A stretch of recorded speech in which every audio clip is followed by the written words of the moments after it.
harusi mambo ni mengi. Akaniambia mwenyewe akaniambia bwana kama uko busy basi bwana. Ungeenda na gari. Sielewi hapa.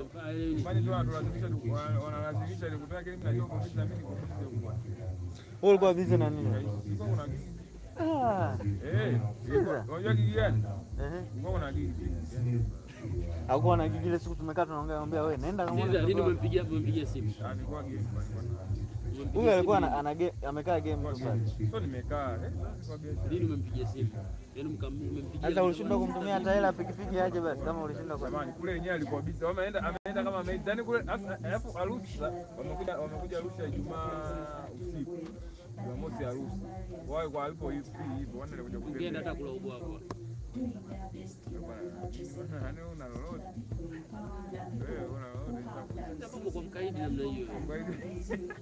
Hata mbona wale sielewi nani? Ndio ungechelewa.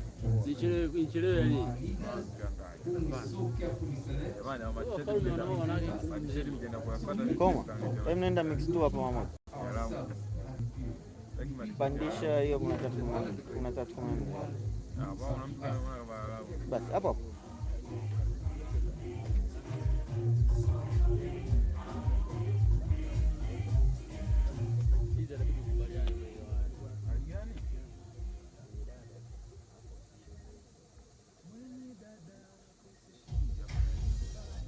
Mama Africa, Africa.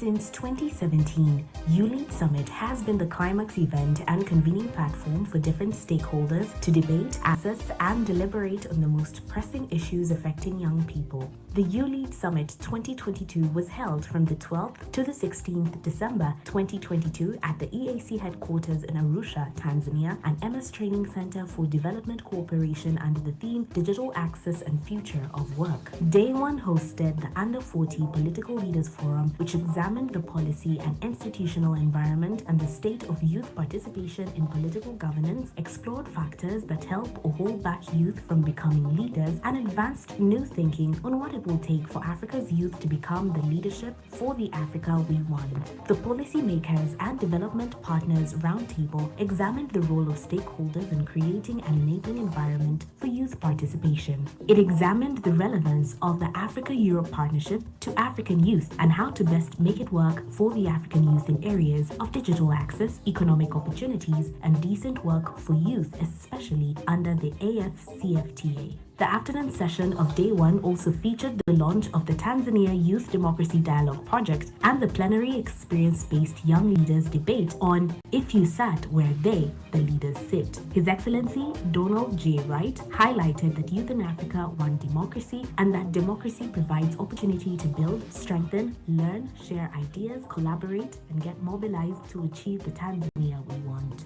Honorable Masai Pamela Simon spoke on the relevance of such an initiative and called upon the integration of climate change as a key to achieve digital access and the future of work in Tanzania. Honorable Nusrat Hanje called on youth MPs to connect with the youth by meeting them, engaging them, and ensuring young people are meaningfully engaged.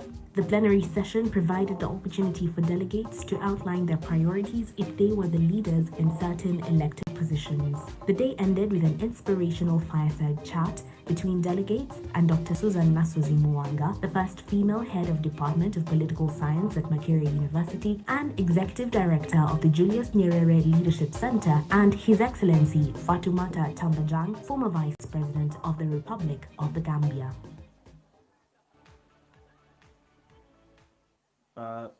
Day 4 of the YouLead Summit is dedicated for the post-summit agenda, where we have delegates and invited speakers break down into countries for them to be able to discuss the key priority areas and solutions that are going to inform YouLead Africa's next year of programmatic actions.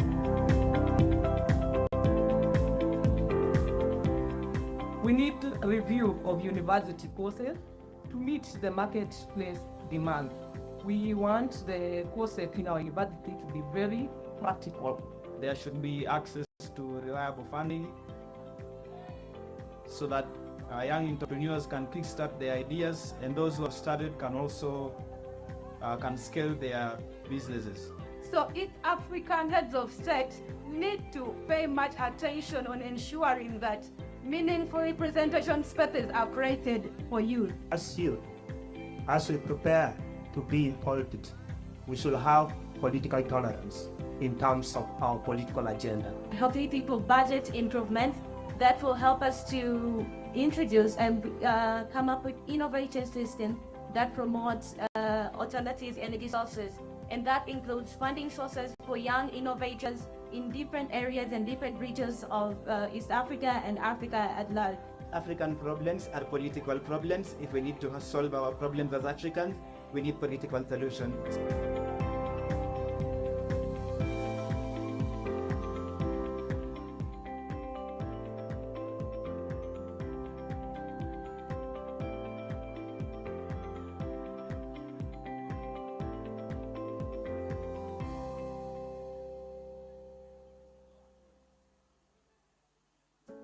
My river of life to this particular fellowship starts way back in campus when I led the students in the Students' Union for about 2 to 3 years, and I had this motivation to do politics to the higher level. So I delved into trainings that were training people on how to be good political leaders, especially women, and I got a lot of insights to understand how the system works and how my country understands and takes women in politics and how it treats women as well. Later on, when I delved into YouLead Summit as well, I found the link on the group to apply for Lead Her. This motivated me to just still delve into women in Africa and trainings in Africa as well, to come back and bring that to my community. The reason I applied for this fellowship is because of my interests. I'm interested in public management, in leadership, in being a leader that makes an impact, and a positive impact at that.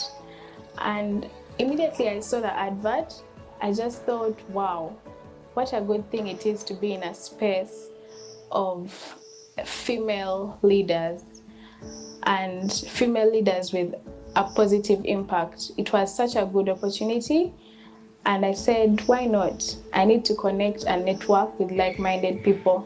So I gave it a shot, and I'm so privileged that I was actually shortlisted.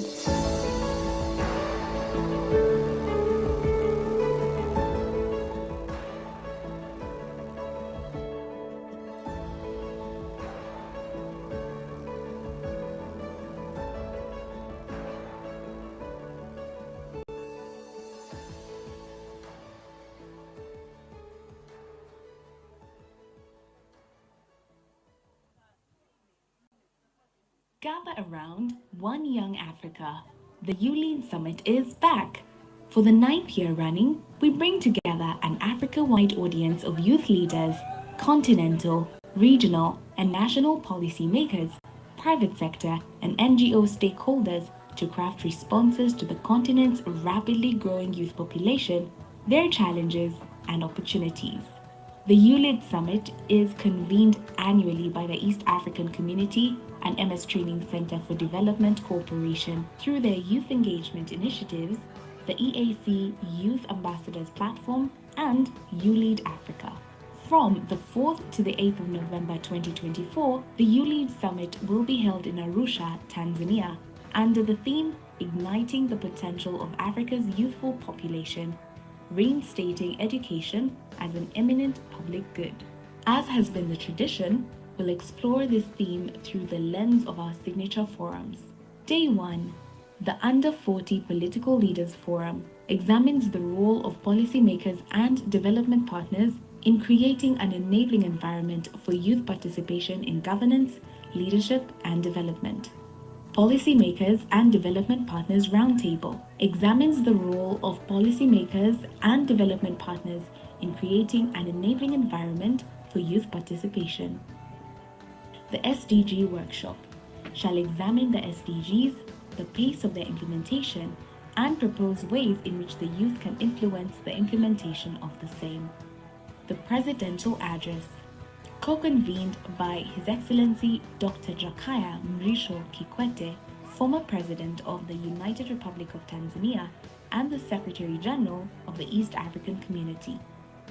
The fireside chat with His Excellency Dr. Jakaya Mrisho Kikwete on education as a priority to achieve the African Union Agenda 2063 aspirations.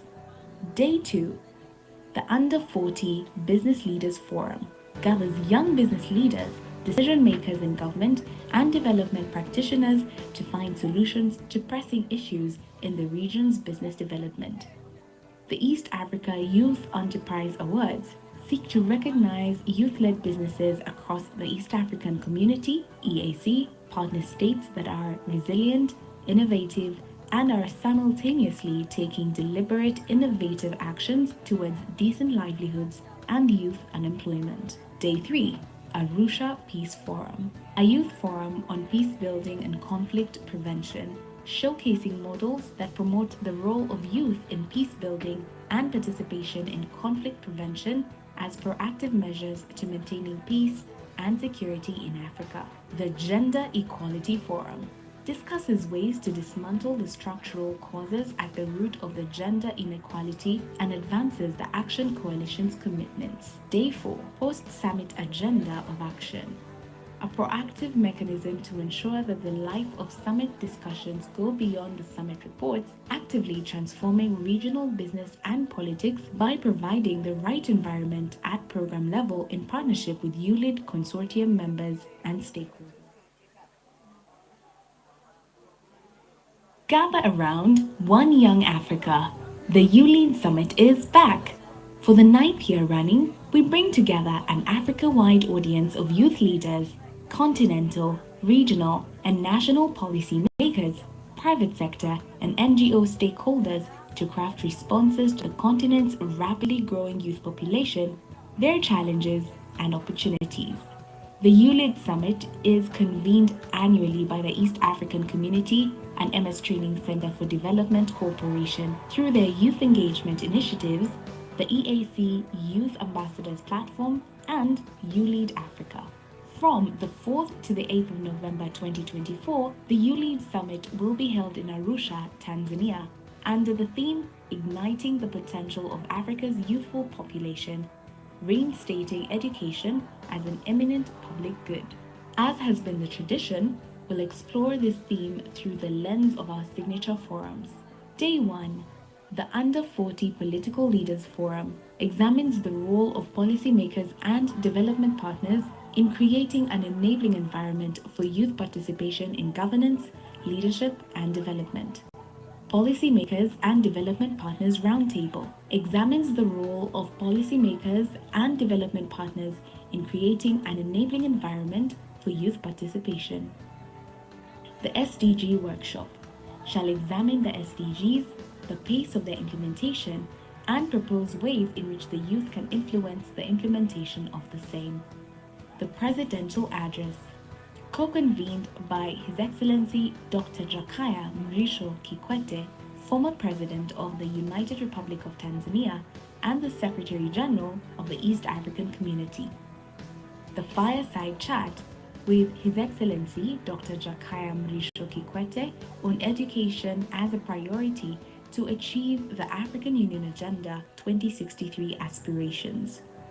Day 2, the Under 40 Business Leaders Forum gathers young business leaders, decision makers in government, and development practitioners to find solutions to pressing issues in the region's business development.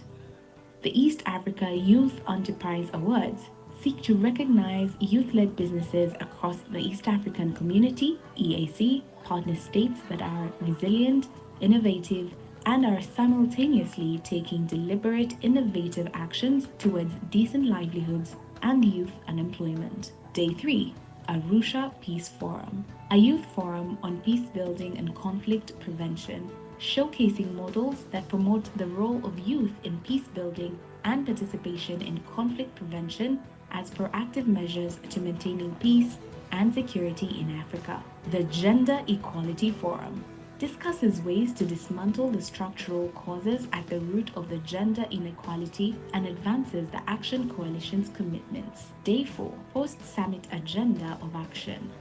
A proactive mechanism to ensure that the life of summit discussions go beyond the summit reports, actively transforming regional business and politics by providing the right environment at program level in partnership with YouLead consortium members and stakeholders.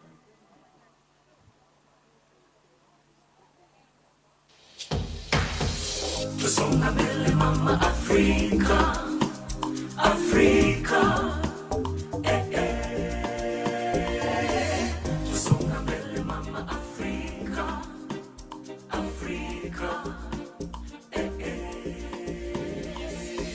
We can get in, we can get in. When you hear the song, it's a welcome for you. Yeah.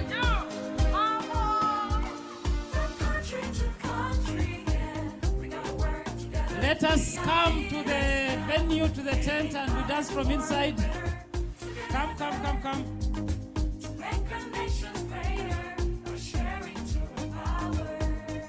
Our wonderful volunteers just make sure that everyone is in.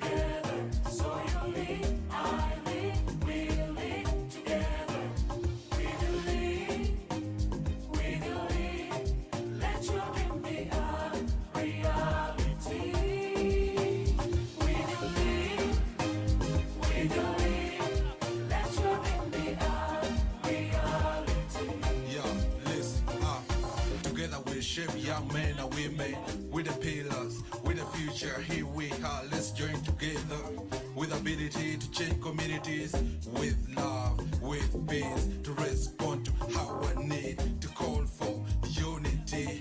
Africa, hear me cry, never leave me alone. As I say loud, in a brighter future, let's join hands for youth and women. Let's join hands for youth and women.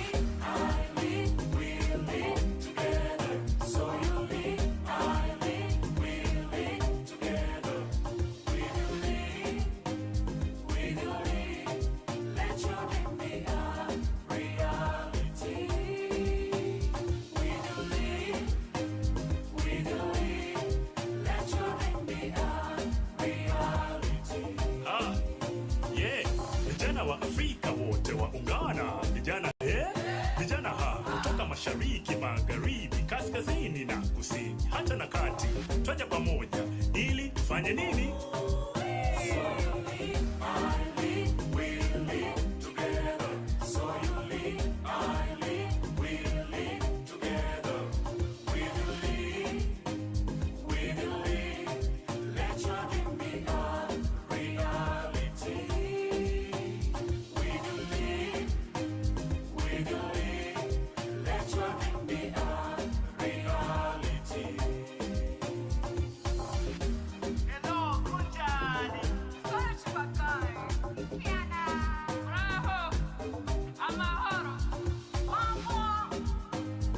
Break the stage, but join, just on the stage. Hey! Come on.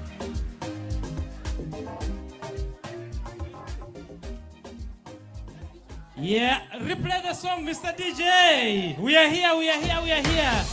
Come on, everybody, arise. Day 2 has started. Everybody arise. Day 2 has started. Africa.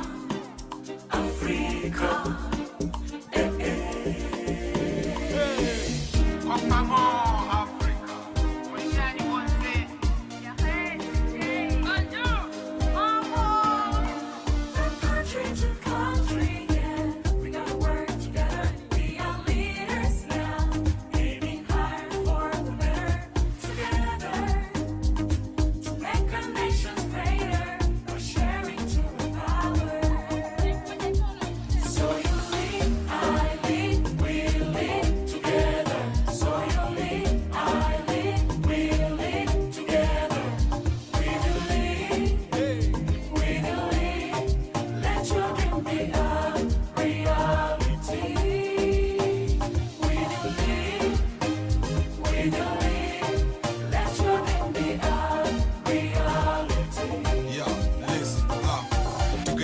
entrepreneurship, young men and women, with the pillars, with the future, here we are, let's join together, with ability to change communities, with love, with peace, to respond to our need, to call for unity.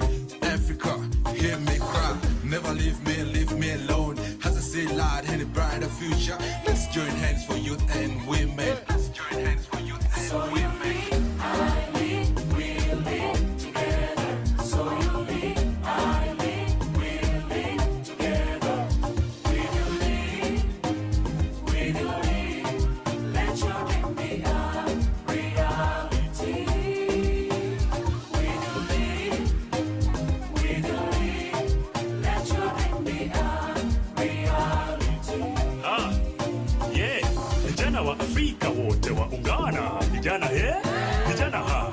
Mashariki, magharibi, kaskazini na kusini, hata na kati, twaja pamoja ili tufanye nini?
We can take our seats. I don't know whether Kapwani Kavunike is in the house.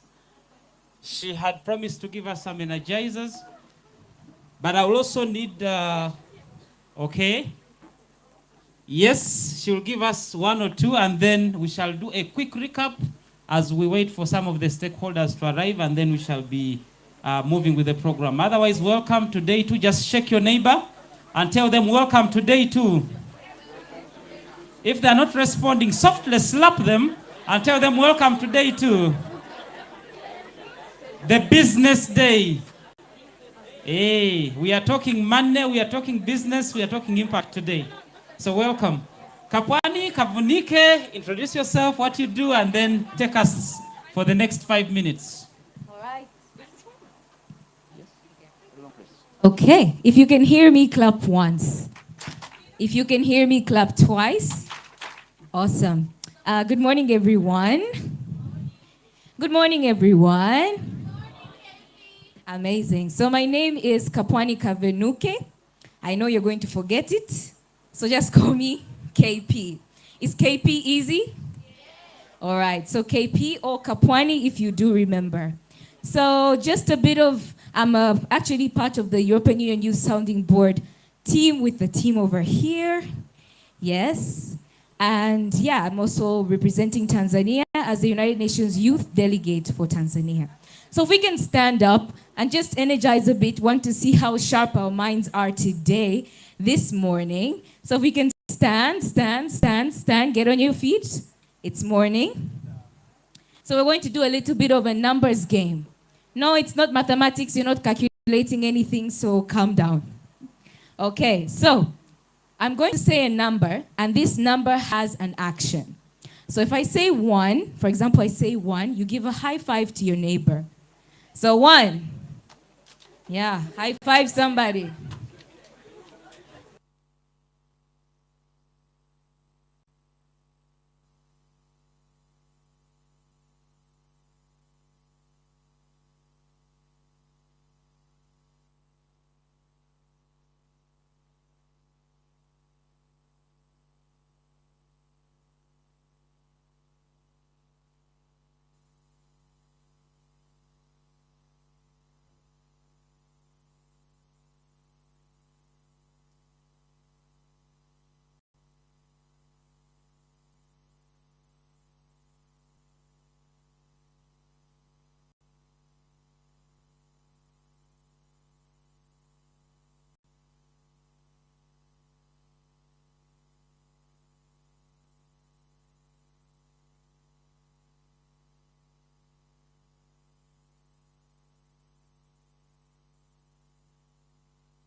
Is it back? Oh, thank God. My voice was going.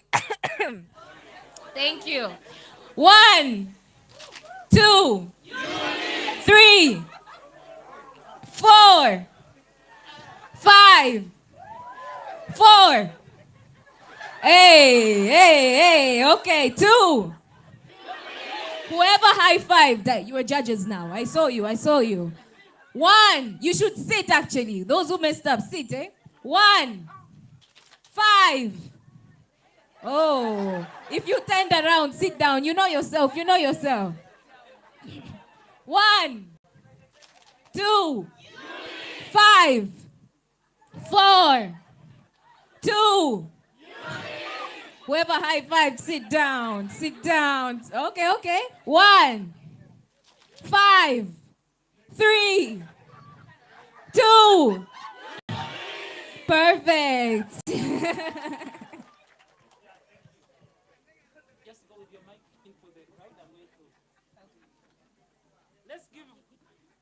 Let's give Kavanike a round of applause, ladies and gentlemen.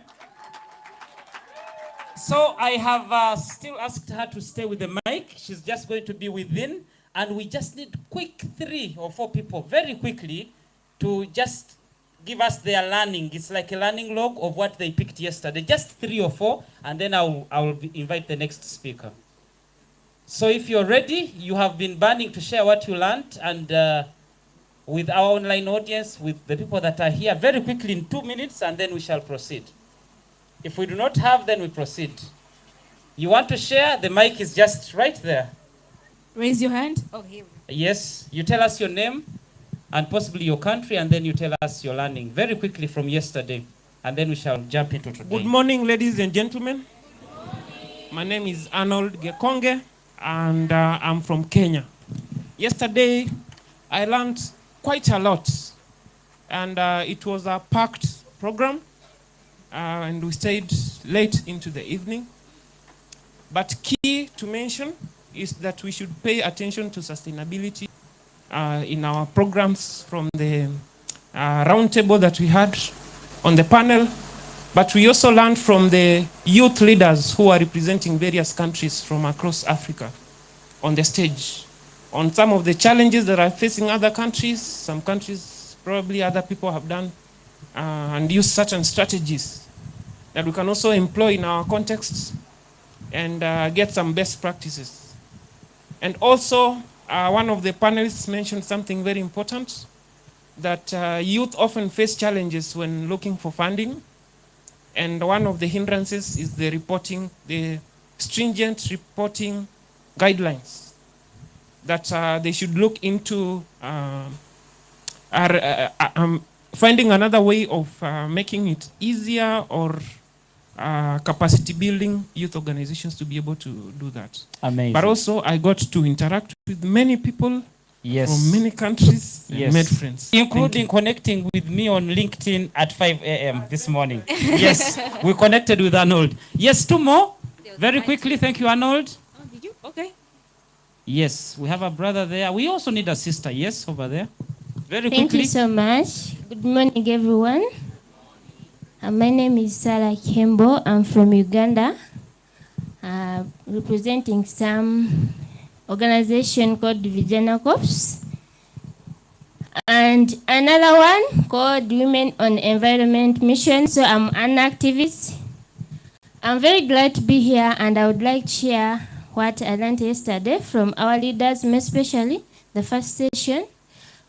We are supposed to be visionary leaders. Be an example.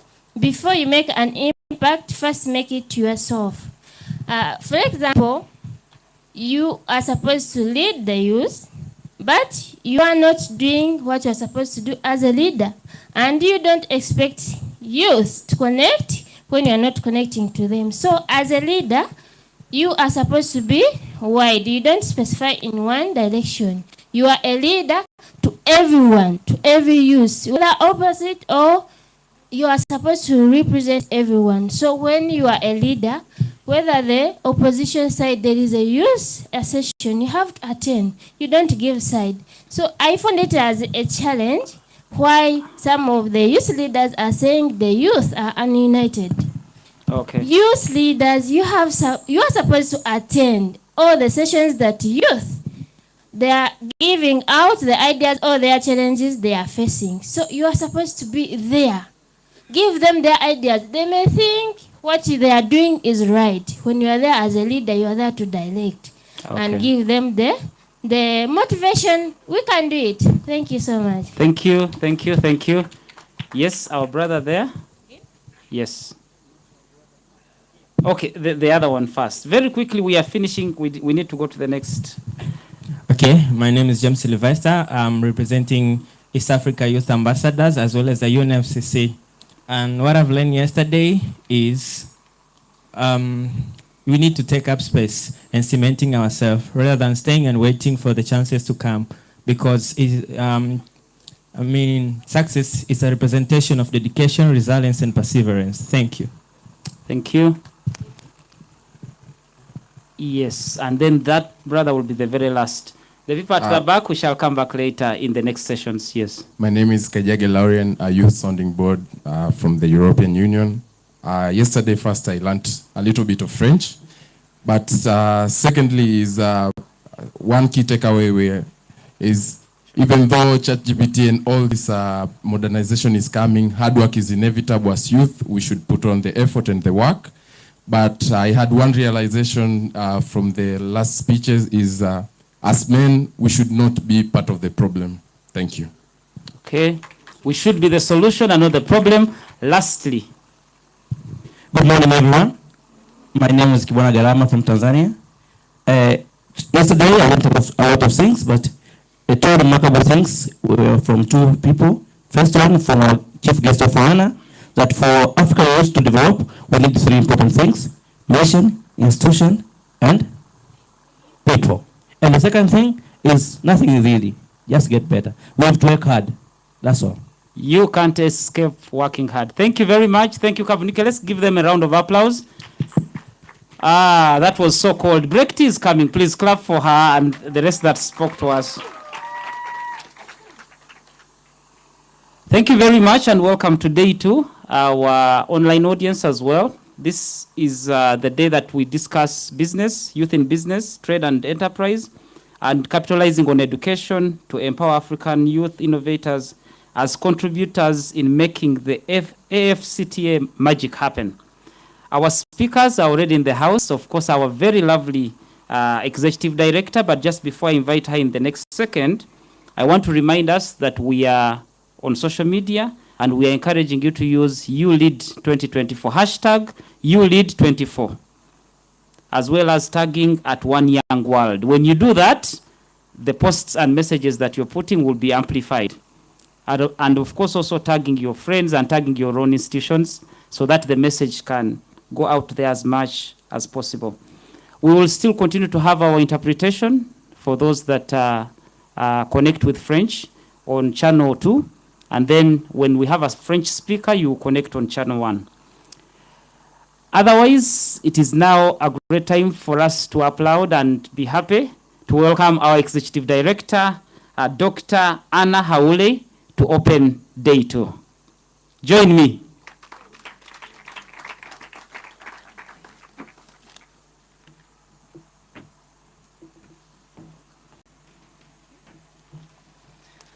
Good morning. How are you today? You're feeling good? Yeah. Have you got energy? Yeah. I only hear the one person here. I'm very, because I'm very old, I can't hear very well. So, are you all feeling good today? Yeah. Right. I'm happy to be here again with you. And I think yesterday we learned so much, isn't it?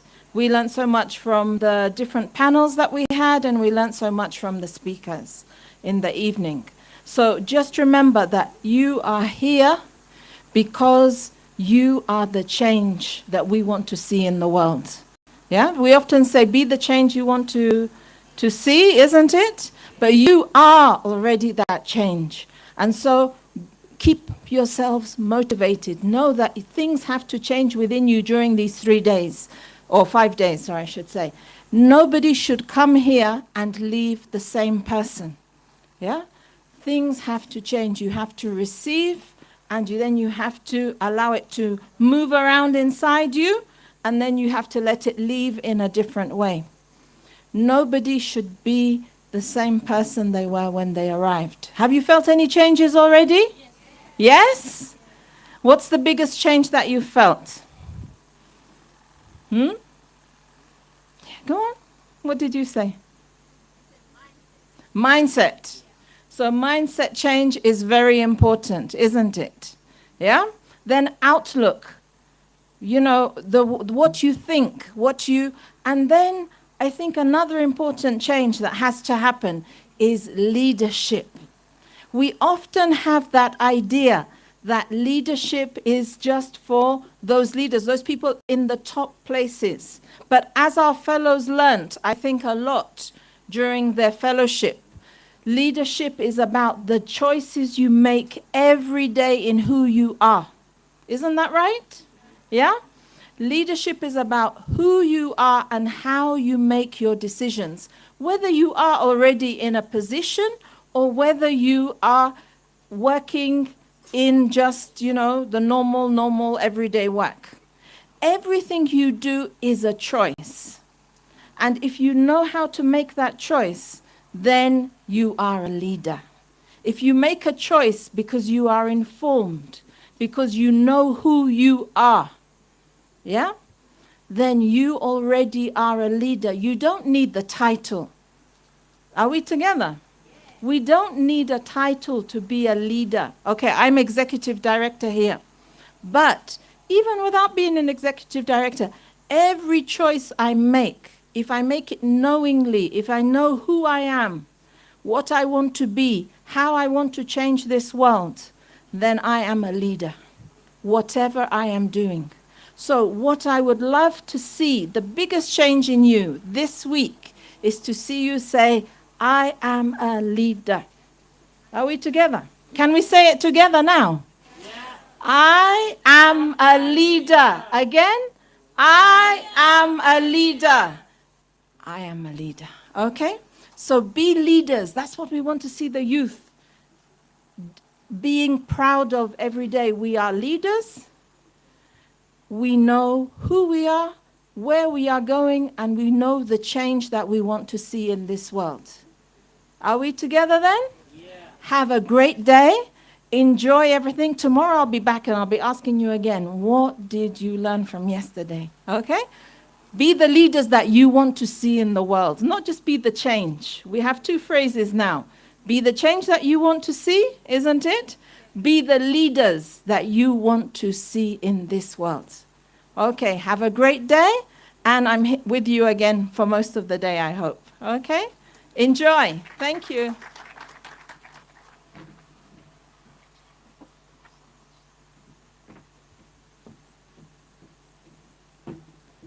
Another round of applause for Dr.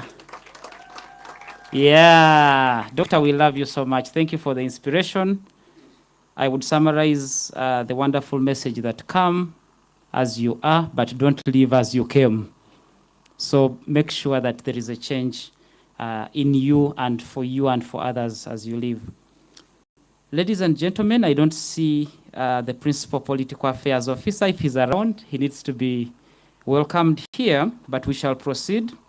We are privileged to have a key opening remark from Mr. Adrien Njau, who is the Acting Executive Director of East African Business Council, represented by a wonderful gentleman that has been at it for some time, Mr. Moses Kanyesye, who is a youth and women in trade expert for the East African Business Council. Let's receive him as he gives the opening remark.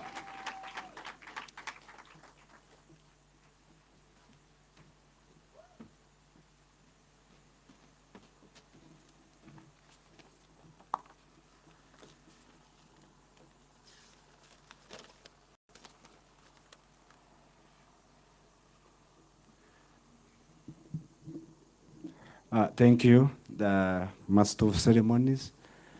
Good morning, the Executive Director and protocol observed. Ladies and gentlemen, how are you today? How are you today? Good morning. You lead. No, you don't. You have forgotten. When I say you lead, you say we lead. It was in the song, right? You lead. We lead. No. We say you lead. We lead. When I say we lead together, right? You lead. You lead. We lead. At least.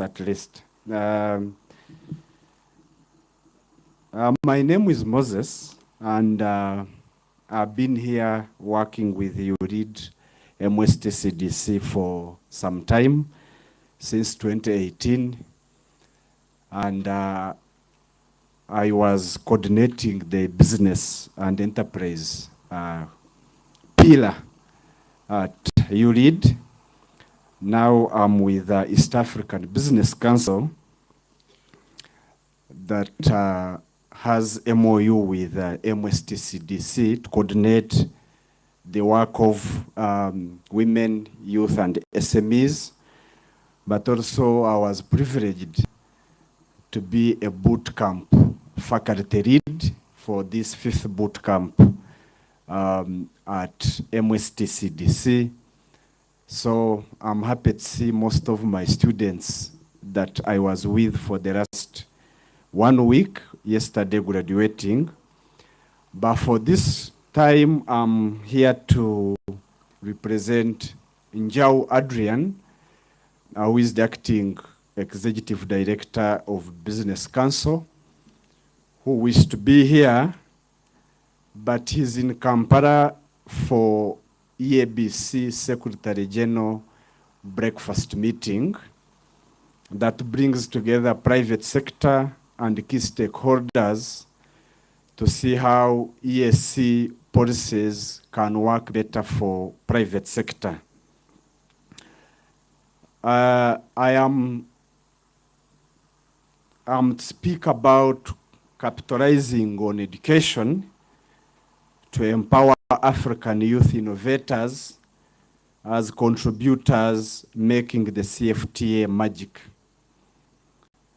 And in our boot camp, CFTA was the major topic, specifically the protocol on women and youth in trade.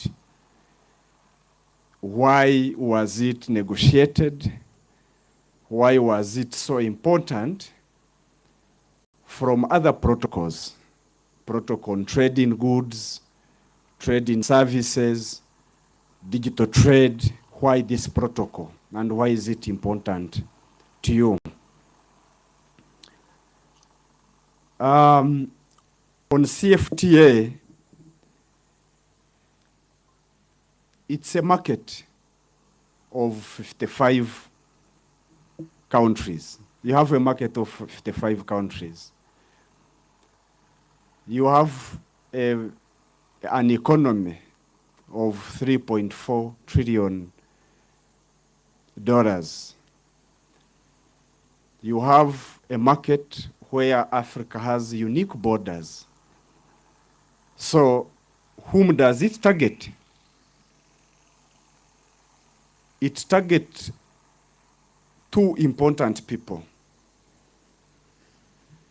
It targets someone who produces a good. Two, it targets someone who supplies a service. So if you are not among those two categories, it's not for you. But also it can be for you as a consumer. If you consume, it is for you.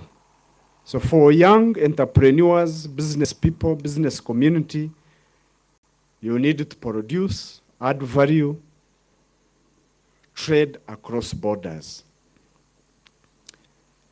If you are a youth and you can produce and provide a service, then it is for you.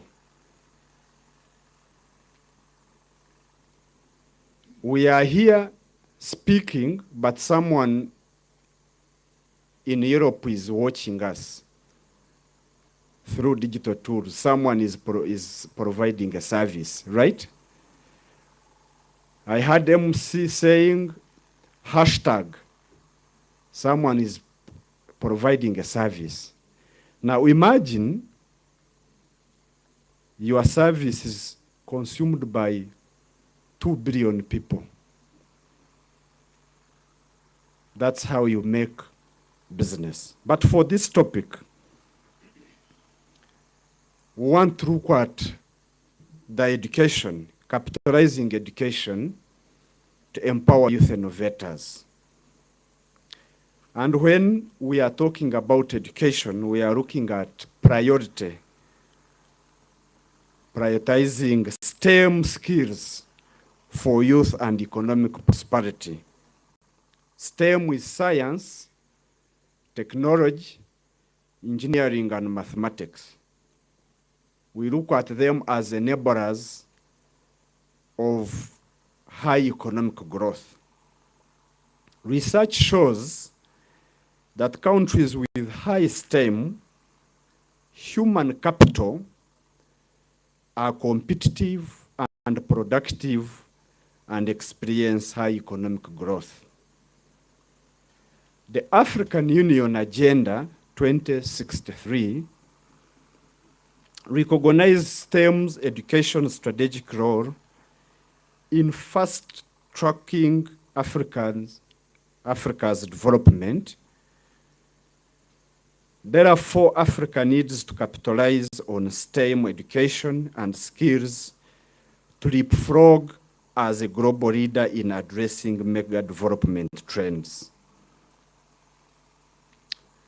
Most importantly, in emerging technologies in cybersecurity, climate change, green economy, and global health. And the ability for Africa to convert its youth dividend with a projected 362 million young people between 15 to 24 years by 2050 into a highly skilled STEM workforce that can be a game changer. A major constraint is low participation and weak pipeline in STEM fields, with less than 25% of higher education students pursuing STEM fields, of whom less than 30% are women. This trend subsequently impacts graduation rates. Only 18 to 31 of science researchers are women. This issue is particularly or partially due to the lack of students' awareness of career opportunities in STEM. Also, inadequate infrastructure and resources, including low access to electricity and internet connectivity, combined with lack of smart classrooms, science laboratories, and equipment. About a fifth of children between ages of 6 to 11 are out of school, whereas for children between 12 to 14, exclusion is about 33%. And an estimated 60% of youth between ages of 15 to 17 not in school, with girls more negatively affected. Thus, access remains a challenge at different levels. How should we address this so that we capitalize education? 3 key areas of focus: enhancing STEM awareness and access. Effort should be directed towards creating opportunities for STEM discovery, such as establishment of science centers, targeted campaigns, community engagement program, partnerships, and other STEM initiatives. with local education institutions, creating a culture that promotes the value of STEM, especially among girls and their families. Transforming STEM education, this requires curriculum alignment. We talked about it in our boot camp, especially why would an engineer in Uganda be refused to have access or to practice engineering work in Kenya? Why would not a lawyer in Rwanda practice law in DRC? So how do we align a curriculum that we have harmonized curriculum? And this happened in 60s, where we had centers of excellence, when we have our first integration. Modern technology approaches and investment in teacher training and professional development.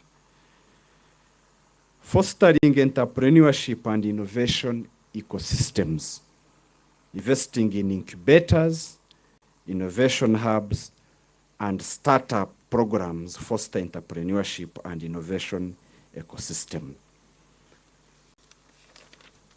As I wind up my remarks, day 4 of our boot camp, the participants needed the ideal Africa they want. We are talking about CFTA, make it happen, magic happen again. Goods move with people. But what are those enablers for the CFTA to happen? It's not a word of mouth. And they were asked about the ideal Africa they want, or the Africa they wish to have. And many retorted about what, how, why questions. For the policymakers in the room, these are a few questions as we move towards realizing the CFTA. 1, who would lose if Africa is free, visa free? Who would lose? Let's ask our questions. Let's ask our leaders, our policymakers. Who would lose if Africa is visa free? Some of you were stranded at airports because you don't have visa. From African country, you are coming to African country, but you are required to have a visa. Why? Do you have some experiences? Am I talking to some people? So who would lose if Africa is visa free?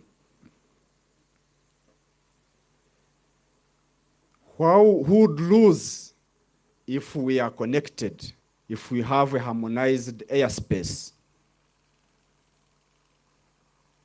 Why would one travel to Spain, Italy first before arriving to North African countries?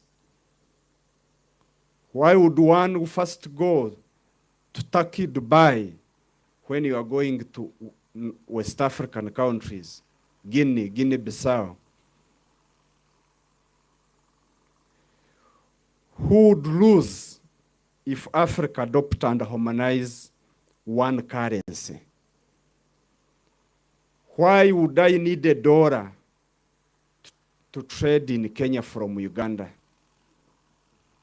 Why do I need to exchange a rate? Why can't we have a common currency?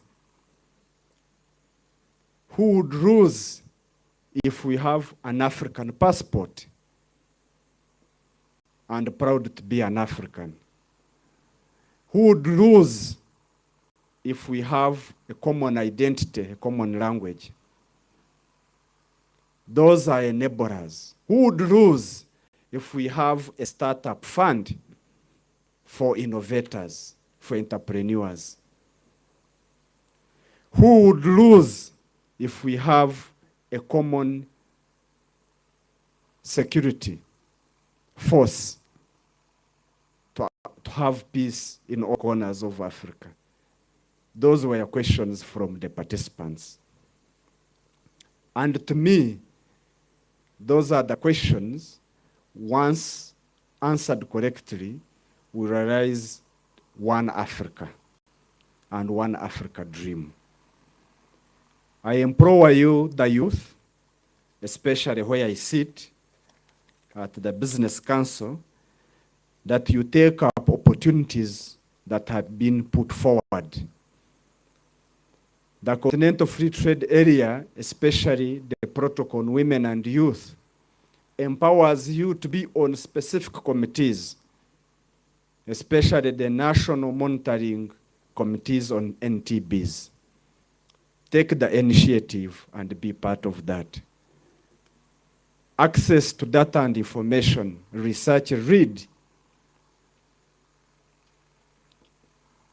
My colleague is seated there, he was taking you through compliance. How do you make sure that you comply before you export your products? With those many remarks, I thank you for coming, and I thank you for listening to me. Thank you.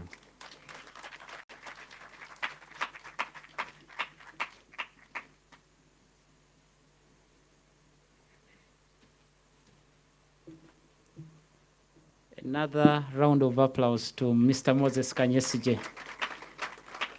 Thank you so much, Moses, for inspiring us and also share with us who were not at the boot camp to have a feel of how the boot camp was. We are extremely happy about it. Ladies and gentlemen, and those that are joining us online, day 2 is the day for business. And we have our signature engagement that happens on day 2, and it's called the Under 40 Business Leaders Forum. And we are going to share experiences. We are going to have a panel. I am hoping that the moderator will be able to give you some time to ask questions.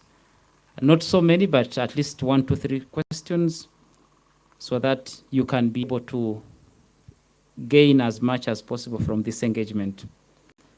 So I would want to welcome the panel, and then we'll welcome the moderator so that we can have this session. Join me to welcome Mr. Niyonkuru Jean Petit from Burundi Business Incubator. Yeah, let's welcome him. Please. Mr. Niyonkuru, you're very welcome. Next is Mr. Adomako Desmond, who is the CEO Desmaco Farms, actually. Desmaco Farms. Yes. Desmond, you're welcome. We also have Mr. Andrew Julian Mahiga. Mr. Andrew Julian Mahiga is the Country Director, Tanzania Department for Business and Trade, United Kingdom. You're very welcome. We have Mr. Ibrahim Nzutu. Yes, Mr. Ibrahim Nzutu is the Head of Business Advisory at NBC Limited. I'm sure at some point he will tell us what NBC is in full. Mr. Ibrahim, you're welcome. We have a wonderful lady, Miss Eve Rebecca Layero, who is the EAC Youth Fellow.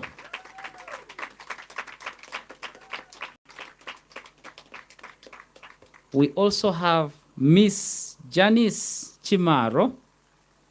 Janice Chimaro, Project Coordinator, East African Women in Business Platform. You're very welcome. And this wonderful panel is moderated by Mr. Adam Al-Kwali, who is the President, African Youth Business Council.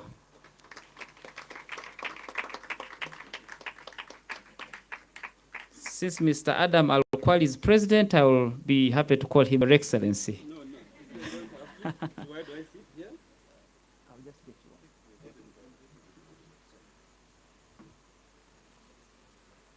I hope I'll be visible to the audience.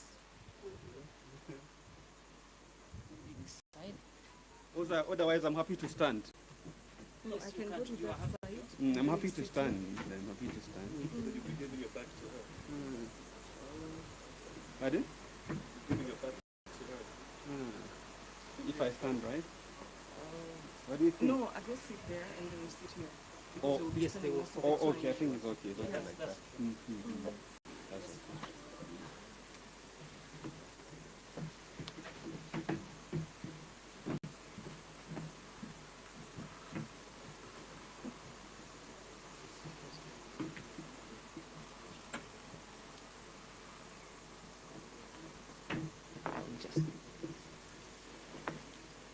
Will I be visible like this if I remove it?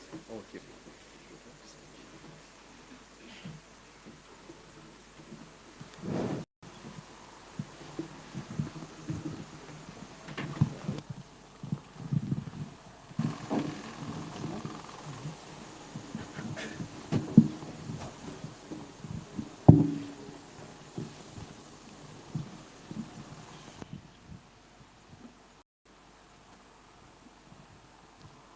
Good to go? Okay. Good morning, YouLead delegates. You're welcome to the second day of the YouLead Summit. As the moderator has said, usually YouLead Summits have this signature. Yesterday was the political forum, and today is the business forum. And usually when we come to these business forums, what we do is we discuss Africa's trade agenda vis-a-vis young people and young entrepreneurs. In other words, how can we make the business environment favorable for young Africans and young entrepreneurs to trade across the continent in the spirit of Africa's integration? So our discussion today is going to center around how young people, young entrepreneurs from across the continent will be able to take maximum advantage of the Africa Continental Free Trade Area. But before then, I would like to know how many of us here know about the Africa Continental Free Trade Area, otherwise called AFCFTA. How many? Please, hands up. Oh, that's not bad. And then how many, who can tell us how many countries have signed the agreement out of the 55 member states of the African Union? What? 54. Excellent. That's good. That's good. And then who can tell us how many have ratified? How many? What? What? 53? I don't think so. Who can try? Maybe if there's someone with the mic, they can help us to take it round. How many? 43? I doubt. Any other answer?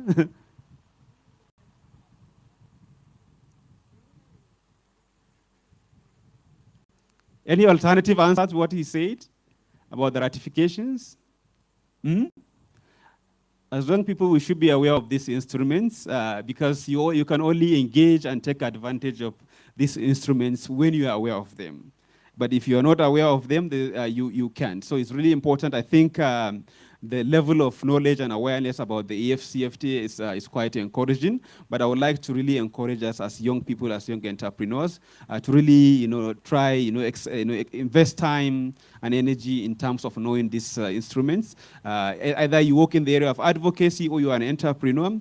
Like I said, these instruments have great potentials in terms of fostering integration, promoting youth inclusion, and addressing Africa's momentous unemployment challenge. Now, to discuss this very important topic with me today, I have an ensemble cast, I would say, of panelists who I would like to introduce themselves individually. Adomako, can you go first? Tell us your name and what you do. Hi, everyone. My name is Desmond Adelkon. I'm from Ghana. I'm the founder and also the chief executive officer at Damasco Farms. Permit me to tell something small about Damasco Farms. Damasco Farm is the Cramé Smart Agriculture company that recycle discarded refrigerators that are posing environmental challenges to raise meals for customers. We also train and empower people into sustainable small farming business. Thank you. I thought everyone has their mic.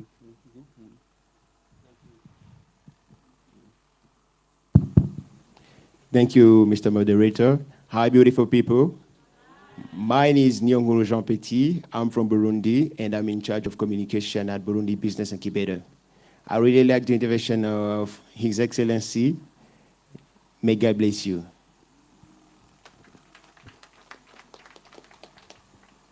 Hello. Morning. My name is Andrew Mahiga. I am the country director at the Department for Business and Trade at the UK High Commission in Dar es Salaam, and I am Tanzanian. Nice to be here.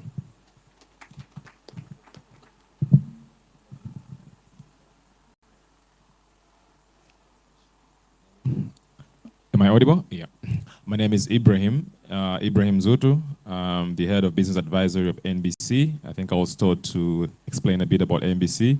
It is the third largest bank in Tanzania, but I also do wear double hats as a young entrepreneur into the fast-moving consumable goods. So happy to have this discussion with you, and in relatable to the topic, I'm quite relatable as a youth, and I understand the struggles of raising the funds in the financial sector. So looking forward to a fruitful discussion. Thanks. Good morning, everyone. My name is Eve Rebecca Lanyero. I work for Eastern African Sub-Regional Support Initiative for the Advancement of Women, and I'm also the EAC Youth Fellow Cohort too. Thank you. Good morning, everyone. My name's Janice Kimaro. I'm the Executive Director of the East Africa Women in Business platform. Thank you for having me around, and I look forward to have very fruitful discussions with you today. Thank you. Good. Thank you, Janice. And as you can see, the panel is all made up of young people, if I'm right, except for Janice. But even for you, for today, you are young. Assume you're young. Like I said, this is really a very balanced panel in terms of the sectors that they represent, and I have no doubt they'll be able to do justice to this important topic. But beyond them, this is going to be really an interactive session. If at any point in time anyone wants to ask a question or make a comment, please feel free to engage, and I hope we'll be able to have someone to take the mic around for interventions from the floor. Now, let me start with you, Adomako. You are into snail farming, snail business. You export snails to Togo and Burkina Faso. What would you say have been the challenges, for you as a young African entrepreneur who takes advantage of the free trade area that is that we have in West Africa, the ECOWAS trade liberalization scheme to trade across the region? What has been the challenges, and how do you hope that now that we have the AFCFTA will help? How will the AFCFTA will address these challenges that you face as daily as an entrepreneur exporting to neighboring countries? How do you think, number one, the challenges you face, and then how do you think the AFCFTA should address these challenges? In 5 minutes. Oh, thank you for the opportunity. To succeed as an entrepreneur, you need to have a vision and also stay opportunistic in front of others. Sometimes you need to have a shepherd. Sometimes you need to be on your own. Sometimes, too, you need to find your own way out. As an entrepreneur, I have been facing so many challenges when it comes to exporting, because I first exported to Burkina Faso, Togo, Nigeria, and that of other ECOWAS countries. What I can say now is that this Africa Continental Free Trade Area will be one of the best solutions for African entrepreneurs, especially the SMEs, like some of us, the growing startup like Damasco Farms. The reason behind this is that, we cannot depend on our local market alone. And having a chance to export across Africa, give you a very great chance of market share. Imagine the population in different countries. So it is the opportunity for you as an entrepreneur to utilize this particular institution as your tool to market yourself, to grow better Africa. This is what I can say for now. Thank you. Good. Thank you, Adomako. Now, I want you to, in brief, since you have been quiet, prompt in terms of respecting the time, you still have got some time to speak on challenges like that you have, shared with me earlier you face as an entrepreneur. In terms of, number one, like you said, security.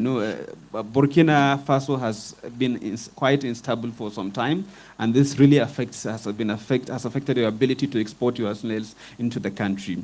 And also, like you said, this issue of multiple currencies that we deal with on the continent, really hindered, business, particularly the businesses of young entrepreneurs who do not have huge capitals and connections in terms of, this fact that young entrepreneurs would always have to need, these foreign currencies, these so-called foreign currencies. How do you think now that the AFCFTA Secretariat and the Africa Export and Import Bank has come up with the Pan-African Payment and Settlement System, which helps entrepreneurs to pay money in their local currencies to fellow entrepreneurs in other African countries who will also receive the same money in their local currency? Speak to this challenge of multiple currencies, the lack of access to forex, and the need that entrepreneurs would have to always get these foreign currencies sometimes at very exorbitant rates, and then before they're able to buy goods from other countries. How do you think? Speak to this challenge, and how do you think the Pan-African Payment and Settlement System of the Afrexim Bank and AFCF Secretariat is going to address this challenge? Okay, thank you. Thank you for giving me the chance again. So the challenges that I faced was, as he just mentioned, the security, the multi-currency, and the exchange rate, which was something that I thought it was that if we could have an institution like the African Free Trade Continental Area, then it will be the best solution for we growing startups. So one thing that I can say now is that this is an opportunity for us, although, but most people are unaware of this opportunity. So I'll urge that we will get the platform like this to inculcate in the spirit of entrepreneurship and also the opportunity of the African Free Continental Area to many people using the modern and then the traditional digital platforms.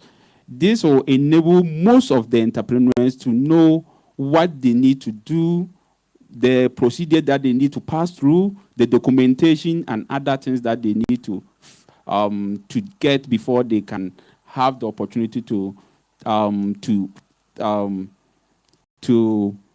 trade across Africa. This is not about the Eastern.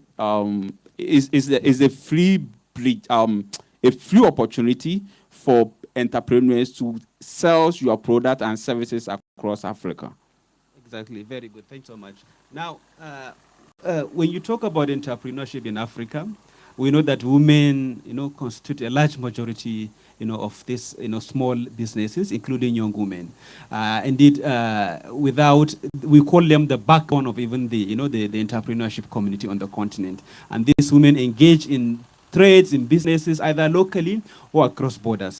Now, Eve, I want you to speak, about your work, and in your organization of supporting women cross-border traders to trade, to be able to export, to trade across borders, and speak to the challenges that they face daily. We know there are challenges around security, harassment, at the borders, molestations, lack of sanitary facilities on the borders for women, and lack of, even like I was discussing with you yesterday, currency challenges, like women will have to exchange currencies. If a Uganda lady wants to cross over to Tanzania to trade, she will need to get the Tanzanian shillings. How do you think, can you speak to these challenges in brief, and what your organization is doing to support women entrepreneurs to take advantage of the AFCFTA?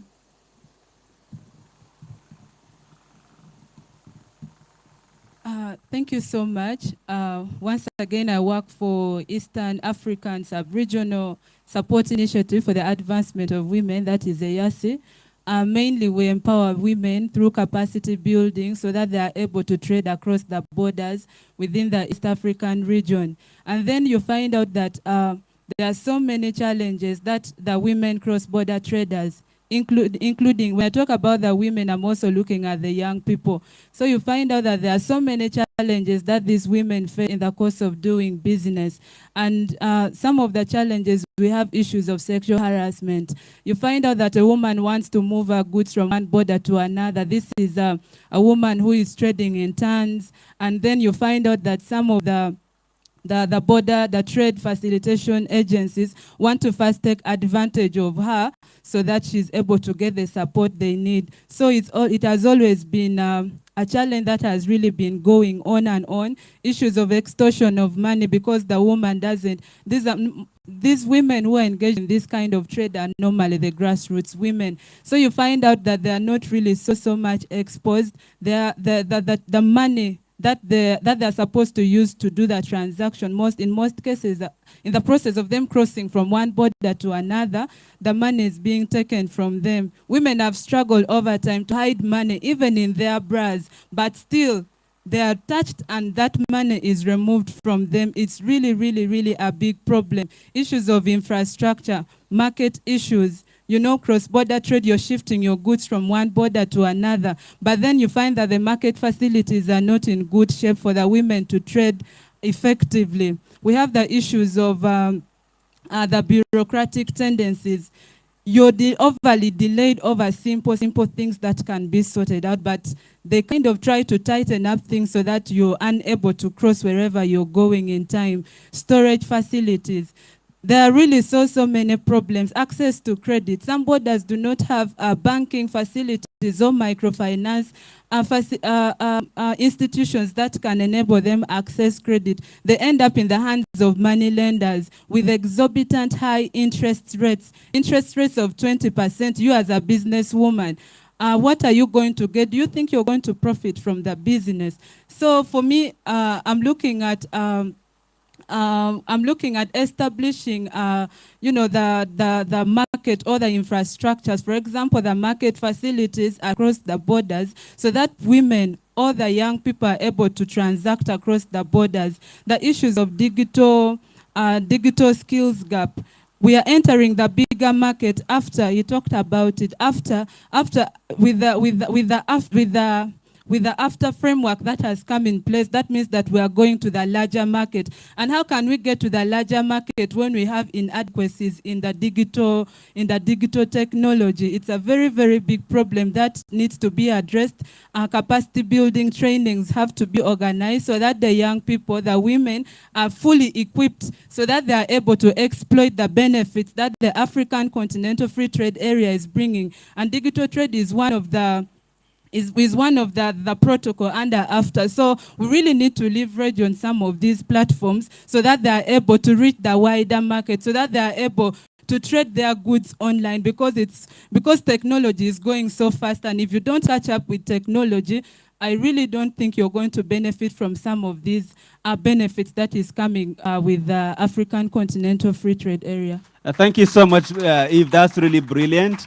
Women cross-border traders, like I said, are the backbone of trade on the continent. And indeed, we must find ways to support them to ensure that they're able to thrive in their businesses. The barriers, the non-tariff barriers, that hinder this kind of business are so enormous, are so traumatizing, are so inhibiting. But there's no better person to speak to these barriers, I believe, than Janice, who is the Executive Director of the East African Women in Business Platform. Janice, you heard what Eve has said. Your work is focused around entrepreneurs, generally women entrepreneurs in the region. These challenges she has itemized. To what extent, has your platform, tried to address this challenge? And how do you think the AFCFTA, particularly the Women and Youth Protocol of the AFCFTA, will address these challenges that women entrepreneurs generally face, but also women in cross-border trade? Thank you very much, moderator. I think from their platform, from the East Africa Women in Business platform, we try to do a lot of advocacy. We try to do a lot of capacity building, and then sensitize the women and youth across the region on the existing mechanisms, on the existing initiatives that have been set at the EAC level to sort of like facilitate ease movement of goods across the region. There are so many initiatives that are existing in place. How many of you are aware of the simplified trade regime that is used across the EAC region? Very few.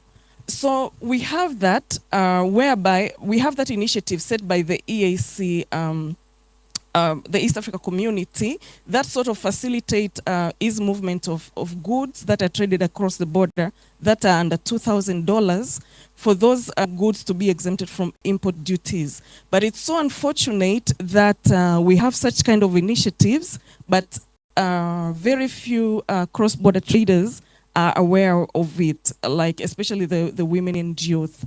So we, as a platform, we do a lot of advocacy.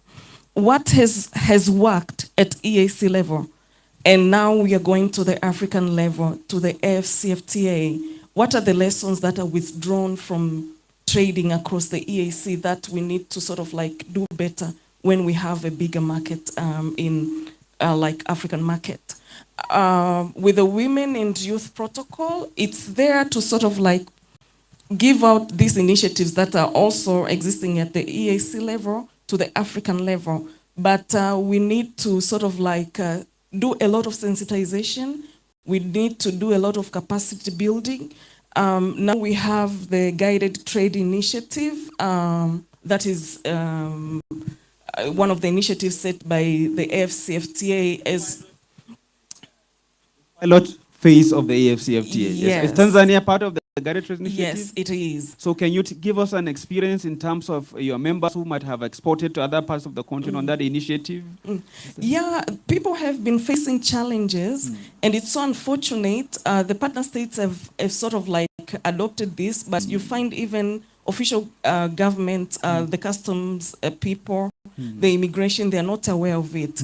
We have airlines that are sort of like supporting the shipping of airlines and other logistic companies that are supporting this initiative. But you find that people, when they're reaching to the other part where they're exporting the goods to, they face a lot of barriers.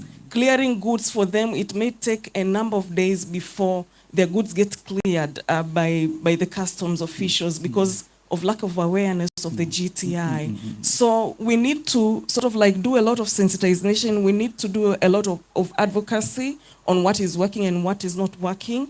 We need to sort of like work on NTBs. We need to have an NTB, like a non-tariff barrier reporting mechanism. But I think we have the tradebarriers.org, right? Is it working? It is working, but we have barrier like NTBs that are repetitively, but we need to do a lot of monitoring on the NTBs to ensure that we do easy facilitation of like cross-border trade. Yes. Exactly, very good. Like she said, the Guided Trade Initiative was an initiative by the AFCFTA Secretariat to say that since not all countries have signed and ratified the agreement, let's test this agreement with a few countries that have developed the capacity and the readiness and established the right infrastructure for countries to trade. So I know initially it was like 8 countries, and the second phase, those were, I think Kenya was involved in the first, Ghana first phase, and I think Tunisia, Cameroon, but then a few more countries have been added. So it's good that you, if you're an entrepreneur here, that you find out, you go and do some research to find out if your country is among those countries who are already trading on the AFCFTA, so that you begin to take advantage of it. But like she said, indeed, the non-tariff barriers, those challenges at the borders are really, really crippling for women entrepreneurs and entrepreneurs generally. And we really hope that, policy makers at your level too, because these agreements are continental agreements, but they are meant to be implemented at national level. So as young entrepreneurs, as young advocates, we must endeavor to begin to engage our policymakers about this agreement. So as you live here, if your country has not ratified, because I suppose most of the countries in the EAC have ratified. I think all have signed, rather. If your country has not ratified, I think this is an opportunity for you to begin to engage them at national level to see the value in ratifying this agreement so that you can begin to take the maximum advantage that it offers. Now I'll go to Andrew. Andrew, we have spoken about lots of issues, challenges that entrepreneurs deal with. You are the kind of work you do is supporting entrepreneurs to, you work for FCDO, which is the UK foreign government agency, to support, British or other UK entrepreneurs to invest in Tanzania. But also you try to support Tanzanian entrepreneurs to also export to the UK. Now, the topic of discussion today is AFCFTA. So what we are talking about is how can we support young entrepreneurs to be able to take advantage of the AFCFTA? What do you think are the gaps based on your work with young entrepreneurs that young entrepreneurs must, what advice do you have, like strategies, insights that you think would be useful to young entrepreneurs who would want to, export to the African market? Thank you, moderator. So before I answer that, I want to give some context because the AFCFTA has been around, but in the larger scheme of things, it's relatively new. Let's not forget that there have been sort of regional, like EAC, COMESA, SADC. There have been regional bodies where people have been trading under for quite a while. And not to mention, there's also bilateral trade agreements between the UK and other countries, Tanzania, Kenya. So this is happening in the midst of all these other things happening. So we have to really understand context and see, what agreement or what union works better for small entrepreneurs, larger companies and whatnot. But I think the gaps I'm seeing when it comes to enterprises, entrepreneurs trying to export their products or services to the UK and many other countries is, one is why you want to export there. Is it just because it's the UK, it's Europe, it's the US, and it will look good on your business plan, it will look good when I raise funds? Is there really a need and demand for your product there? So really understand, what niche do I have in those markets that people will want? If you just want to export because you saw someone else doing it and they've been profitable, it may not work for you, right? So find a niche, start small, identify a market that there'll be a long-term demand for your product, and cater your product or service to that market, right? And some advice I would give is don't even look that far yet. Look at neighboring countries. Look at, if I'm Tanzanian, I want to export to my neighbors in Kenya and Uganda, Rwanda, Burundi, what opportunities are there. And you're exporting there not to make a lot of money, but to gain that experience and learn about the different challenges when it comes to packaging, storing, transportation, and so forth. So start small, start at a closer market, and gradually graduate to those larger markets like the UK or the US. And then another thing is also I find especially, up and coming, startups, entrepreneurs, maybe their first year or 2 years, they really try to do everything on their own and they get overwhelmed and sometimes they don't even take off. The business fails before it even starts. And I think that's one, of course, isn't, understanding your market well enough. And, we all go through those sort of teething pains. But I think young entrepreneurs don't take advantage of partnerships enough. You don't have to do the packaging yourself. You don't have to do the transportation yourself. Find partners that are doing what you need very well. Speak to them. Not everything costs upfront money. Get into long-term partnerships with people that can help you with packaging, with storage, with transportation, with testing, with standards and things like that. So partnerships are really, really important when you're taking off, when you're starting to grow. When you become bigger, you can start doing these things in-house because you have the capacity and the resources. So that's, two things is identify a market, see a niche. Do I need to go there? Or am I going there because it looks good? And to find fancy. It looks fancy. And if I'm going to the banker here asking for money and say, hey, I'm taking my products to the UK, the bank will probably, his eyes will light up, but you could probably double your sales. You have to take it to the UK when you can export to Tanzania, or you can export to Kenya, to Zambia or South Africa. You could have been making more money. So, do you really need to go there? It's a competitive market. There's a lot of players trying to do what you're doing. So find your niche, make inroads, and then grow gradually. So very good. Yeah. Now I want to ask you, Andrew. Like you said, young people. Ibrahim is going to speak to that. Financing. I know is one of the major challenges for young entrepreneurs. Everyone is complaining that the banks don't give us the loans. They ask me to bring the land, the titles, the documents of my family's house, my family's land, you know. I don't have any property myself in my name as an young entrepreneur. Ibrahim is going to speak to that. But then before then, Andrew, there's this tendency for young entrepreneurs to, you know, always want to approach the bank when there are alternatives ways of financing your businesses. You know, organizations such as Ibrahim's, such as Andrew's, provide grants and other support facilities for young entrepreneurs. So what do you think, to what extent do you think entrepreneurs can leverage the kind of opportunities that organizations such as yours provide against going for, you know, loan? Because we know loan require, you know, the criteria for accessing loan, Ibrahim, is quite stringent, and not all young entrepreneurs, especially those who are at a startup stage, are able to fulfill those. So what are the alternatives to that? Yeah, thanks, moderator. Just a disclaimer, we don't provide grants, but FCDO in general provides grants. Well, you are from FCDO. But yes, of course, there's grants, there's, you know, there's equity. I think a lot of, you know, when you're, so grants are available, and sometimes, you know, grants could be good and bad, because sometimes I see young people, young entrepreneurs cater their business to get that grant, rather than this is the business or idea I have. This is rather, I'm going to create this business and this idea so I can get that money, right? And then you kind of like stray away from your passion, your plans and your goals, right? Because you're chasing after grants. So that's the challenge, but grants are there. Look at what grant works for you. Look at the sort of the, you know, the conditions under that grant, if it really fits your business model, your growth and things like that. So grants are available. You know, there's other forms of financing like equity, for example. You know, you can sell off a percentage of your business. You don't have to own 100% of your idea or your business. So right? are you talking about also the idea of working with venture capitalists? Venture capitalists, you know, people that can put in equity into your company for a percentage share of your company. It helps you grow. And some people actually, they buy back their own percentage of the company once they grow big enough. So there's different ways, you know. There's also, like I said, partnerships again, where you don't actually have to use money to get something, but a partner that does this well, you know, bring them on board as a strategic partner and let them use their resources to get you where you want to be. So there's different ways. And I you know, of course, it sounds very basic, but, you know, going for a loan as a startup should be the last thing you think about. It should be really the last resort. You've tried all other options, so. I hope you are not demarketing Ibrahim's business. Ibrahim, over to you. You know,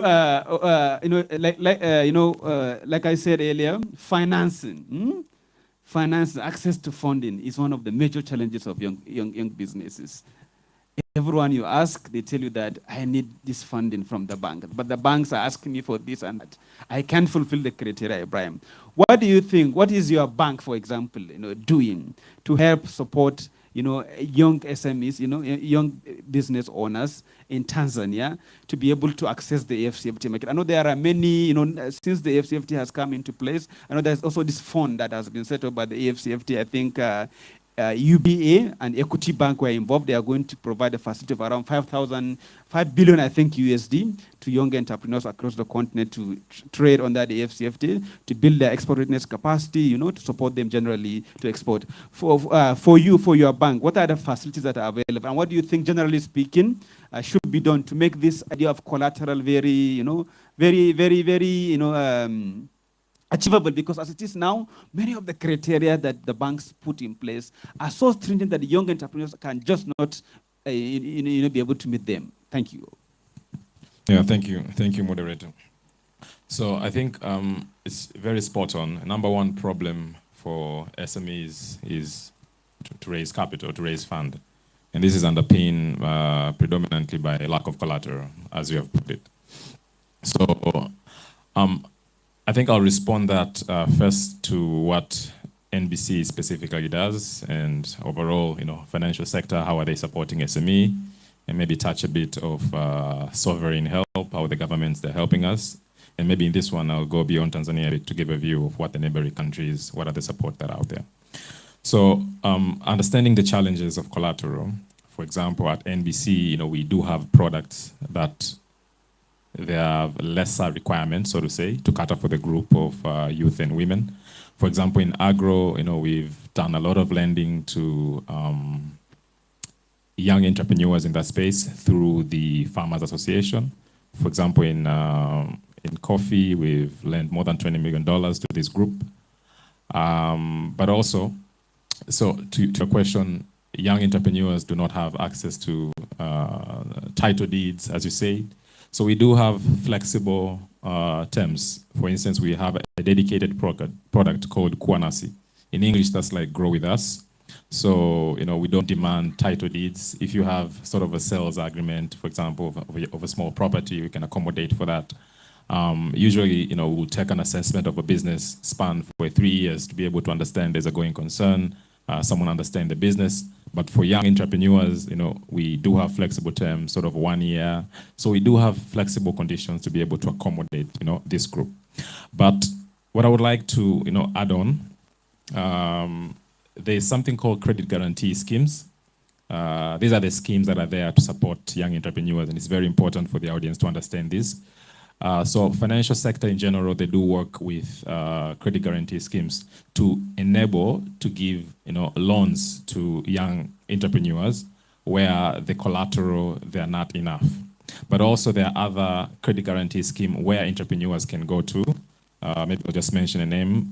There's one called PASS, where you can go and they'll be able to give you a certificate and you can walk. They can even advise you to what bank to go to be able to get support when you have less collateral. It's equally important maybe to highlight, as a financial sector in general, as support from the government in general, there's so much that has been done to support this group.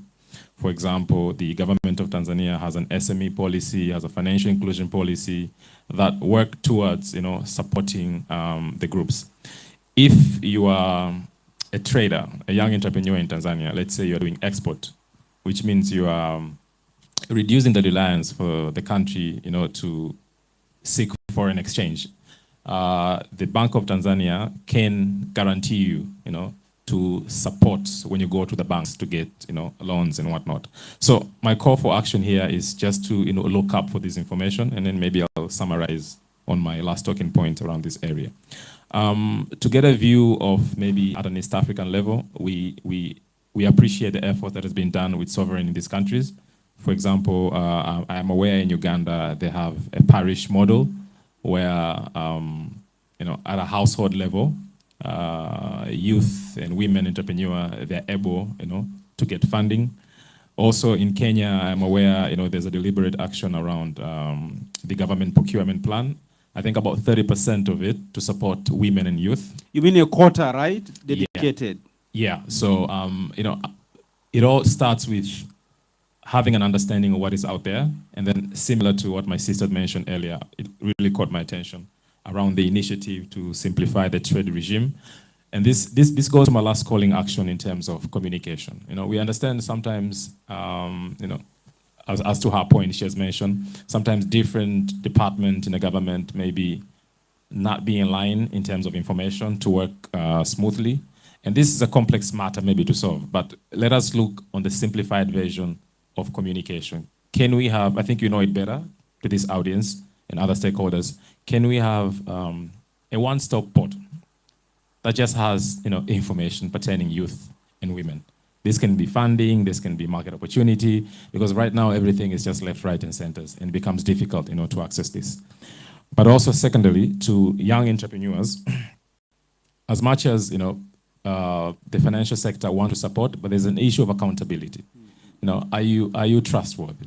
Every penny that you get, from financial sector should be going towards furthering your goals, furthering your business. The level of accountability we are seeing sometimes, for lack of a better word, is not there. And this is a big call out for a male child. You'll be surprised how these credit guarantee schemes that I'm mentioning, some of them, they're much more favorable towards women than the male counterparts, because women seems to be, trustworthy and quite accountable to, the fund that they get. So this is a call for action to, my brothers to, step up a bit. As much as, I've never heard a young entrepreneur say, no to a funding or whatnot. It's always a yes situation, but, accountability is very pivotal. And maybe lastly, is around, getting fund in the financial sectors require a a different ball game. You know, there's a way how you have to present yourself to be able to get easy access to finance. And this calls to formalization of your business. No one funds an idea. You know, start small, as Andrew has mentioned, formalize your business. And I do take note of the support from the government in terms of formalizing small groups of young entrepreneurs. So once you start there and, you know, someone sees there's a bit of a going concern in your business, it's very easy to get support. Thanks. Now, Ibrahim, you have painted this rosy picture of accessing funds, make it seem it's really easy. In reality, these things are not always as easy as we are told. You know, if you go to the bank, you start the process, you know, there are lots of delays, sometimes even unexpected hitches. How real are these, you know, things, these packages you're telling us about? How accessible are they really? And what do you think? You know, you said something about, women being more transparent, more accountable. I know there are, as men, we have a tendency sometimes, a man will go get loan and then you add another wife. we do abuse this. I think this is something, you know, like, this is not about stereotyping the male gender, but I think we have these tendencies.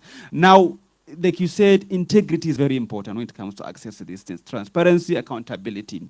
How important are these qualities in terms of accessing these facilities, loans from the bank?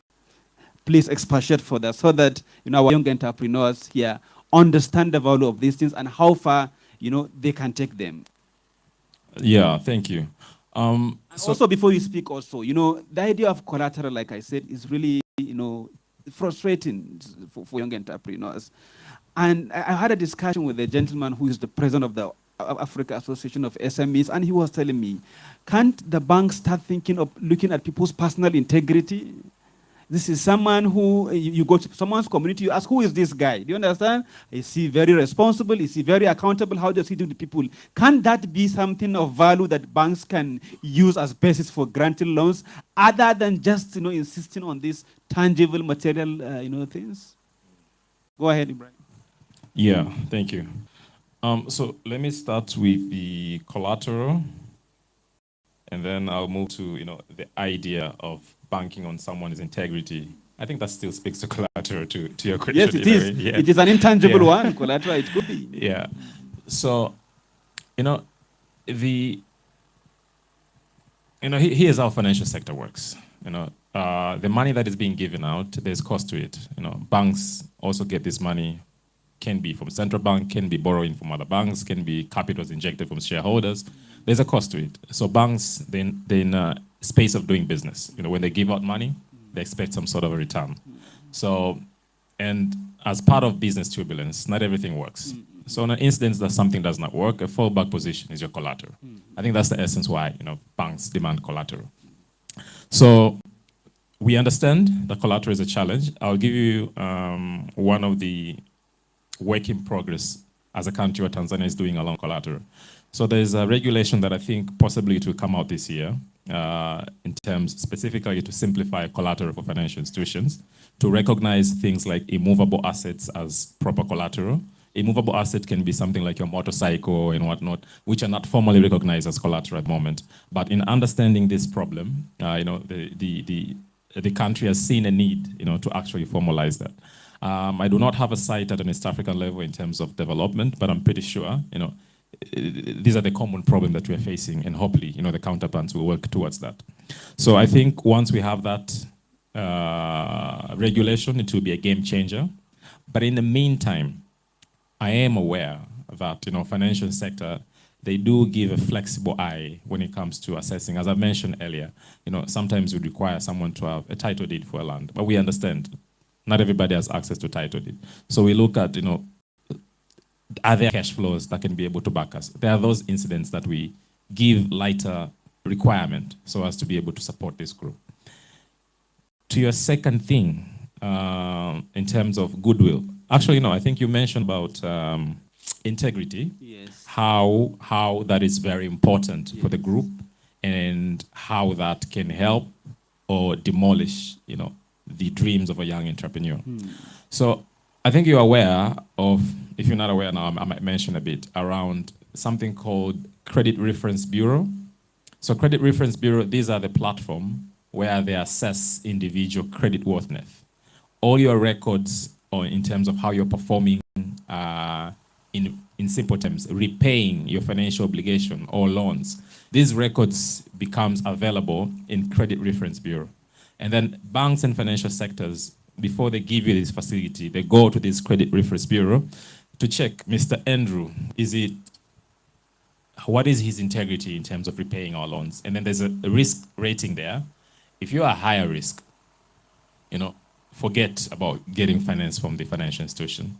So let us not be thrown away by, is it cheap thrills that calls Andrew?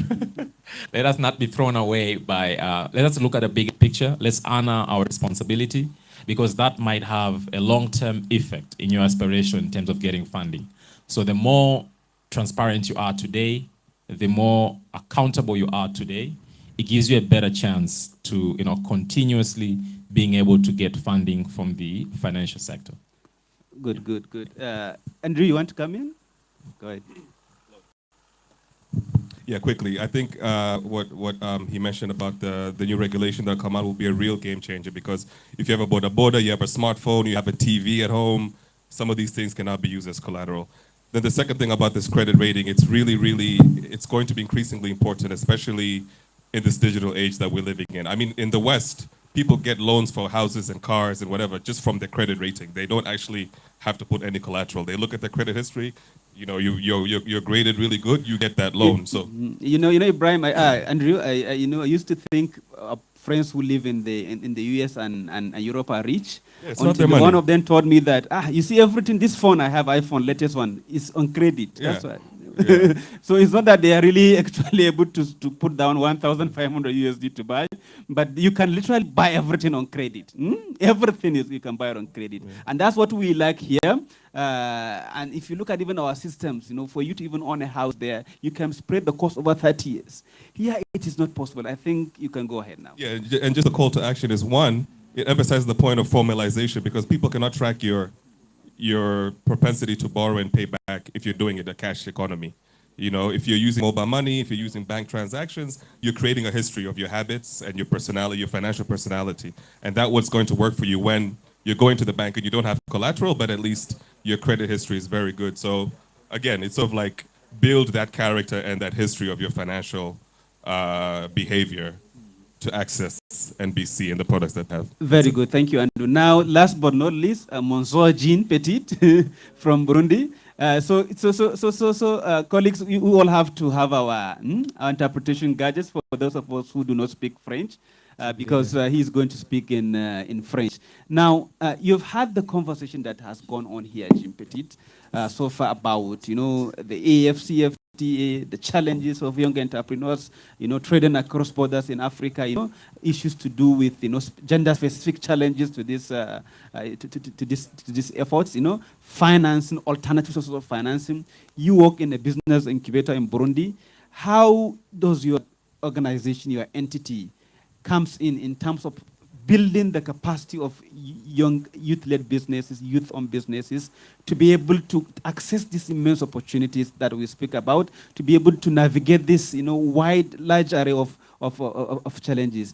What is the role of business incubators, so that young people who are here, young entrepreneurs who are here, who also either have running businesses, active businesses, or would want to go into entrepreneurship, would consider working with a business incubator such as yourself to incubate, ideate, incubate, and grow and scale their businesses? Thank you, Mr. Moderator. I think all the assembly is ready to hear with gadgets. Okay, let's check just a little bit better. Are you ready, guys?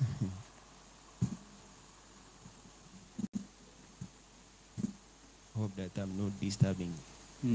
Let's hold on. So someone should please let us know if we are set, we are good to go with the interpretation.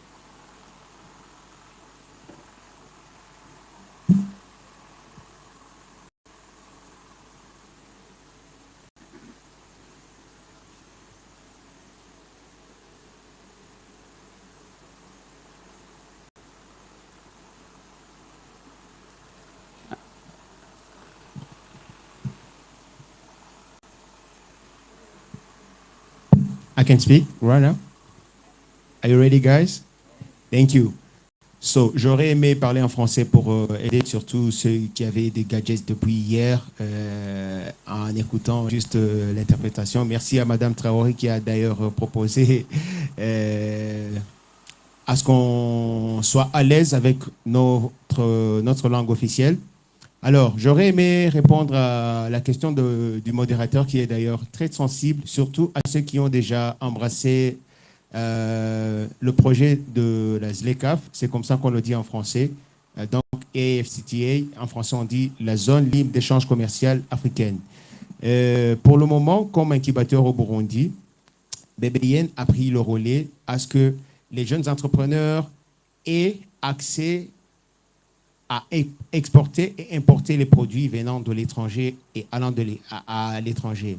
J'aurais aimé d'ailleurs vous informer que même durant la conférence qui vient de se terminer la semaine passée, dont même le président de la République vient d'embrasser la présidence en exercice du COMESA, on a déjà commencé à signer des traités, surtout avec le Congo, qui est d'ailleurs une très grande opportunité pour nous. Mais malheureusement, même s'il y a pas mal d'opportunités pour notre région, surtout est-africaine, on a même des challenges. Le tout premier challenge, c'est bel et bien la monnaie unique. J'espère que c'est très sensible, surtout pour le ministre qui l'a bien précisé hier, avec des idées vraiment très panafricaines. J'ai vraiment aimé toutes ces interventions.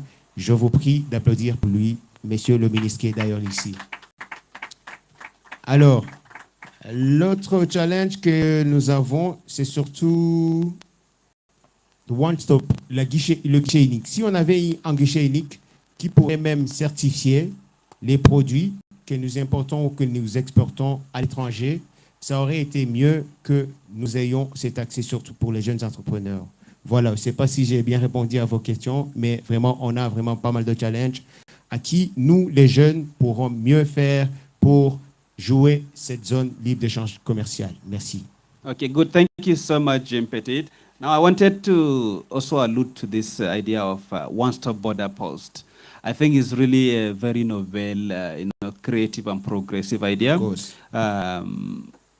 To explain it in lay terms, is a situation whereby all the processes that one has to go through as an entrepreneur when processing, passing through borders, are simplified and united in one system, such that you just, perhaps if you have to go through, like, let's say 10 points, then now you are able to go through 1 or 2 points. I want Janice to please speak about this idea of one border post. How do you think this one-stop border initiative can help us achieve, support women entrepreneurs and entrepreneurs, including cross-border women cross-border traders, to make them ease this process of trade in Africa? I know we have some examples here in East Africa, right? Yes. Please talk about how those examples work. Yeah, we have the one-stop border posts existing, and I think from the experience we have been having, the systems are there, they are working, but technology has been changing. And then you see then the systems are sort of like outdated. Sometimes you go to the border, the systems are not working, and you find like very long queues of people and vehicles trying to cross over. So I think we need to sort of like look at the technology that we're using within the OSBPs. It needs to be constantly updated. And then also the people that are using the systems, they should be very conversant with using the system. Also the issue of backup should be existing, because sometimes you see like the systems are down, then we don't have a backup system to sort of like do the... You mean the manual way of doing things? Yeah, then it sort of like inconveniences the businesses that are doing the cross-border trade. So the issue of technology, the issue of backup, we have an issue of electricity outages within the region. We need to sort of like have existing backup systems in place. Secondly, we have OSBPs that are existing, but for women and youth, you know, like most of the cross-border traders, they are women. But then the facilities, the nursing rooms, the changing rooms, the washrooms, Yes. they are not there. We have information within the OSBPs, but maybe in languages that are not conversant with the cross-border traders. So the OSBPs, they need to sort of like What are the have- OSBPs? Yeah, one-stop border post, sorry. Yeah, they need to have like informations that are translated in various languages. We need to have like officials that are conversant with speaking different languages for us to be able to like ease the movement of goods and services across the borders. But there's this famous one-stop border post in East Africa. What is it called? Namanga, Busia, Malaba. Between where and which countries are they? Tanzania, Kenya, Okay. Kenya, Uganda, Yes, Rwanda, yes. Uganda. Yes, yeah. and there's this also famous one between Zimbabwe and Zambia in Southern Africa. So indeed, what essentially the idea is, the one-stop border post is the way to go, but it seems we're still struggling with it. And I think this is also one thing that advocates in our midst and entrepreneurs also can take up, to advocate to the member states of the African Union to really, take up this idea of one border post, because if we are able to get that, I think, well, it will address most of these challenges that Jean Petit has. Do you want to say anything, Jean? Just a question. Is it possible to integrate this one-stop border? Because Burundi, I think that Burundi is not the member of this one-stop. Is there a problem? I think it's something that is under discussion, because there is data that is not available, or some border posts are way advanced than the others. So it becomes a bit of a challenge to sort of like integrate the systems. But I know most of the OSBPs have been funded by Trademark Africa when it was Trademark East Africa. Maybe some of the borders do not have such, but I'm sure the EAC is working towards establishing OSBPs in all of its borders. Sounds good. Thank you so much. Now, the floor is open to a participant to, if you have any questions or comments, to raise it. Maybe we should start with the one at the back. Do you think it's fine? Then we come front like this. So please, if you're asking a question, direct it. If it is a question, direct it to any of the speakers. Okay, thank the panelists. I just like to add about the nexus between the trade, peace, and security. That's one lady in white that's talking about the harassment of women across the border trade. So someone also gave the example about the current security situation in Burkina Faso that affecting the trade. So when you see that situation, you need to build nexus between the trade, peace, and security. To my questions is that because there is always the smugglers that make it easy for the trade, to go across the borders. But given the security situation is not favorable to those in the trade space, my question, how can we address as a continent this issue of cross-border smuggling? So who are you directing your question to? Lady with the white. I forgot that. Okay, thank you. Please, we have to be really fast because we haven't got much time.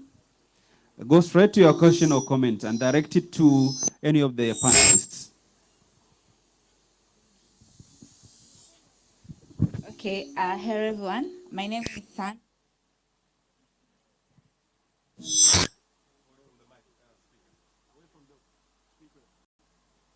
Move away from the speaker. The speaker.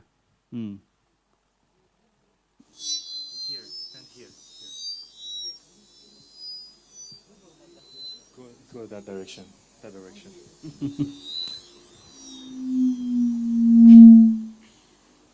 Okay. So my name is Sandra. I'm from Tanzania. I'm an entrepreneur and also an accountant. So my question goes to Janice Kimaro. I'm working with women farmers in herbs production. So my question is, okay, so we have faced some challenge in terms of exports. So how is the African Women Business Platform provide opportunity to women who engage in agriculture to export the products outside the country. Thank you. Thank you. Okay, who next? Please, very brief and direct your question to any of the panelists.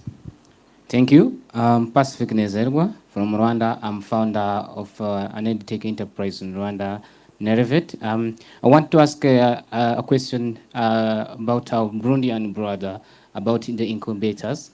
I've been in incubators many times, different incubators in Rwanda. So, but the fact is that some of incubators are taking advantage about the entrepreneurs, the participants, or whatever, but they really don't adding a tangible value to the entrepreneurship ecosystem, specifically to the startups and small entrepreneurs. But for you, what do you think is the problem, and how do you make sure that that is not happening to your incubation? Last question again is about the credit to my brother from Tanzania with the Greg. So it is about how do you think like entrepreneurs here in Africa can get access to finance easily? You know, many people are starting without collaterals, or even if they have, they are being asked like high return. So what could be the solution, and what could be your recommendation to as small entrepreneurs? Thank you, thank you, thank you. Brilliant question.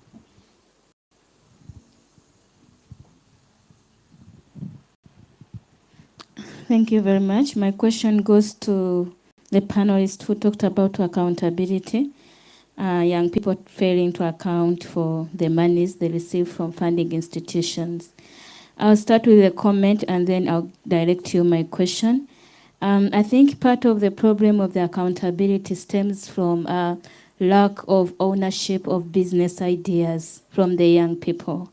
We tend to jump into these funding opportunities out of excitement, and we've not actually owned the ideas, and in the end we fail to implement them, and therefore we get the funding and we fail to use it very well. So my question to you is that how then do we help them? Do you think we have an integrated approach in terms of having one kind of approach to skilling for all the African young people? Thank you so much. Please be very brief and straight to the point, and also mention who you are directing your question to. Yes, my name is Alvin. My question is to all the panelists. I heard you talk about entrepreneurs and you're more into goods. But majority of us here have gone to school and we've mastered a service. I, for one, I might be a lawyer who is offering legal service. I don't have goods to offer, but I'm offering a service. But I get challenges to establish maybe a law firm in Kenya. I get challenges to maybe represent somebody in court, maybe in South Sudan. But I have a client in South Sudan who would have money, to facilitate me to represent them in court. So how are we going to drive conversations towards enabling Thank you so much. Thank you so much. Thank you. Unfortunately, we can't take all the questions, but I think there are a few hands that have been up before now. So please let them ask their questions, then we can round up the panel. We've already exhausted our time. Okay. I know this is very sensitive, very important. Thank you. My name is Karen, and I work as a business-to-business specialist. And my question is to Ibrahim and the gentleman next to him. You talked about credit score, so I just wanted to know, coming from a point where I have been in the business sector, how well are we doing the credit score training, especially to the customers in the bank and even the ones who are not really bank customers but do bank transactions? Because we can see that it really has a big impact on loan requests and loan repayments. Thank you. Thank you. Here, please. We haven't got time. Yes. Then we. Thank you. My name goes to Ibrahim.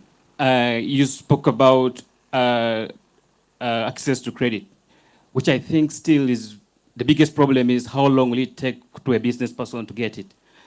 For instance, maybe it will take 2-3 days because of the process of ascertaining collateral security. How do you make it so easy that somebody can get within, say, 12 hours or 6 hours? How can you make that happen?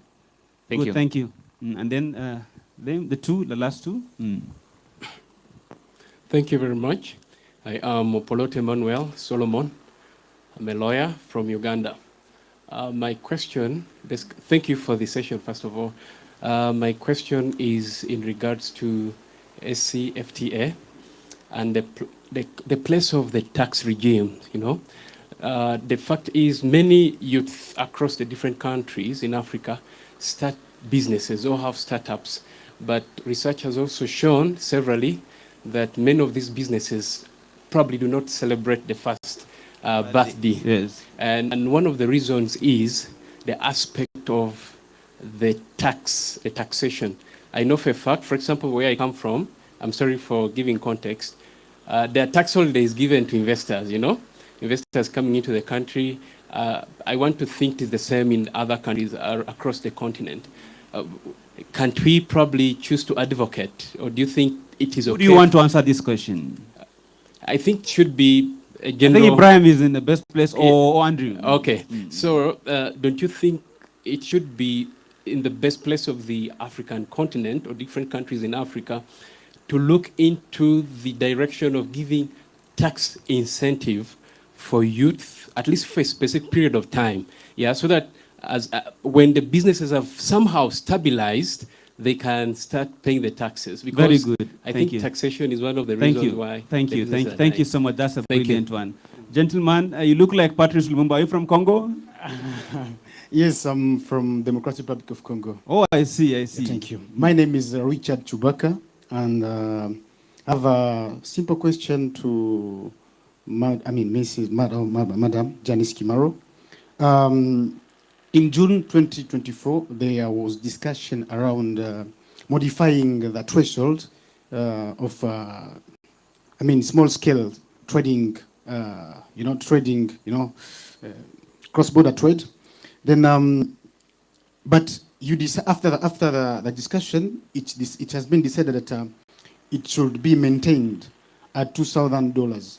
So the first question I have: why did you maintain that threshold at $2,000, and the application of that measurement, how effective it is within the East African Community region? Thank you. Thank you so much. Thank you so much. I'm sorry, we would really love to take more questions, but we don't have time. In fact, we have even went much beyond our allocated time. What I think should happen is that if you have got any questions, once the panel ends, you can reach out to any of the panelists and then ask questions directly to them. And I think that will also give you more opportunity to even discuss and engage with them in a longer time than you will be able to do on this platform. Now, let me start with you, Ademarco. I don't think there's any question. Was there any question directed at you? Was there? If there's none, since we don't have time, I would just ask you to where's the mic? Do we have a mic close by? To just in 30 seconds, give us your parting shots, last words. Yes, thank you so much. So one thing that I want to tell my young entrepreneurs here is that, yes, your business idea worth more than all what we are saying. You see, come out with a brilliant business idea and be resilient to the face of time, in the face of failure. Learn from your mistakes as an entrepreneur, because you believe in the business idea that you are running, and you need to convince people to also buy into your business idea. And now that we have the African Free Continental Trade Area, I think it's a bigger opportunity for you to market yourselves. You can market from other countries across. Don't think of the neighboring countries alone. Through partnership, through innovation, and how you utilize the NGOs, the grants, you see, it's a whole lot of opportunity for you. So I will not advise you to concentrate much on some of the financial institutions, like the loan as a startup. because I have experienced some of these things before. And I would advise you, we don't go for loan to start a business. We go for loan when you know you have people to sell your product or services to, but you need money to scale up. So loan is for scaling up as a businessman. Thank you, Marco. That's brilliant. Jim Petit, in 60 seconds, your parting shots and the response to any of the general questions or the specific ones directed at you. Is it possible to answer to the question from... Go ahead, please. Go ahead. Good. Can I even answer in French, please? Yes. Thank you. Mr. Nezegwa, vous avez posé une très belle question que j'ai vraiment aimée parce que avec l'expérience que Bébé Yen a vécue durant plus de 15 ans d'expérience, on a fait face aux problèmes surtout de formation théorique. Il y a plus de théorie dans notre écosystème entrepreneurial et de pratique. Alors, on a essayé de changer le système à ce qu'il y ait au moins des pratiques. On a même eu la chance de gérer un projet de la COMESA qui s'appelle Biawe. Ça faisait partie de plus de 15 pays. Et nous, on a formé des jeunes, surtout femmes, qui voudraient intégrer la couture. Et on a vraiment aimé des bons résultats parce que c'était des résultats tangibles. À présent, on a eu des couturières professionnelles qui font une couture vraiment très moderne. Alors, il y a aussi notre part de questions, plutôt une part de réponse que monsieur vient d'aborder. Il faut que nous ayons cet esprit de tout d'abord commencer sans toutefois avoir des crédits. Parce que à chaque fois qu'on pense que lorsqu'on pourra avoir des crédits, c'est là où on va commencer, c'est là où vous allez chuter.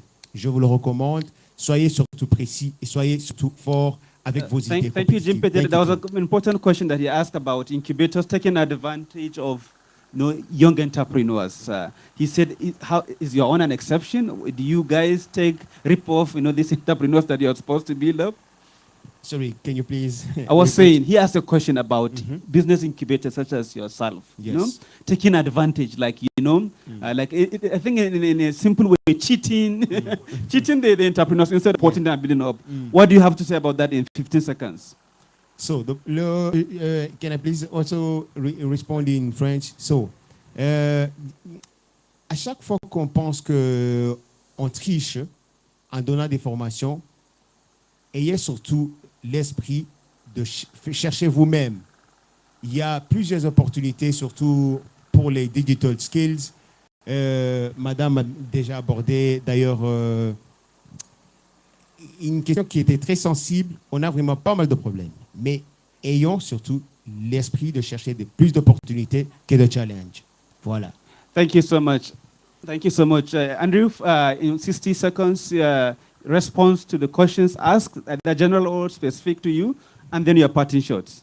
I don't think I got a specific question, but there was one about the credit bureau, and I think he's in a better position to answer. But I like the question from the gentleman about exporting services. And I believe FCTA has a protocol on trading services. Protocol on trading So, services, it does. So there's it does. that. But I think, it's not a direct answer, but it's sort of to question, why do you need to set up an office in another country? That's one. 2, can you operate as an independent consultant? 3, can you find partners to do the law work for you so you bring clients and you share sort of retainers and things like that? So again, and I think it's more of a political question why it's easier maybe to export a product or commodity than is for Tanzania to open an office in a law firm and accountancy. So that's one. There was a second point about incentives for SMEs and why the taxation, a lot of SMEs fail within the first year.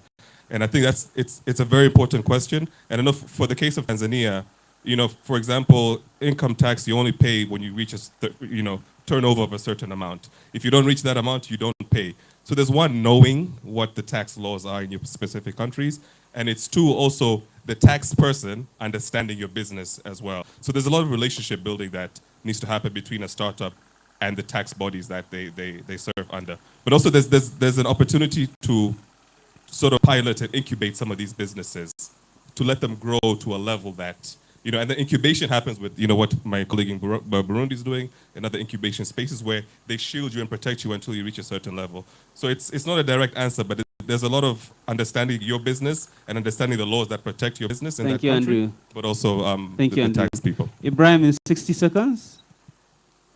Your responses, pass over the mic, please, Andrew.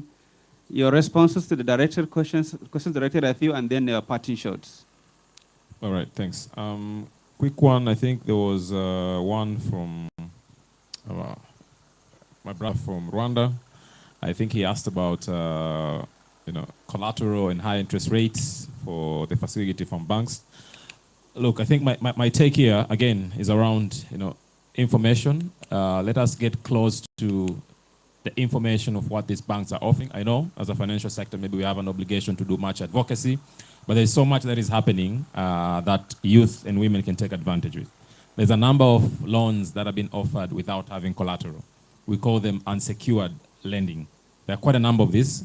Also, there's so much initiative that is being directed into certain sectorial sector. For example, there's quite a bigger motive for a financial sector to support business in agriculture. I'll give a very high level view of this. There are other development partners who are giving loans to financial sector with conditions to lend at a favorable rate for business in this sector. So it's up to us, finding out this information. Like African Development Bank is really supporting financial sector in Tanzania to support agriculture at an affordable rate. And there's also, not to sound very complex or get much into details, there are incentive at the moment in Tanzania for banks to support agri-sector. So all pointers are pointing towards, giving that support. To your question, I think let's just stay up to date in terms of what the information that is out there, in terms of collateral and in terms of the interest rate. I think I'll keep it like that for now. And there was a question around Credit Reference Bureau. I think it's a very, very good question. I think we have a journey to take, as a country, in terms of advocating that Credit Reference Bureau is there and it can demolish your future in a matter of a second. But then again, the issue of repaying our dues comes to integrity. Whether Credit Bureau is there or is not there, you should pay your dues. But I do concur with her in terms of, a journey needs to be there in terms of an advocacy, because there are different parties that are engaged into this credit scoring. There's a responsibility for banks. As a bank, we are submitting this information somewhere in terms of your performance. If we don't do our part very well, you will be impacted. You might be rated higher, while it's not your fault, someone has not submitted the information. So banks have a role to play, but also, we end user for this particular data. I think it's important to understand what are the metrics, what are the numbers behind into our scoring. So I'll package that as, every stakeholder engaged in this process has a role to play in terms of advocacy. I think Andrew did touch base on the tax. There was one guy who mentioned about turnaround time. When you go and ask for loans, it takes longer and whatnot, and something like that. I think what I would say here, it's, situation will differ from one financial sector to another. I think it's all a matter of process improvement in terms of, which one is faster, which one is not. I think a call for action, I would say, financial sector need to invest more in automation to make sure that, we shorten up this process. We as NBC, we have embarked in this automation. For example, if we onboard you, it's an automated thing. Now the government has really supported us in terms of KYC, simplifying, the ID that I use to onboard clients. So if you open an account with us, it will be instant. An automation, you have an account. When you go to a process of a loan application, now depend on the type of a loan. Some we have worked towards automation, some we are doing still process improvement to make sure the TAT is okay. Thank you so much, Ibrahim. That's brilliant. Even great. 60 seconds, responses and final parting shots. Thank you so much, my colleague from South Sudan, for that question. Number one, I want to start by saying our goal and our desire is to boost intra-African trade, is to shape the future of this continent. But when we find that there are challenges of smuggling, ideally we shall not get there. So for me, I think what can be done, the member states of the different countries should come and should have an harmonized kind of trade policy whereby all member states are speaking the same language. We need to collaborate because smuggling, curbing smuggling is not a one country's or a one member's effort. But we really need to coordinate, we really need to collaborate, we really need to come together jointly as member states of the African continent so that we are able to work together to curb smuggling.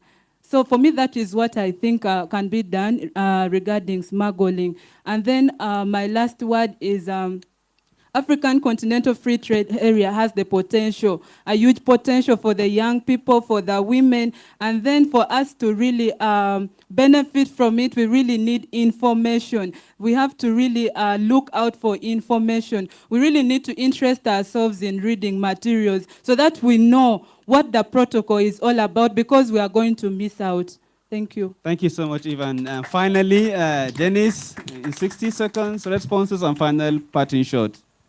Thank you. I think to add on the question asked by the first person, in addition to what Eva said, I think we need to have like good reporting mechanisms when it comes to the issue of sexual harassment, like whistleblowing mechanisms. On the second question on women, supporting women in export in agriculture, we have various initiatives when it comes to capacity building on various areas, e-commerce standards and certification, on the issues of branding and packaging, etc. We also do advocacy in different thematic areas that support women and youth initiatives in the EAC region and Africa at large. We also do business-to-business linkages through the trade fairs. Also, we do background checks for the counterparts. And for instance, if you want to do business in DRC, we have counterparts in DRC that can do a background check to the relevant partner that you want to do business with. On the issue of revision of the simplified trade regime and why it has been maintained at 2000 still, I was privileged to sit in that meeting and negotiation that happened in June in Nairobi. And the issue came across that there was no data to sort of like convince the government why the STR threshold should be uplifted. So we ended up saying, giving out a recommendation that we need time for all the SBPs to keep track of the data of the goods that are traded under the STR across all the borders for us to be able to make an informed decision as to why we want the threshold to be lifted. On my closing remarks, I would want to urge the youth out here to sort of like read a lot. There is a lot of information that is existing for you to be able to do like the trade in goods and services across the borders. Take time to read for you to be able to make informed decisions. Take time to find mentors. There are people that are already in these spaces that are doing businesses that you're already doing. Take time to build relationship with these people for you to be able to like benefit and learn from them. And also, Andrew, I know, has touched a lot about and insisting about partnerships. It's one of the big challenges that we have when it comes to trading goods. The issue that we have as one of the big challenges is like we cannot meet demand of big orders. Can we take time to form aggregation centers? Can we collaborate? Can we forge partnerships for us to be able to and possibly benefit? Cooperatives, right? Yes. Thank you very much. Okay, thank you, Janice. Thank you, Eve. Thank you, Ibrahim. Thank you, Andrew. Thank you, Jim Petit and DeMarco. I think if our audience will not mind if we continue with this for the rest of the day. But unfortunately, we don't have much time. I apologize that we are not able to take some of your questions. But like I said, the panelists are all around. Please reach out to them, engage them. I'm sure they'll be able to answer your questions in more detailed terms. Thank you so much for being here. Thank you so much for your active participation. I look forward to seeing you again some other time soon. Bye. Yes, I think we should.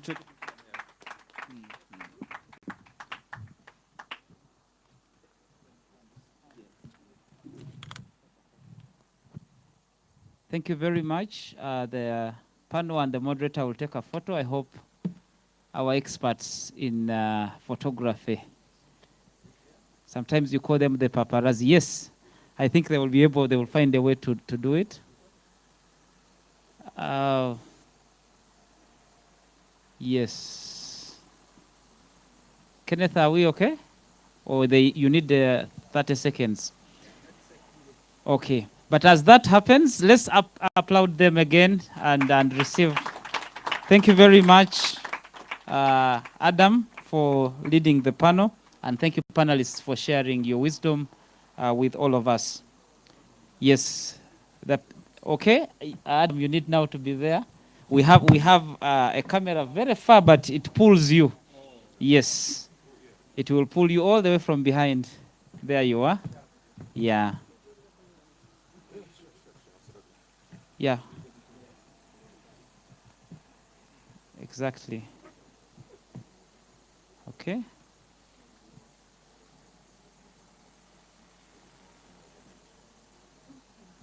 Perfect. Thank you very much. Give them another round as they really go.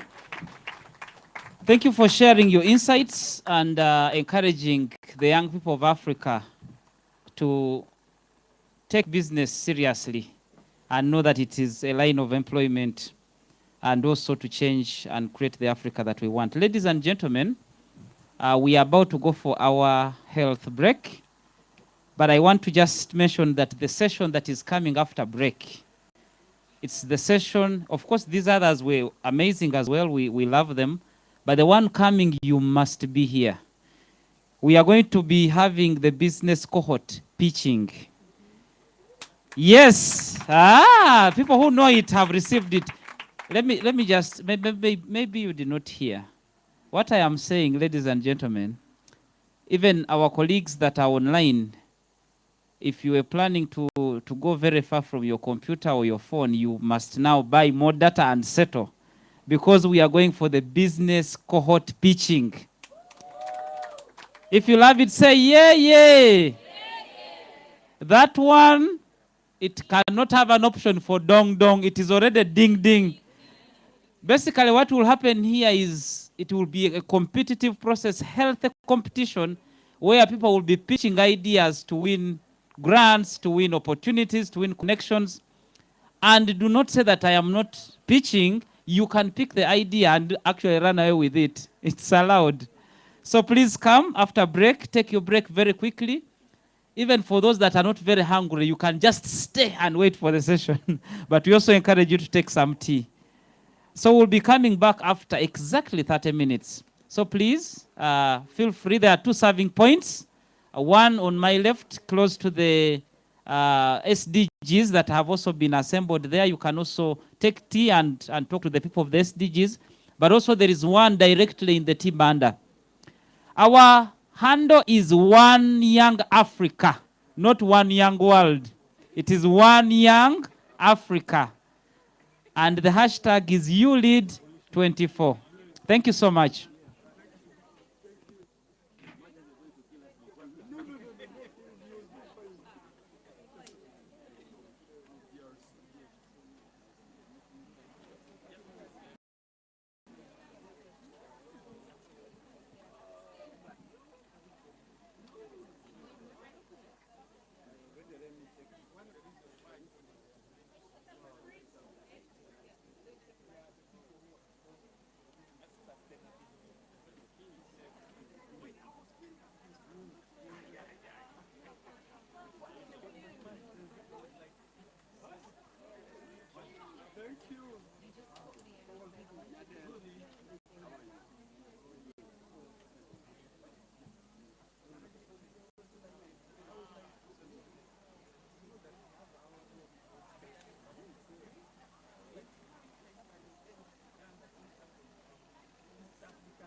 Tusonga mbele mama Afrika, Afrika,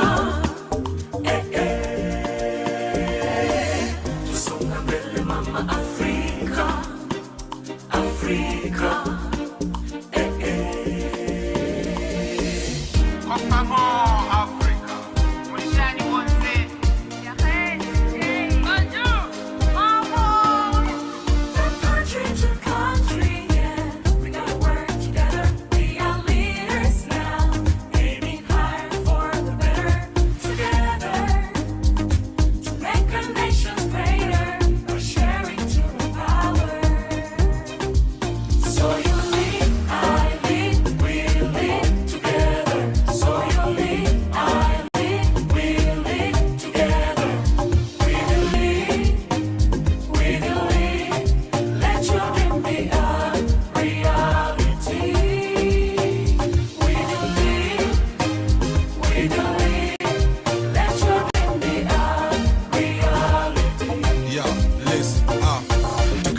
shape young men and women. With the pillars, with the future, here we are. Let's join together with ability to change communities, with love, with peace, to respond to our need, to call for unity. Africa, hear me cry. Never leave me alone. As I see light in a brighter future, let's join hands for youth and women. Let's join hands for youth and women. I lead, we lead together. So you lead, I lead, we lead together. We do lead, we do lead. Let your dream be a reality. We do lead, we do lead. Let your dream be a reality.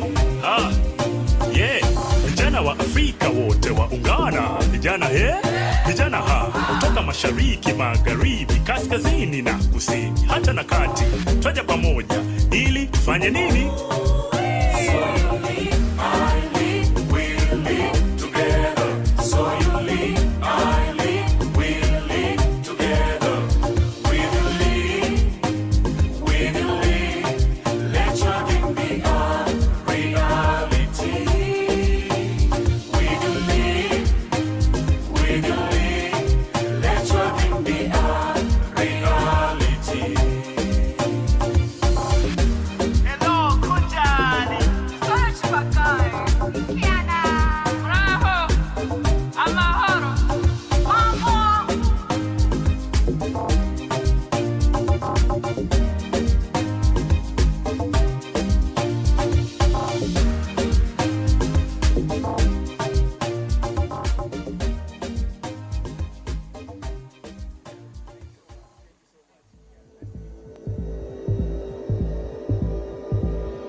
Being part of the fellowship, I am excited.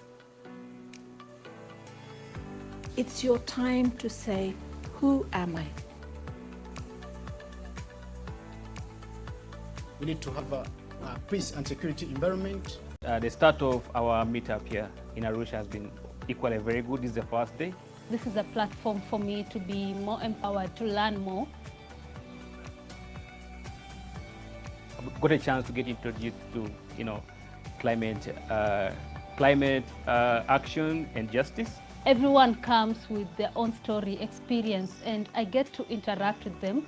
I get to tap into these experiences, I get to tap into this knowledge, and this is actually adding on to the information or the bank of knowledge that I have. So this is a very good platform for me to grow as a person.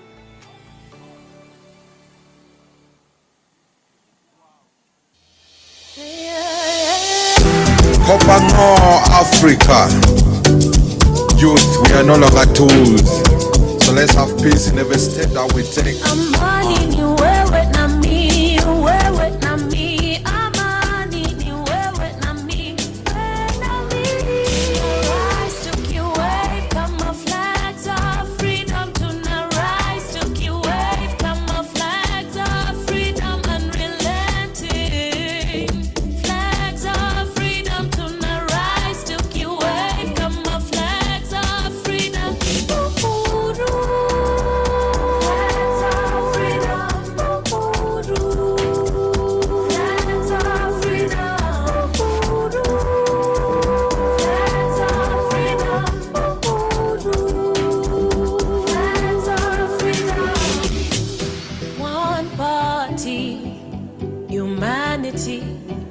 Showing up to maintain our sanity, adapting to love in this reality. With hope you can see, we struggle to be heroes rising. We believe pamoja we can achieve. Rise to the way, come our flags of freedom tonight. Rise to the way, come our flags of freedom unrelenting. Flags of freedom tonight. Rise to the way, come our flags of freedom. Flags of freedom. Flags of freedom.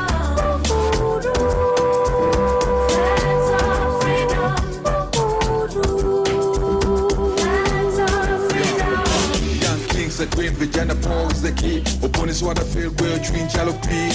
Listen now, tomorrow will rain. Pour on me, please quench my thirst. Bring in peace, oh that's my wish. Kenya, yeah, money, here, see together. Beautiful people, yeah, Mama Africa.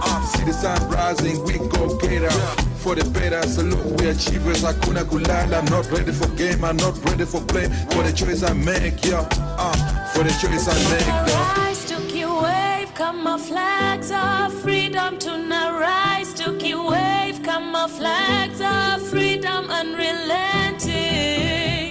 Flags of freedom to now rise to keep wave, come our flags of freedom.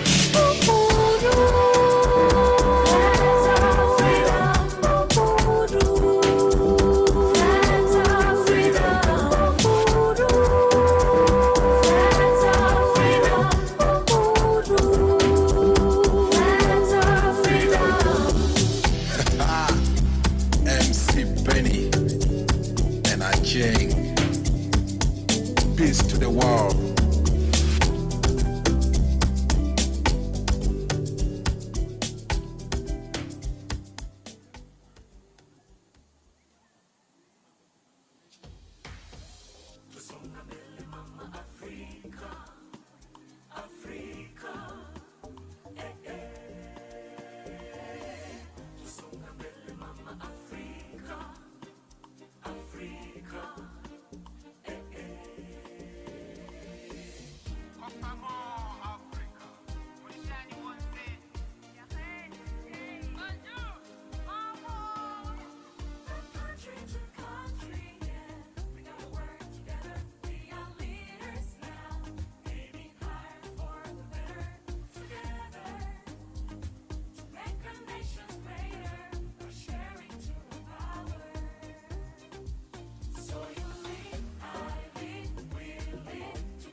Shape young men and women with the pillars, with the future. Here we are, let's join together with ability to change communities, with love, with peace, to respond to our need, to call for unity.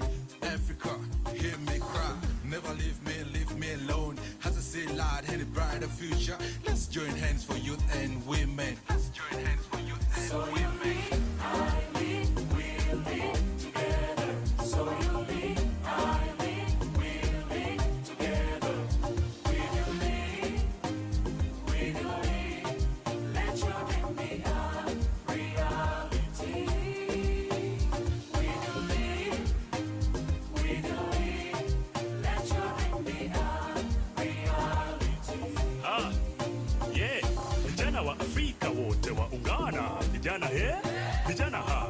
Mashariki, magharibi, kaskazini na kusini, hata na kati, twaja pamoja ili tufanye nini?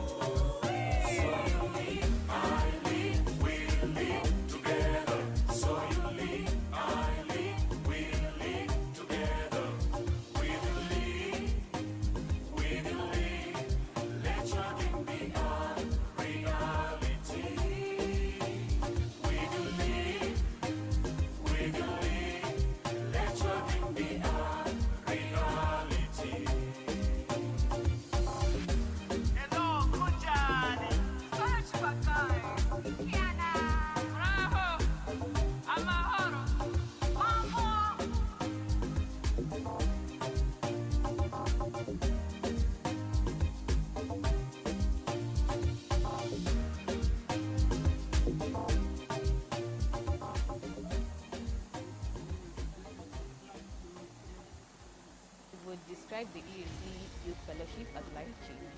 Transformative. Is a networking opportunity.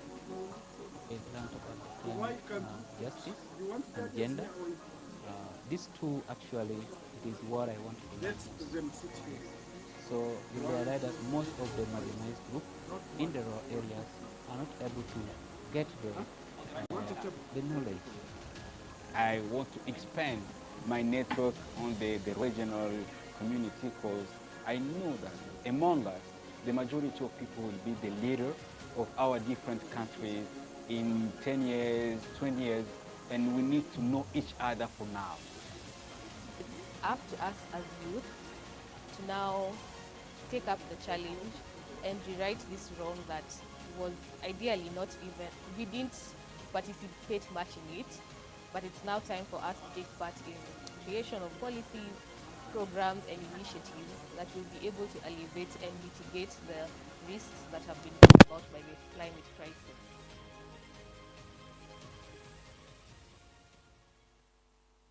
What makes me incredibly optimistic this morning, and that is why we are all gathered here, is that we have agreed to the common agenda, and that is to make Africa great.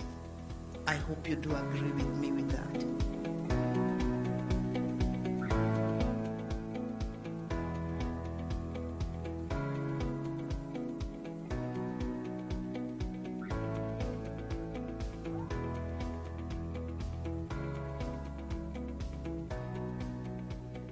I'd like to take this opportunity as patron of this summit to thank His Excellency President Ruto, President of the Republic of Kenya, for agreeing that his great country plays host to the 7th YouLead Summit. Youth have spoken and we have carefully listened, and it is why, for the first time since 2017, we are hosting YouLead Summit outside the United Republic of Tanzania. The EAC has set a very high standard for other regional economic communities to reach out to the youth, and so today you have converted me, so wherever I go, I'll try to encourage even our colleagues in SADC to launch an initiative similar to this one. Good or less good or bad, what goes on in Africa has repercussions in Europe. And conversely, what goes on in Europe has an impact in Africa, as we clearly see with the war of aggression by Russia against Ukraine. We thus have a mutual interest in seeing each other prosper, be at peace, and fulfill our potential. The East African community must embrace youth as champions of African solutions to African problems. Our youth must be champions of East African and indeed African integration. Our youth must be the champions of climate change adaptation. Our youth must be the champions of peace and security in our region.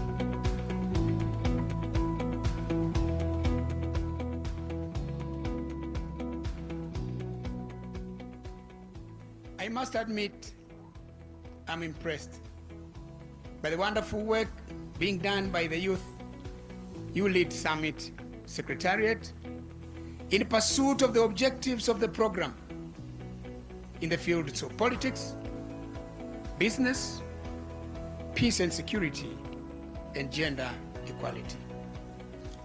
They have made me feel happy and proud to be your patron. Ladies and gentlemen, I commend the Secretariat for choosing a very pertinent theme for this year's summit: youth empowerment through capacity building, revitalizing youth voice and agency towards the Africa we want.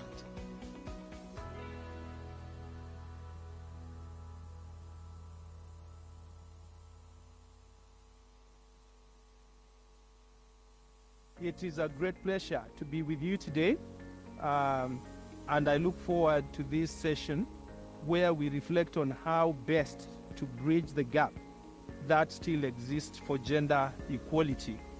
Of course, we know while there are milestones won, we are still far from really attaining true gender equality. Data matters. In the context of generation equality, it is important that young women's voices are seen, recorded, documented, and then provisionally implemented. That's why research also matters. From what I know, that there's already a manifesto document that highlights that young women voices are going to be heard and documented, but it's up to the government to make sure that there is a reporting on that. Under-reporting data research, we still need to invest in this to be able to find solutions for even women at the grassroots level, even women who are still ashamed of reporting because of the stigma around violence against women. So there's still more to be done. And so I do recognize the point of underreporting of data. I do recognize the point of underrepresentation of views. But I think that we do need a forum at least that allows for us to report the underreporting of data, that allows for us to understand that this is still a continuing problem. And so I think that this forum is actually very important because it allows us at least a vehicle where we can make some progress. Are people underground are capacitated enough? Are we capacitating enough? If we are, in what ways? And after all, we are talking about sustainability, which include all parts of the community and all members of the community, including women. Then what's going on under the ground? At the global level, women have to celebrate the fact that the UN, the global government, African Union, the continental government is cognizant of inequalities existing in the continent. And as a result of that, where we fail to achieve gender equality, efforts have been made towards achieving gender equity. That's a thumb up. At Plan International, we are proud to be co-conveners of the Gender Equality Forum together with MS Training Center of Development Cooperation, YouLead Secretariat, the East Africa Community Secretariat, the Office of the African Union Chairperson, Person's Youth Envoy.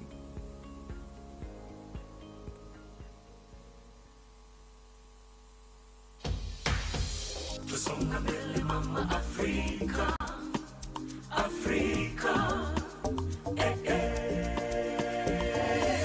Tusonga mbele mama Afrika, Afrika,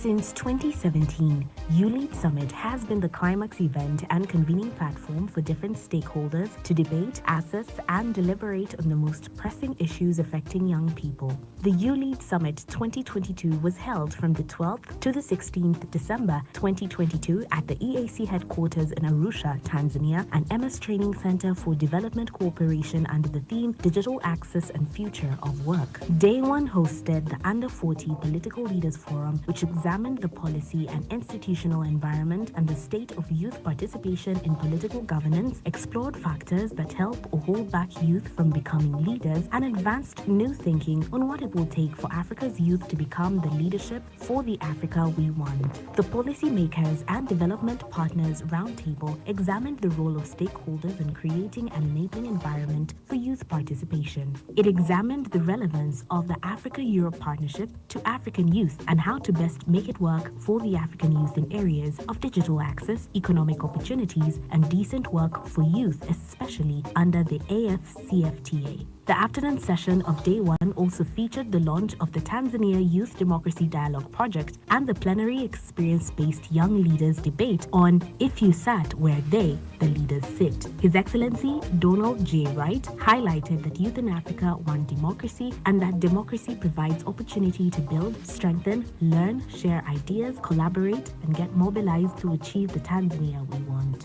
Honorable Masai Pamela Simon spoke on the relevance of such an initiative and called upon the integration of climate change as a key to achieve digital access and the future of work in Tanzania. Honorable Nusrat Hanje called on youth MPs to connect with the youth by meeting them, engaging them, and ensuring young people are meaningfully engaged.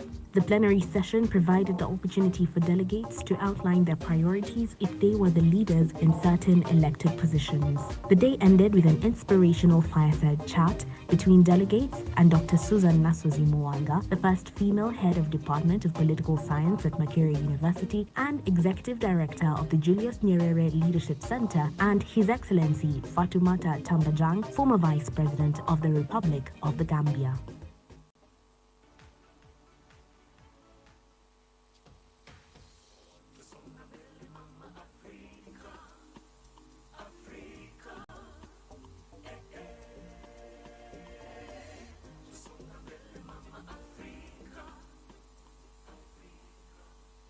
On day 2, the Under 40 Business Leaders Forum explored making the AFCFTA promises to African youth a reality, opening markets and opportunities for women, youth, and SMEs. It also served as the last mile for YouLead's ongoing process of collaboration with the AFCFTA Secretariat, United Nations Economic Commission for Africa, on consultation and collecting of youth and women views and contributions for AFCFTA Protocol on youth and women in trade.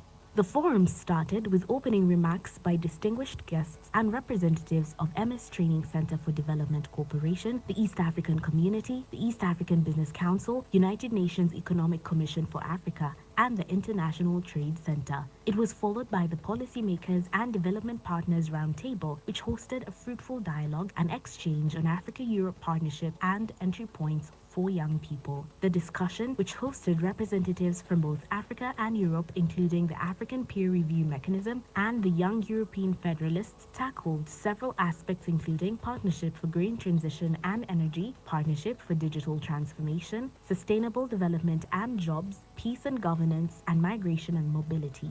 The afternoon session of the Under 40 Business Leaders Forum provided an opportunity for delegates and distinguished guests to discuss YouLead's work on youth in business, trade and enterprise, and the entry points and opportunities for women and youth in trade entrepreneurs in the AFCFTA Women and Youth in Trade Protocol. This was followed by the EAC Youth Enterprise Accelerator Awards, EAC YEA, for cross-border trade innovation. The session featured presentations by 4 applicants of the EAC YEA 2022 who were given the opportunity to present their business idea proposals and invite startup investment from the partners attending the summit.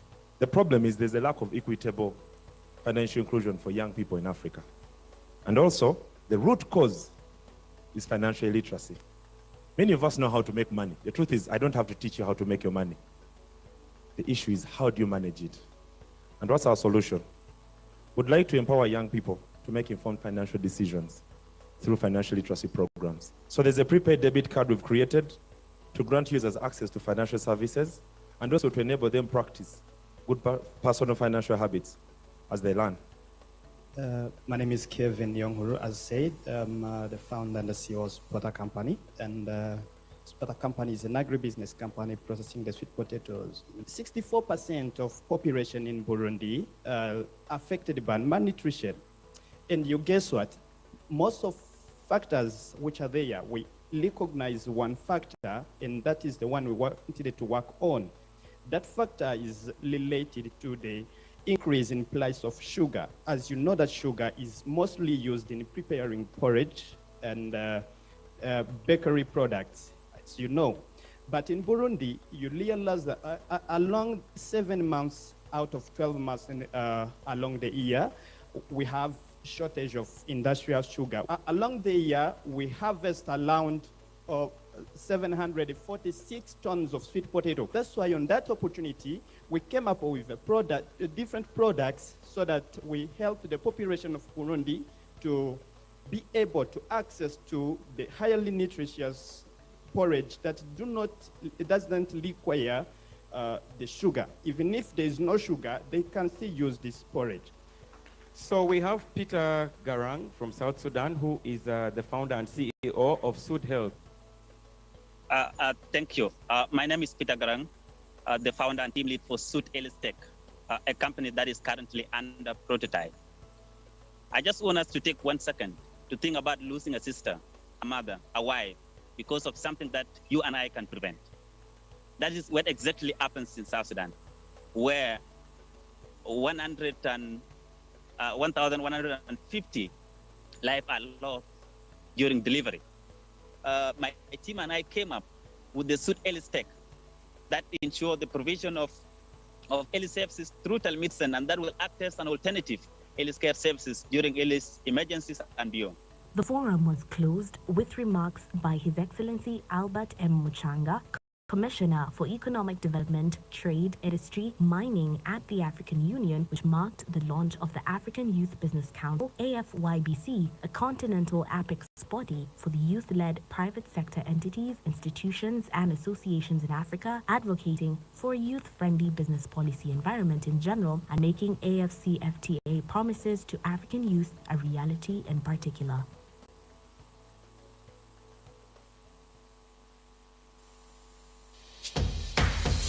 Tusonga mbele mama Afrika, Afrika, Tusonga mbele mama Afrika, Afrika,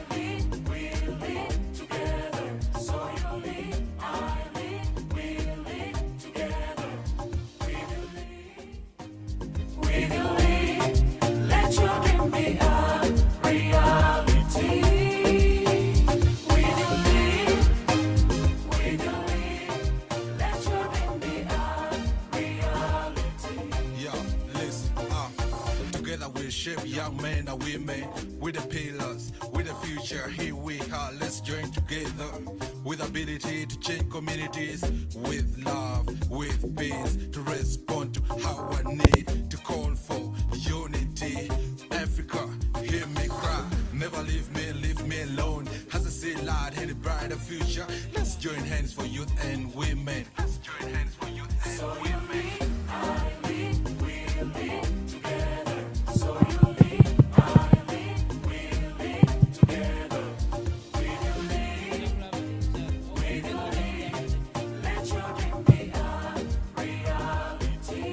Yes, ladies and gentlemen, you need to come back.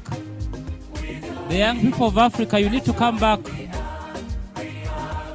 Ahmed, Ahmed, support.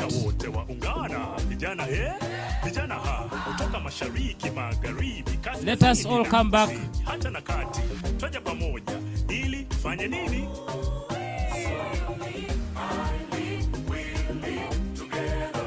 Our wonderful volunteers, please just make sure that people are back. If your neighbor is not moving, I have allowed you to pinch them. As long as they are not your supervisor, they will chase you from your job. But just make sure your neighbor comes. Yes.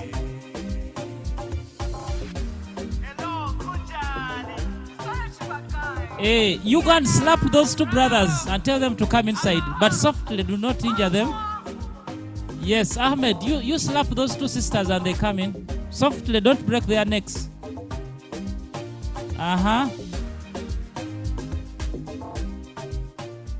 The people at the SDG information desk, please come. Stuart, you can, I've allowed you to pinch. Africa. Youth, we are no longer tools. So let's have peace in every step that we take.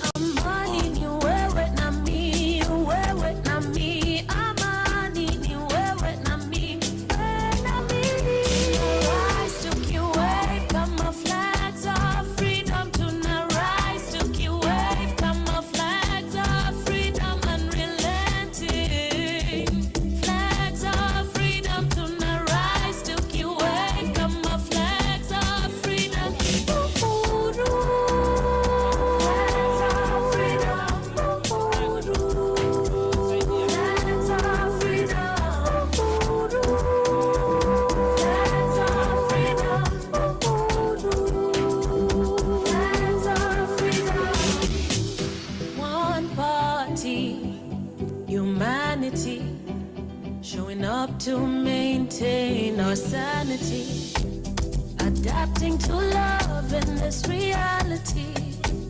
With hope you can see, we struggle to be heroes rising. We believe a more joy we can achieve. Rise to the way, come our flags of freedom to rise.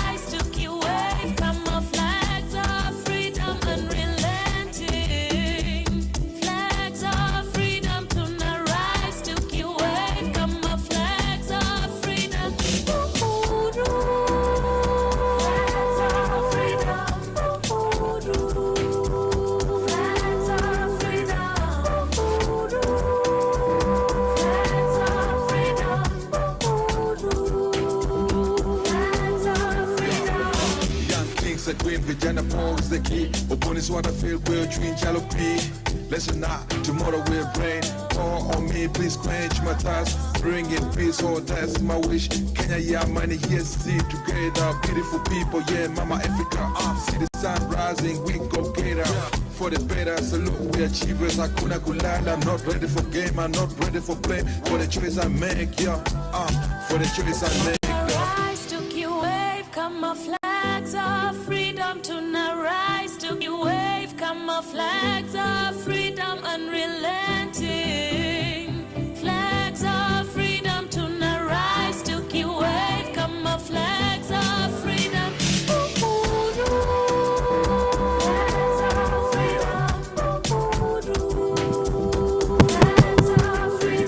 Hello. Hey, hi, good afternoon. Hi, everyone. Hello, hello. What's going on? Hello. The tension should go down. The pitching will be okay. The judges will be friendly. So my students don't panic, right? So we are going to start this session where we are. Is this opposition? All right. We are going to have our boot campers, the business cohort, that will be showing us their business ideas, pitching ideas. So let me hand this session to Collins to take us through the session.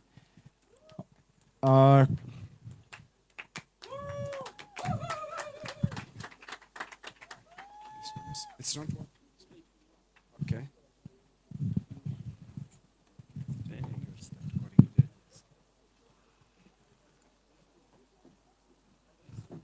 Testing, yes.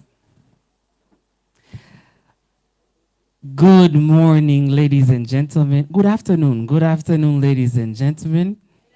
Oh, that is not a good afternoon that has had tea and nice snacks. Good afternoon, ladies and gentlemen. Much better, much better. A very warm welcome to you all to our business pitching flight.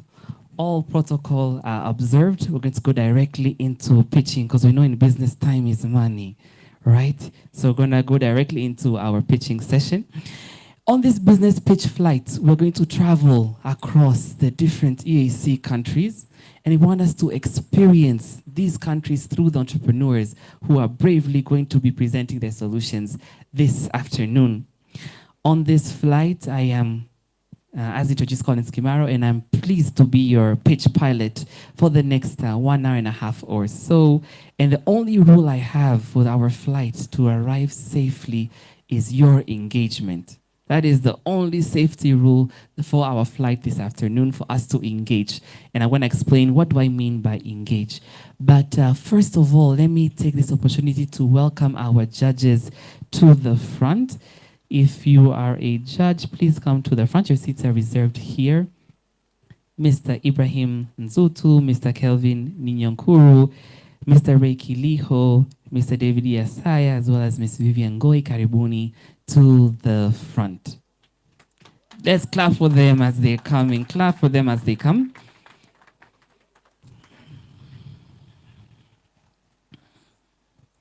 As they're settling in, I was mentioning, we're going on a business pitch flight. We're going to travel across EAC. Each member state has entrepreneurs that will be pitching today. So that is the very first key members of flights are the entrepreneurs.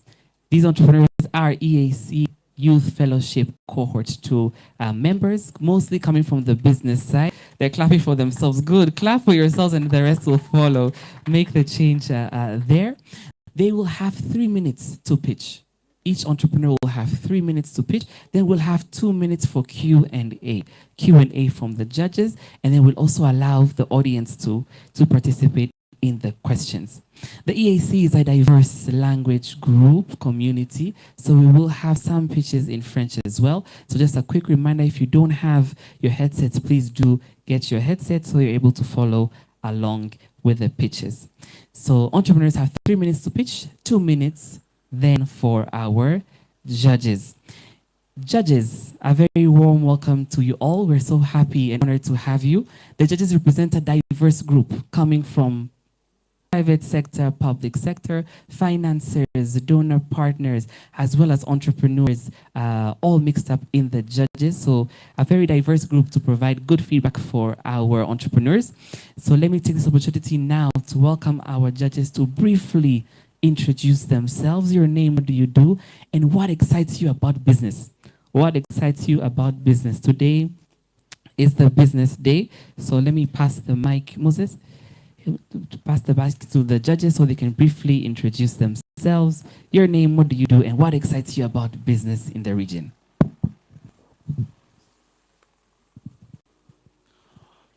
Thank you, moderator. My name is Ibrahim. I'm the head of business advisory for NBC Bank, and also an entrepreneur as a youth in the fast-moving consumables. But also, I do have a stake in a technology firm. I think what fascinates me, to your question around the business, I believe every story matters, and it is our responsibility as financial sector, as business individual, to be able to help, young entrepreneurs' voice to come into reality. And in this analogy, I've said a voice matters. So I believe all these good 14 entrepreneurs, they have their stories. And once you help that story, it makes a whole difference to themselves and to the society at large. Thanks. Thank you very much. Round of applause for Mr. Aaron Zutu, NBC, as well as an entrepreneur. Ms. Vivian Goe, Karibu. Morning. My name is Vivian. I work with the European Union, specifically in economics and governance. Your question is, what excites me about technology? What excites me about business is actually technology. I can't believe today we have a business model that can bring food through technology, can bring food to my gate. Yeah. A round of applause for Ms. Vivian Goy, the European Union delegation to Tanzania and the EAC. Mr. David Yesaya. My name is David Yesaya. I'm from CRDB Bank, Manager Business Development. For myself, right now, business, it has been very potential on digital. So I'll try to see what will happen for those 14 people and how I can advise them. Mr. David, round of applause representing CRDB Bank. And as you introduce yourself, please do stand and wave to the audience so they get to see you as you're doing a wonderful introduction. Hey everyone, my name is Kevin Yonguru. I'm the founder and the CEO of Spotter Company. And Spotter Company is an agribusiness company processing the sweet potatoes into flour for porridge, flour baking, and also the crepes in Burundi. According to the question that you have asked, what excited me is that the agribusiness has the aspect of food processing, because for food processing, everyone can have access to food that the person cannot take when it is fresh. Thank you. Thank you very much, Mr. Kevin. Thank you very much. And last but certainly not least, Mr. Ray Kiliho, Karibu. Asante. Hi, my name is Ray.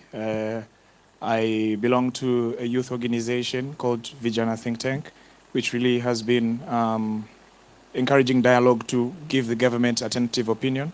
But I also coordinate programs at Office of the Secretary General to the Pan-African Youth Union, which federates national youth coordinating mechanisms across African member states. I'm so much looking here to learn and get inspired. Fantastic, and we are all looking to get inspired with a round of applause for our judges. If you haven't seen you, please stand. Ibrahim, Vivian, David, just stand so they can get to see you. They said we need to see their beautiful faces. We need to see their beautiful faces and their suits and karibuni sana. So we've met the entrepreneurs briefly, and you're going to hear more about the entrepreneurs as they come to do their pitches. We've met the judges, and now there's a very key stakeholder as part of our flight, which is you, the audience. You, the audience, are not just the bystanders in our session. We really need you to be engaged. The first way you're going to be engaged is you're going to help us pick the order of the entrepreneurs to pitch. So far, they're all ready, they're all prepared. They do not know who is starting and who is going last. So I'll have my bag here that has all their names that the judges, that the audience will help us to pick who pitches after who. Second way that the audience will be engaged in our flight this afternoon is to pick the audience winner. So we'll have one of the winners that is determined by you as the audience. So do pay attention. As entrepreneurs are pitching, make sure you're taking notes, at least of the name of the enterprise, those that particularly stand out to you. And the audience winner, the question we're posing to you is, building what was discussed this morning about the AFCFTA, which business do you think will most likely succeed across the continent? So thanks to this framework of the FCFTA, which business will you bet? If you had $100,000 and you're willing to risk your money, you'd put in this business because you know this one will definitely win. Last way to engage the audience is to support the entrepreneurs. Pitching is difficult in itself. Trying to share your passion and your solution in a short amount of time is difficult, let alone pitching at YouLead Africa Summit in front of all this huge audience and the cameras and their members even joining online and their dignitaries in the room, etc., etc. So I need you to really encourage entrepreneurs for what they're doing today. Let me do a test. I want to hear your encouragement from the entrepreneurs. Let me hear the encouragement for the entrepreneurs. Yes, that is what we expect to hear after every pitch. To support our entrepreneurs. I have also mentioned our timekeeper, which is very important for our session today, Brian. Brian will have a sign to show the entrepreneurs. When you have 30 seconds left, he will put up the 30-second sign so you get to see. And at wonderful. And when we reach to 3 minutes, Brian will start clapping. When Brian starts clapping, the whole room follows so that we signal the end of the pitch and we go to the questions and answer, which is as again 2 minutes. Are we clear? Welcome to our business pitch flight. As I mentioned, we're about to take off, ladies and gentlemen. Let me find the person who's going to help us kick off our pitching tonight. Let me go to the back. Those ones who are backbenchers, let me start with you today. As I bring you the mic, yes, please introduce yourself. Your network is your net worth, so I want to also give you a platform to introduce yourself and then pick for us the first pitcher. All right, thank you so much, moderator. My name is Neema Bwaira. I work with the European Union delegation. I'm the manager for civil society and youth. Thank you. All right.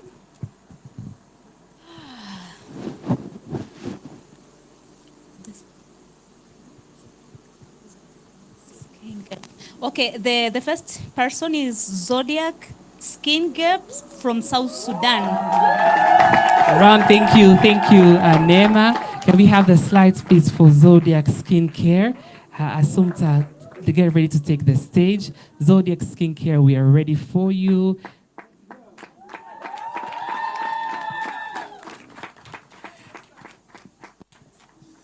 As you're pitching, if you need to change your slides, just snap, and the wonderful communications team will help us to change the slides in the back. 3 minutes, ready, set, pitch. Good morning. My name is Asunta Akon, an EAC Fellow from South Sudan. I am the founder of Zodiac Skincare.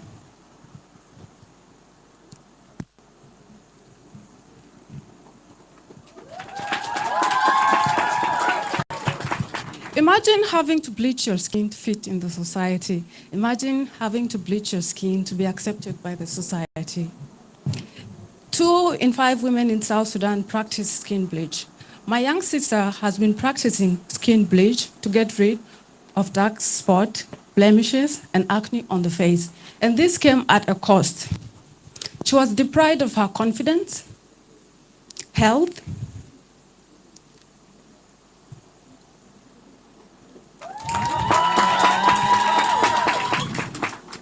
and interaction.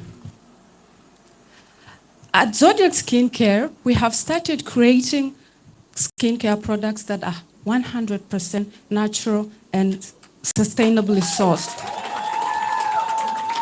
Did you know that 60% of the skincare products that are on the market are contain synthetic ingredients with an average of 2.4 non-natural ingredients per an item? Surprising, right?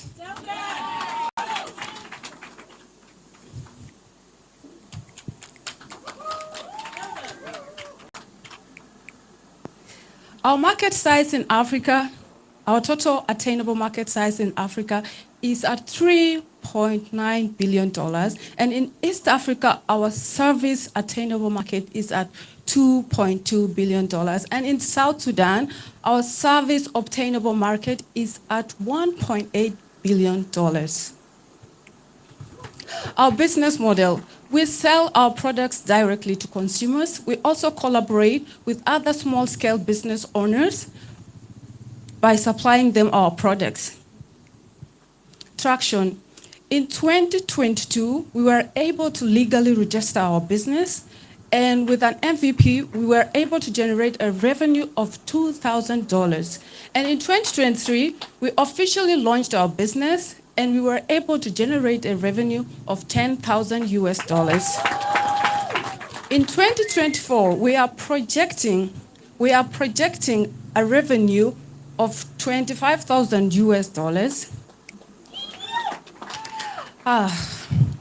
We also do not forget to respect the policy of gender equality. That's why our finance and admin is a gentleman with 2 years of experience, myself with 5 years of experience, and my co-founder with 2 years of experience. We are requesting for a grant of $20,000 US to enable us increase on our production of shea butter since we were manually creating and producing the shea butter. And with this amount, we will be able to increase on our revenue generation in 12 months. Thank you. Thank you very much to our very first pitcher, Zodiac Skincare. Thank you very much. Please stay there so we get our questions from the judges.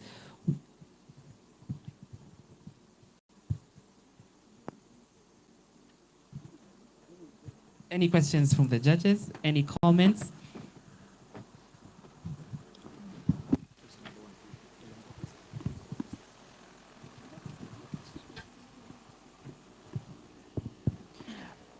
Okay, thank you so much. I really see that your presentation was very nice, and that's a very good project.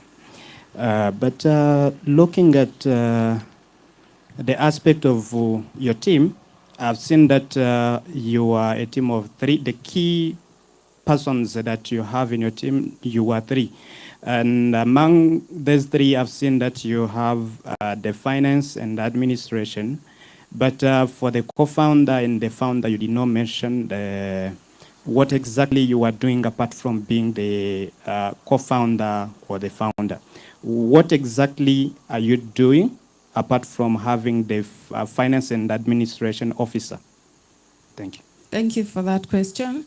I do a lot in our business. And what I do is I connect and network with other small business owners to gain more knowledge on the business that I am doing. And I also generally manage the business, and I am the general advisor in my business.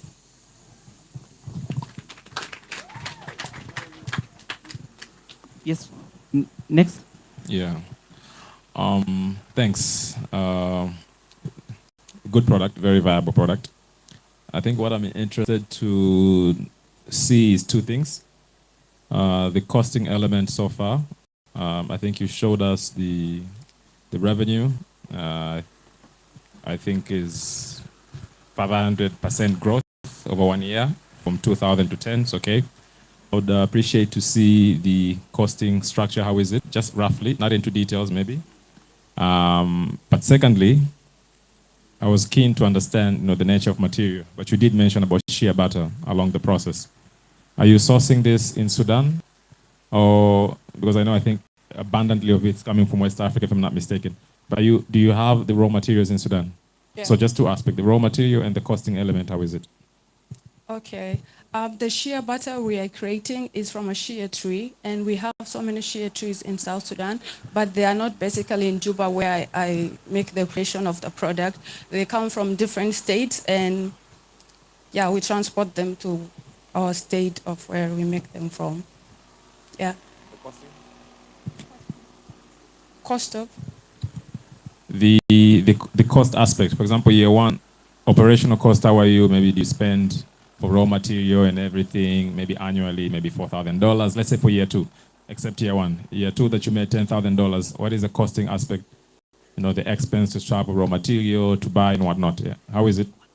Okay, what makes our costs very high, or it's the process of transporting the product from a different state, and we have issues of insecurities that really make it hard for us to be able to bring them to the area of production of the product, and that's where we spend more.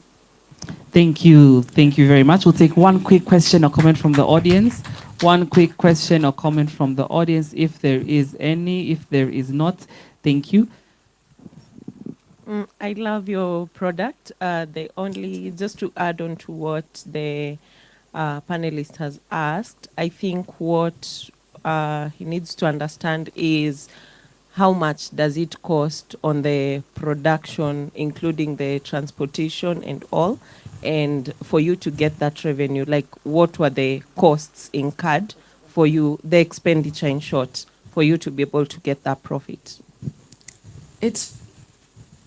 Okay, thank you for the question. Roughly in South Sudanese pounds is 10 million, and in US dollars it can be around 5,000 US dollars. Yeah.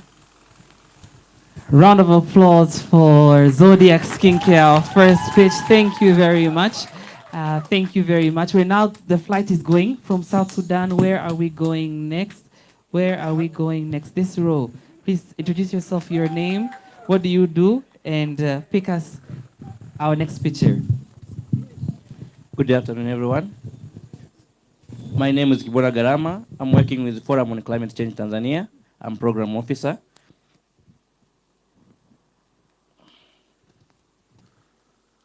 And the one coming is Agrobiashara, Kenya. Thank you. Agrobiashara is next.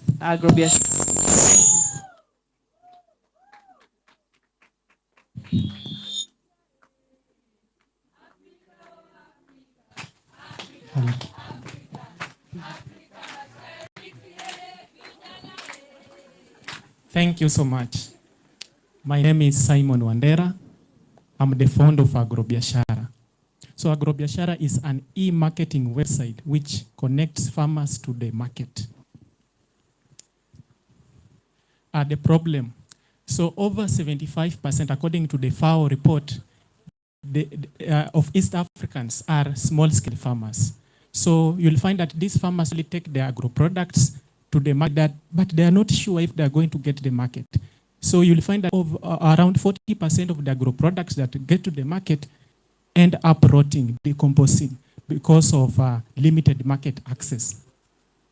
Now the solution is that we have a website. You can scan, if you have a scanner, you can access it. It is agrobiashara.netleafy.app. And for the offline customers are not neglected, because we can reach them through our phone number, which is there, 0791 21 40 33. Our target clientele are small-scale farmers, which occupy 75%. And also you are targeting 30% of the online customers. You know, when you look at the current world is going towards technology. So 30% of people who are using internet or in digital platforms, you're also targeting them. Now, our business model, we are sourcing revenue through transaction fees, which we get from the website, and also advertisement, as the figures have been displayed on the screen. Traction, we launched the website in 2022. In 2023, we reached 200 active users. Then in 2024, we are really working to make sure that we expand the regional markets. When you check the website, you can see that we are already incorporated DRC, we have Tanzania, we have Kenya, so people are uploading their agro products. Competition, when you look at the e-commerce space, it's very competitive. We have Jumia, Kilimall, eBay, everything. But the unique thing about Agrobiashara is specialization. We are uniquely dealing with the agro products. Then also we offer farmer support and farm market analysis. The team, I am the founder of Agrobiashara. a graduate Bachelor of Education Science, teacher of biology and chemistry, 3 years experience in biology management and scientific innovation. We also have Ruth Nafula, operation manager, 2 years experience in business management, and also Brian Kariuki, a website designer, who has a diploma in website and graphic design, 3 years experience in website designing. Our future, when you look at the current one, as I told you, it is technology oriented. So we have a growth potential. So we are requesting for 10,000 USD, but I know you are good people, you can offer more than that. We are going to use it for website enhancement, market campaign, additional staff, regional partnership, and supply chain logistics. Thank you so much. Now you can reach us through the website, phone number, and also social media platform. Thank you so much. Thank you very much. Thank you very much, Agrobiashara. Over to you, judges.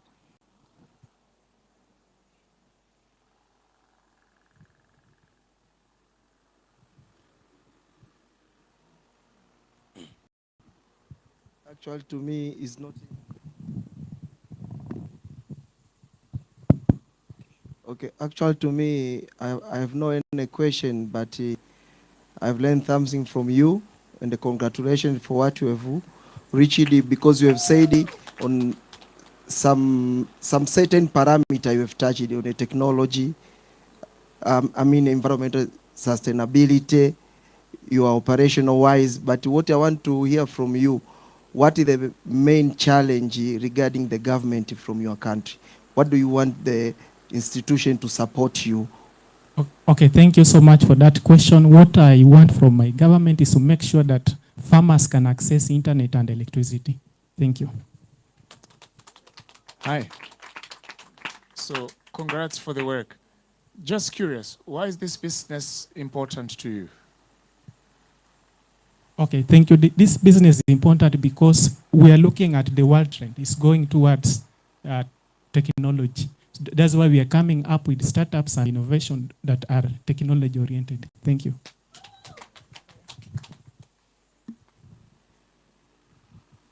Okay, that's a good project, and congratulations. My question goes to the weakness and the strength that you might be having regarding to your project. So some of the weaknesses was because it is a digital platform, we can have the hackers trying to access our portal. So we are planning to upgrade the website so that we don't get such problems or weaknesses of the website. Thank you. Wait, Simon, wait. We're finishing up. Last question from the judge. Just a quick one. Considering it's a technology-based business, how is it prepared to change to the, how prepared is your model ready to change to the, ready to adapt to the changing market systems? Because technology evolves, right? But also my second one, just to piggyback on that one, is I see you've done Jumia, but in Tanzania there are also similar companies doing that. I don't know how much research you've done within the region to actually assess your competitors within the countries.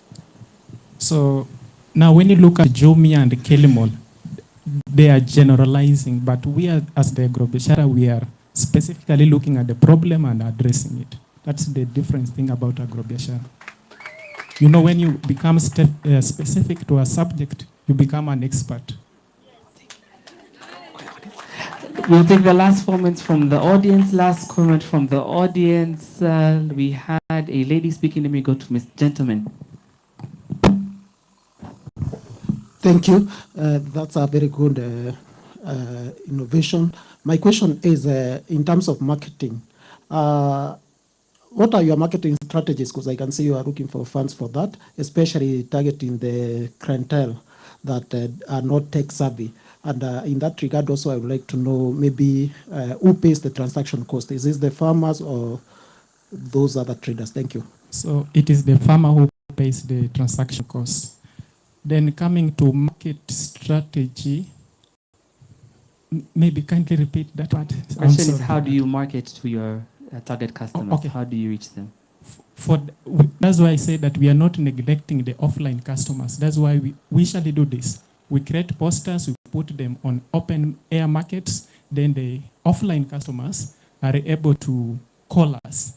We can reach out to them by taking the photos of the agro products, then you upload, or sometimes use friends' phone to send to us their agro products images, then we upload for them. Thank you very much. Round of applause for Agrobiashara. Round of applause for Agrobiashara. Our flight is keeping on moving, keeping on moving. This row, please, I need a picker. Someone to introduce yourself. Someone to introduce yourself. What do you do? And then tell us where we're going next for the pitch.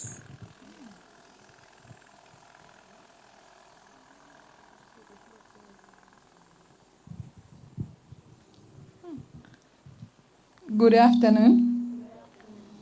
My name is Helen Sisia. I am a member of the Youth Sounding Board to the European Union delegation in Tanzania. So we are going to Uganda.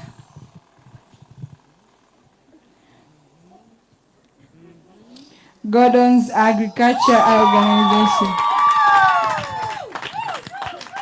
Gordon's Agriculture Organization, 3 minutes to pitch. Thank you, Ms. Sisia. 3 minutes to pitch.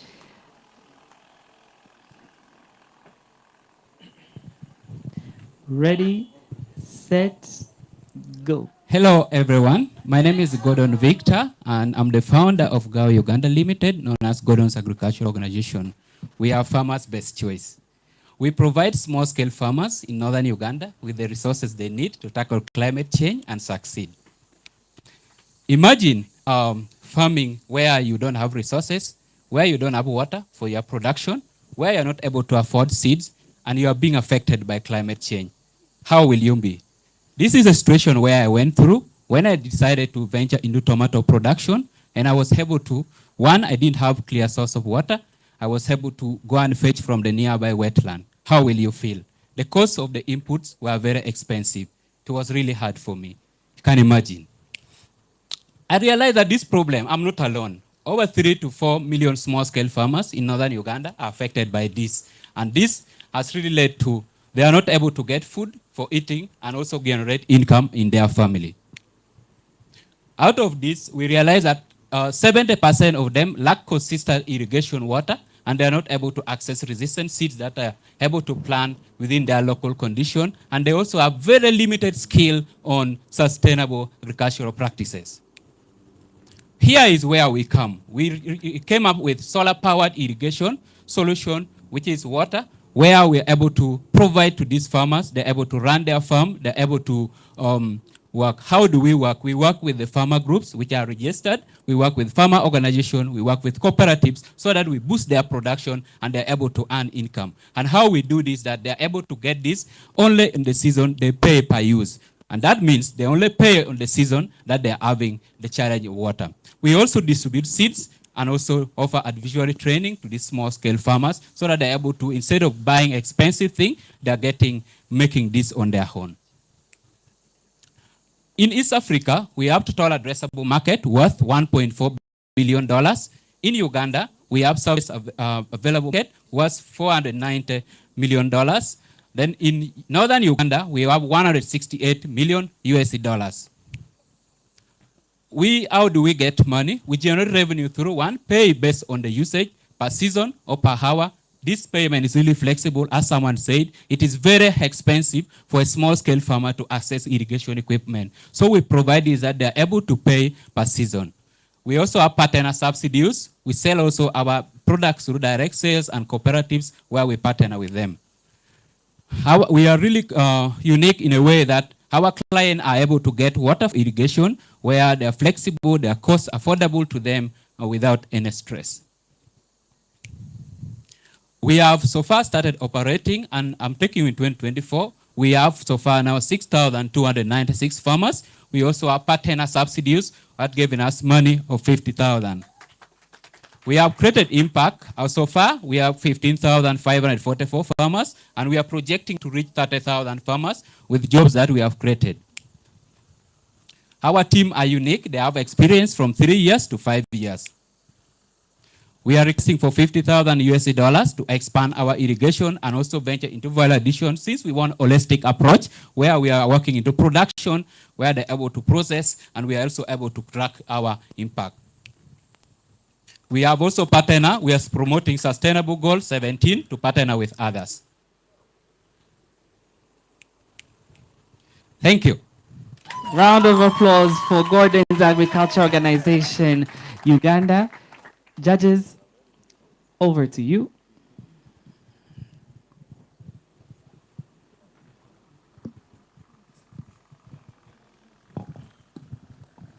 Gordon, sorry, I'll take it back a bit just for clarity. Particularly interested in the irrigation part, the solar irrigation part. Yes. So just picture it for me that I clearly get the outcome of this. So you have the irrigation, whatever, instrument, machines and whatnot, that has like water into it, and you lend this to customers, or how does it work? Okay, what we do is we have already registered cooperative. For example, we had the government of Uganda project. It's called the YouGive, where first of all, they are into a cooperative. We have a machine for drilling. Then we have some of the places up shallow. First of all, we started by knowing the data within northern Uganda. Yeah, so we know the depth. When you ask me in this district, I know where, so we have done a lot in that. Then we also have partnership with other solar producers. We are no longer competitive with the solar people who sell solar, but we actually provide market for them. That's why we have many partners. All right, so you go in there, you drill, and you put your equipment that are solar equipped, yes, and irrigation will happen. Yes. All right, I was missing those pieces. Yes. Maybe I give chance to the judges before I give my commentary.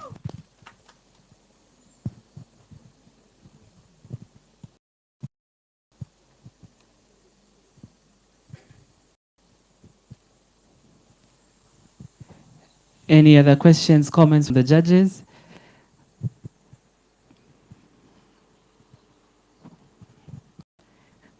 Audience, do we have any reactions? Do we have any reactions for Gordon's Agriculture Organization? If not, then thank you very much for your pitch. We are going to quickly, last question from the judge. Yeah, you've talked about your competitors. What is the opportunities you seeing from these competitors that you've mentioned? Okay, like when we talk, for example, we had one company in Uganda called AgriWorks. What they were doing, they were providing this farmer water as a service, but they were not focusing. That means they were favoring only people who have maybe wetlands, which in Uganda currently wetlands are not allowed to be used. So they were not really solving the problem of the farmers. Then you have national water, where they're only providing water for domestic use. However, they're using chlorine water, which is also acidic to the soil when you overuse them with time. So we realize that we are not really competing with them, but actually we are doing their work. Because currently we are able to work with local government to implement government project called micro irrigation scheme. Thank you very much. So, sorry, I just have one a quick one. So, Yes, Gordon, mine is around. I was trying to digest, the model. Brilliant idea. I think it's viable.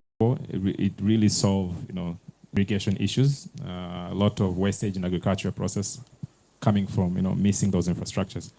But I'm interested to understand two things. One, the affordability. Now that you mentioned, this process involves drilling, involves setting up this equipment. Roughly, what are the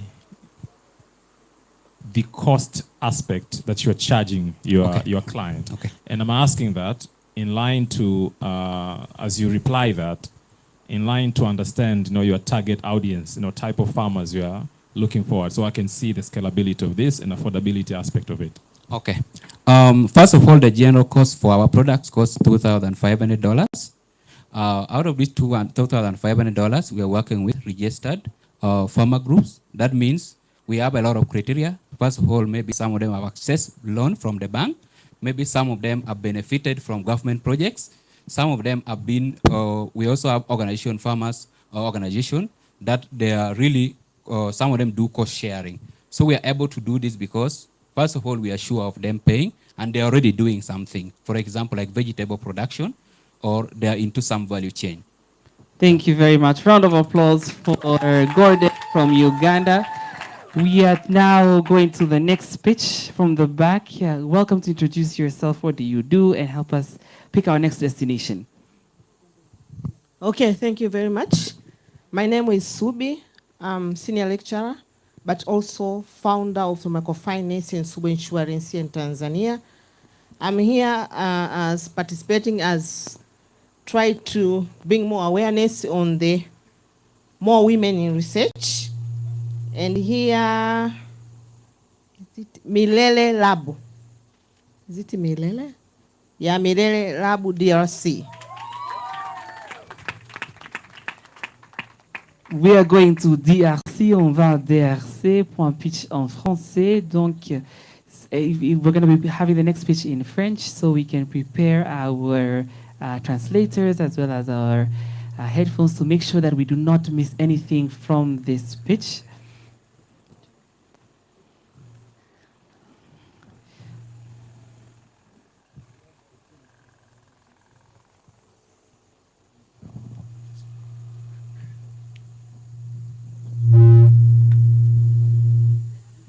Mesdames et messieurs, bon après-midi à tous.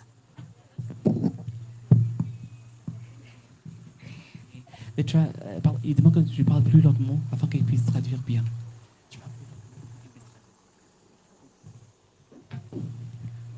Pensons un peu à l'économie nationale, pensons un peu à l'économie locale.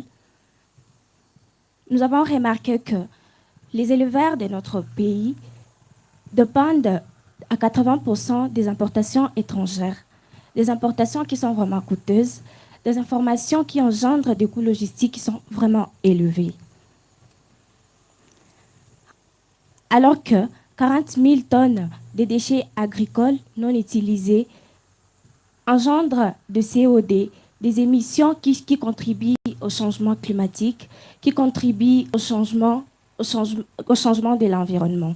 C'est pourquoi je suis la CEO de YouLead Lab, une entreprise spécialisée dans la fabrication des aliments pour volailles, plus particulièrement pour les poules et les renards. Nous transformons les déchets agricoles en ressources précieuses pour l'alimentation de poules et de volailles. Nous commercialisons nos produits sous la marque Mazao. Nous commercialisons également nos produits dans des sacs de 50 kg avec comme target, avec comme marque, avec comme slogan aliments riches, aliments essentiels et aliments en forme. Notre market, nous avons un market qui englobe 1000 éleveurs avec une demande mensuelle de plus de 150 000 tonnes d'aliments. Comme je vous l'ai dit tantôt, nous transformons les déchets agricoles en ressources pour l'alimentation de volailles, plus particulièrement pour les poules. Et nous vendons nos produits à des prix vraiment compétitifs pour permettre à tous les éleveurs d'avoir accès aux produits.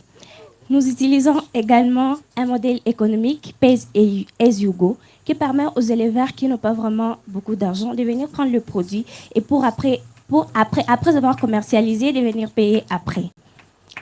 En ce qui concerne notre team, notre équipe, je travaille avec 3 grandes personnalités. Je travaille avec Juliette Moïssa, qui est chargée de la comptabilité. Je travaille également avec des grands gentlemen. Je travaille avec Danu Shindi, qui est chargé du partenariat avec les agriculteurs, qui est également chargé du commerce. Je travaille également avec Prépare, qui est responsable de la production.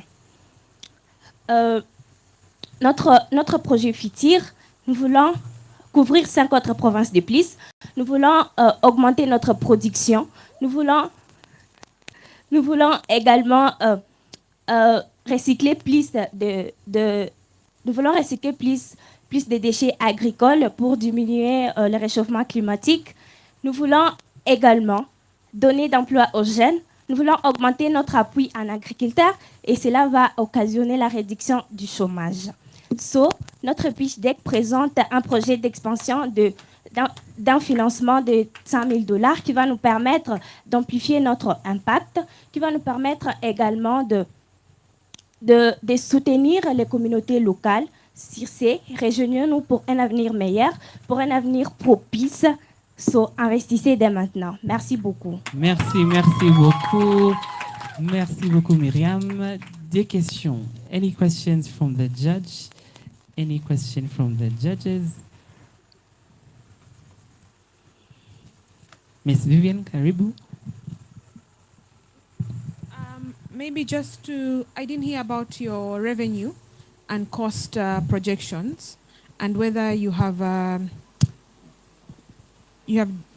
any break evens. Have you gotten some profits in the couple of years that you have worked? Merci pour la question. Nous avons commencé notre entreprise depuis 2020 et nous avons pu dépenser, nous avons pu payer les installations qui nous ont coûté $32,000. Nous avons également pu acheter les déchets agricoles et nous avons pu avoir des partenaires agriculteurs. So, l'année passée, nous avons eu un bénéfice de $2,396,100.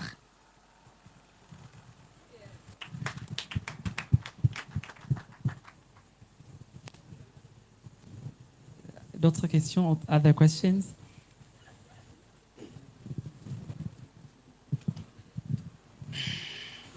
Well, I mean, well done. I think it's very clear. Maybe my comment around you, I think this is the first project we are seeing that is a green sort of related initiative. And I think just for your information, there is so much support in terms of funding for green project. If it doesn't work here, you have a very good platform to actually secure green funding. So well done. I've seen production of 15 tons per day. And then I looked at your client profile. I think you're still talking about farmers, like individual farmers. And then comes my question in terms, because I see an opportunity of B2B client. If you're doing 15 tons per day, and animal feed is quite a huge problem in Africa. There's still a lot of importation. There's quite an opportunity for B2B client. Is your focus specific to deliver jobs to local farmers? Have you identified this group deliberately and not wanting to go into B2B? Merci pour la question. Premièrement, je vise d'aider les communautés locales parce qu'ils souffrent. Ils souffrent et puis je vais leur donner l'emploi. Je vais leur permettre aussi je vais leur soutenir en mettant l'accent sur l'agriculture parce que nous savons très bien que l'agriculture est vraiment importante et c'est un secteur qui doit être développé davantage. Dernière question du juge, dernière question. Last question from the judge. Oui, je vois que c'est vraiment un beau projet, tu l'as bien présenté. Et bien sûr, comme je vois qu'il y a quand même de l'impact qui a été mené parce que tu as déjà des clients qui utilisent tes produits, et tu as mentionné les éleveurs. Alors, je voudrais te poser une question par rapport au feedback que tu as. Est-ce que tu as déjà au moins collecté le feedback aux clients? Et je voudrais avoir quelques feedbacks positifs et des feedbacks négatifs que tu as collectés aux clients. Merci. Ouais. Merci pour la question. J'ai vraiment beaucoup de feedbacks qui sont positifs parce que les gens apprécient vraiment notre produit. Et à ce qui concerne le feedback négatif, c'est que vu qu'on a vraiment beaucoup de clients et qu'on n'a pas vraiment beaucoup de machines, il y a des clients qui viennent acheter, mais malheureusement, ils ne vont pas trouver une quantité suffisante de ce qu'ils demandaient. Merci beaucoup. Last comment or feedback from the audience. Any comment, question, feedback from the audience? Merci beaucoup. La mienne n'est pas plutôt une question, c'est un encouragement déjà pour ces projets qui a une réponse du secteur privé dans le cadre de résoudre la question sur les changements climatiques. Déjà, réduire les émissions, c'est une bonne chose. Et je ne peux que dire courage et félicitations. Merci beaucoup. Le pays est fier de toi. Merci. Merci beaucoup, merci beaucoup. Est-ce qu'on va? Where are we going? Next round of applause again for Miriam as she takes her seat. Let me come to this row here. One of you to present yourself. What do you do? And tell us the next destination.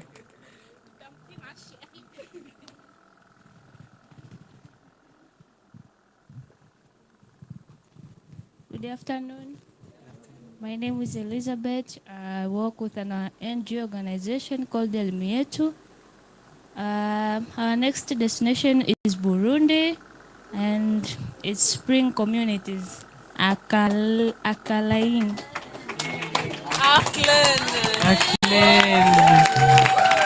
Donc, we are going to stay in French. We're going to stay in French for spring communities. As they put up the slides, just a reminder of our hashtag. Our hashtag is YouLead24. Do be sharing the wonderful happenings of this session online with your friends. Their investors may be on your timeline somewhere. So let's give them as much visibility as possible. Bienvenue, Arlene Piché. Bon après-midi à tout le monde. Je réponds au nom d'Arlene Hachimia Toulaguié. Je représente une entreprise sociale appelée Spring Communities. Grandit dans un environnement qui est tout près du dépotoir, où les déchets plastiques s'accumulent et où toutes les odeurs polluantes sont omniprésentes.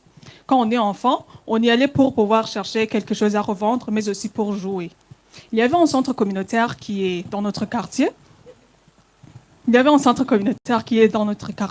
Qui menait différentes conscientisations sur différentes thématiques. C'est là où j'ai été conscientisée sur les impacts négatifs de la pollution plastique.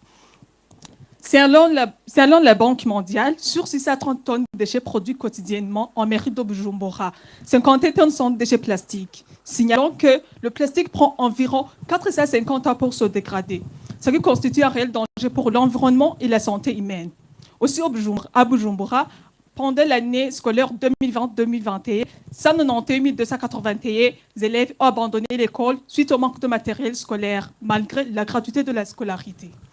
Spring Communities a choisi de pouvoir contribuer à relever tous ces défis à travers la production des stylos à base de déchets plastiques, garantir l'accessibilité au matériel scolaire, mais aussi pouvoir créer de l'emploi. Avec notre marché potentiel de 2 859 911, nous avons un revenu prévisionnel annuel de 562 052 $. Notre business model, nous allons gagner de l'argent à travers la vente des produits dérivés du recyclage, mais aussi la formation de jeunes et des enfants sur l'art du recyclage. Nous avons déjà 6 écoles partenaires, on a déjà installé 6 poubelles, on a déjà collecté 3 tonnes de déchets plastiques, on a déjà gagné 5 000 $ à travers le service de formation de jeunes sur l'art du recyclage. On a déjà gagné 4 prix dans le domaine de l'environnement et l'entrepreneuriat. Nous avons des concurrents qui sont Big du Kenya, mais aussi ceux de Tanzanie. Mais les avantages compétitifs est que nos produits sont écologiques, vendus à un prix abordable, mais aussi avec une écriture fluide. Nous avons en projection financière, nous allons gagner avec 562 052 $ pour la première année, mais avec une allure de croissance de 15%. Nous avons un team qui a plus de 10 ans dans la gestion des projets, mais aussi, il y a certains qui ont déjà travaillé dans des entreprises de recyclage en Tanzanie et au Burundi. Nous avons besoin de 207 000 $ pour pouvoir acquérir des machines appropriées afin de pouvoir créer un impact significatif dans la communauté. Rejoignez-nous pour réduire, réutiliser et recycler. Je vous remercie.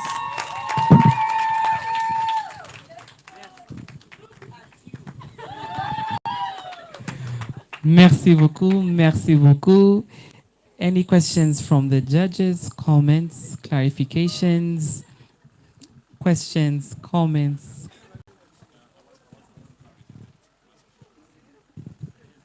I think you'll pardon me. It's a slow afternoon. I tend to ask questions over the presentation matter that I could have missed.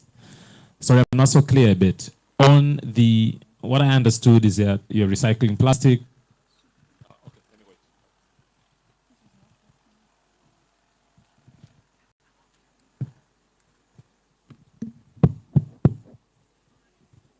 Yeah, just a quick one. What I understood, you're recycling plastic, but I'm not clear. Have you started production of the pen? Has that started yet? So just that one bit. On n'a pas encore commencé à fabriquer les stylos, mais déjà, on est dans le processus de pouvoir, dans les activités préliminaires qui sont la collecte, mais aussi, on a des gens sur le processus de pouvoir chercher des fois pour avoir acheté des matériels. Donc, c'est une expansion du projet parce qu'avant, on faisait des objets d'art, raison pour laquelle on est dans le service de formation des jeunes sur l'art du recyclage. Donc, on est en train d'expandre les produits. Okay, thank you. I think I will definitely,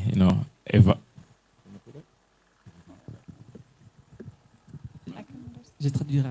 Continue. Yeah, thank you. I think I will definitely evaluate over what you just said, but also maybe my advice to you, sometimes having a prototype is very, very important. Seeing is believing. So when you have a prototype into pitching adds more value rather than an idea or concept. But it's a very good one. I will evaluate based on that. Thanks.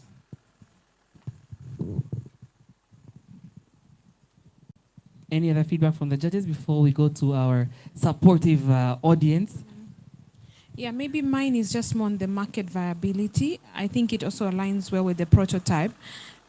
If you're asking, the amount you're asking is quite big, and if you inject this money and then people don't buy the product, has there been an assessment of the market to see how they would respond, or like how, if I went to a shop, why would I choose your product and not a big pen?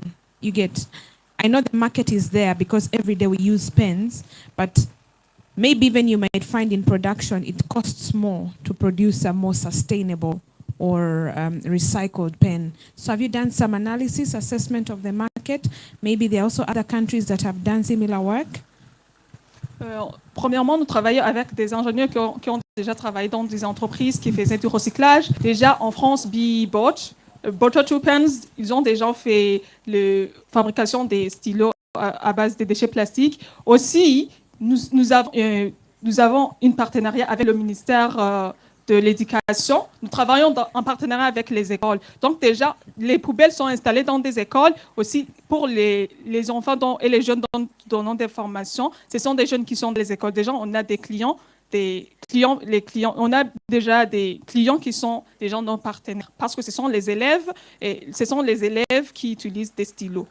Oui, 6 écoles, c'est pas donc. Et pour les autres, on va essayer de mettre une stratégie marketing, que ce soit en ligne, aussi continuer à viser des organisations qui travaillent dans le secteur de protection de l'environnement, au cas où, par exemple, si l'UNICEF, à leur rentrée scolaire, donne des matériels scolaires aux enfants, pourquoi pas ne pas nouer des partenariats avec ces organisations qui travaillent pour promouvoir la protection de l'environnement, à pouvoir acheter nos stylos afin de pouvoir donner aux élèves d'utiliser le stylo écologique. Merci beaucoup. Do we have any other comments, questions from the audience? Comments, questions from the audience? Thank you. My name is Eric Godiferamsa.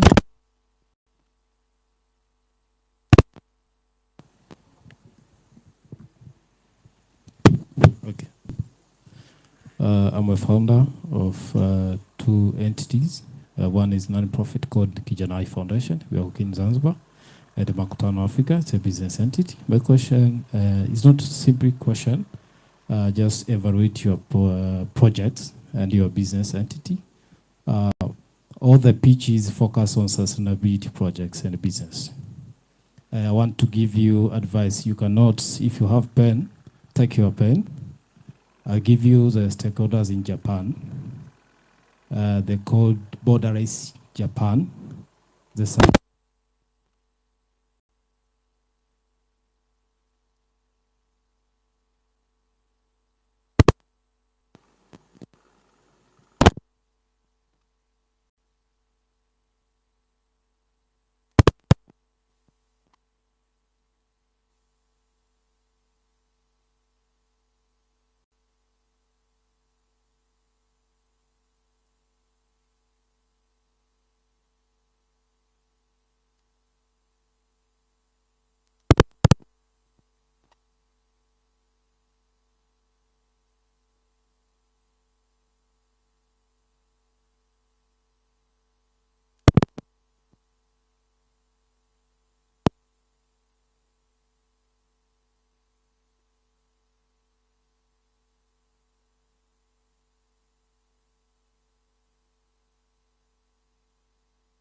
Test.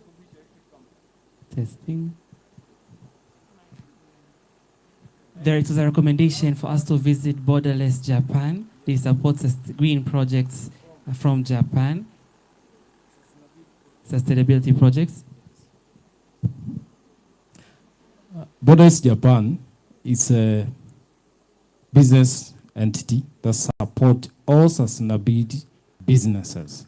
So I see all the pitches focused on sustainability businesses. So go to their website, search for Borderless Japan. They're going to support your business from every stages you're going to build up your business. Thank you Also, for the recommendation. the Mitsubishi Electric Company, they support all the sustainability business. And AI for Good, also all these companies in Japan. Yes. Thank you. Be noting down those companies to look at later. Mitsubishi, AI for Good, and Borderless Japan. Thank you very much. Merci beaucoup. Sachant qu'on est déjà partenaire de PNUD et l'ambassade de France sur ce projet. Merci beaucoup, merci beaucoup. Because of, she said that they are already partners of the French embassy in her country. She was adding. Thank you very much. Because of time, we'll have to just take the last two questions from here and here. Akline, just hold on there.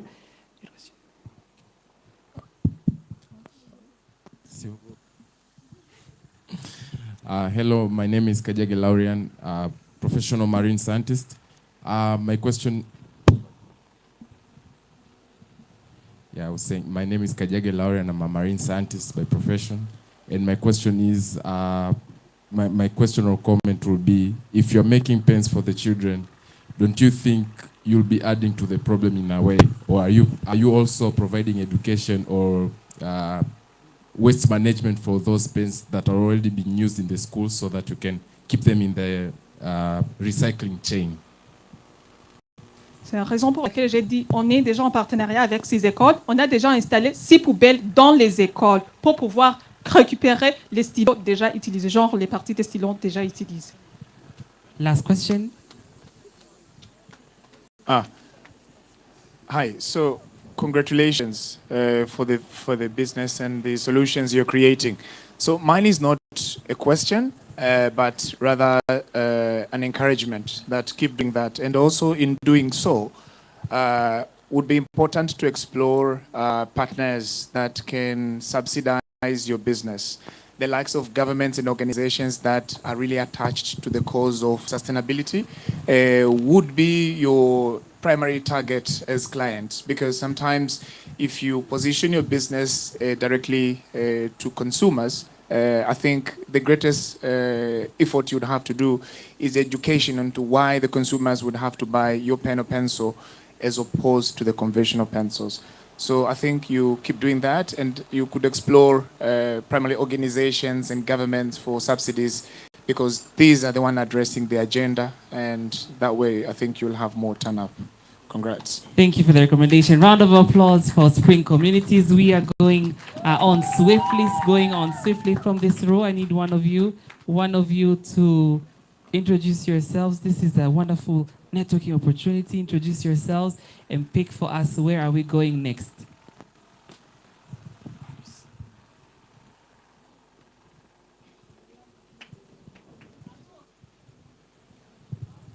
My name is Anastasia Wambagi. The next picture. Oh, my name is Anastasia Wambagi. I'm a sign language interpreter. Yeah. I'm working as part-time with EIBL company, which deal with issue of training for sign language as a basic, and also dealing with measuring hearing. The next picture is from Tanzania, John Kisomo.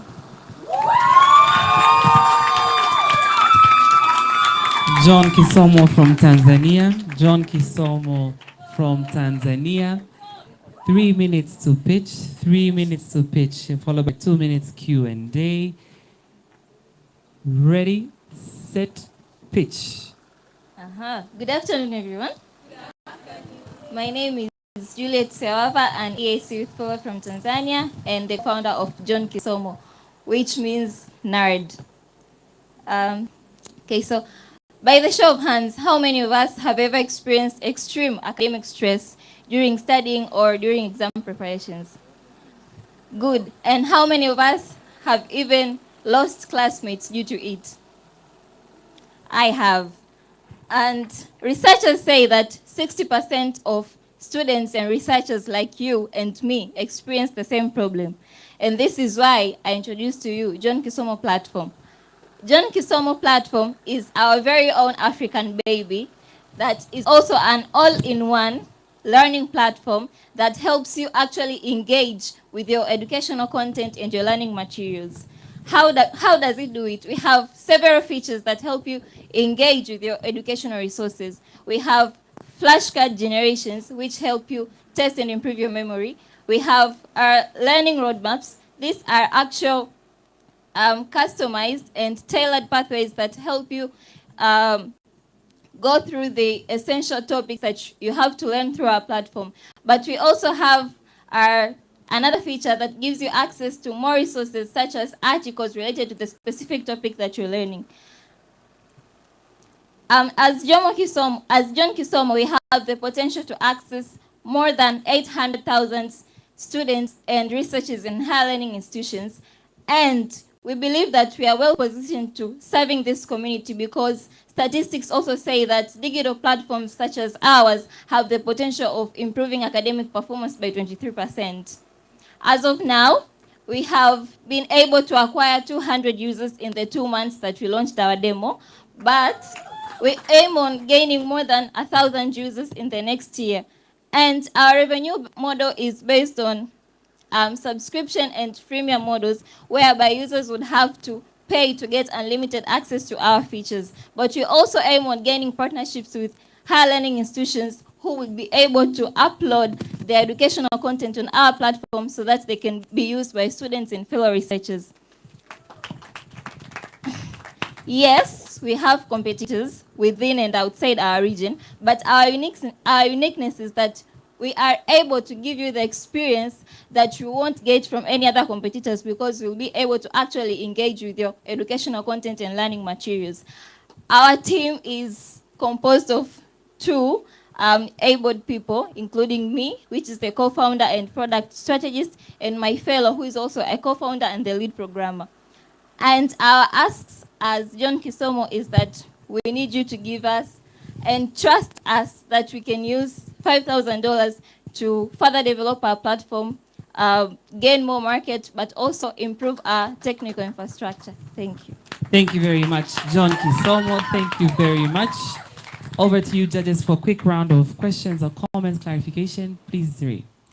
Hi. So congratulations for that. How do you train your system? Where do you get the information? Okay. Our system is AI powered, so we use machine learning. Yeah, that is how we train our system. So how do you feed it? Where do you get the resources from? Do you as in the educational materials? Yes. Yes, we get the educational materials from publishing companies like Google Scholar and others, and other publishing yes. Sources, okay. Yes. Next question.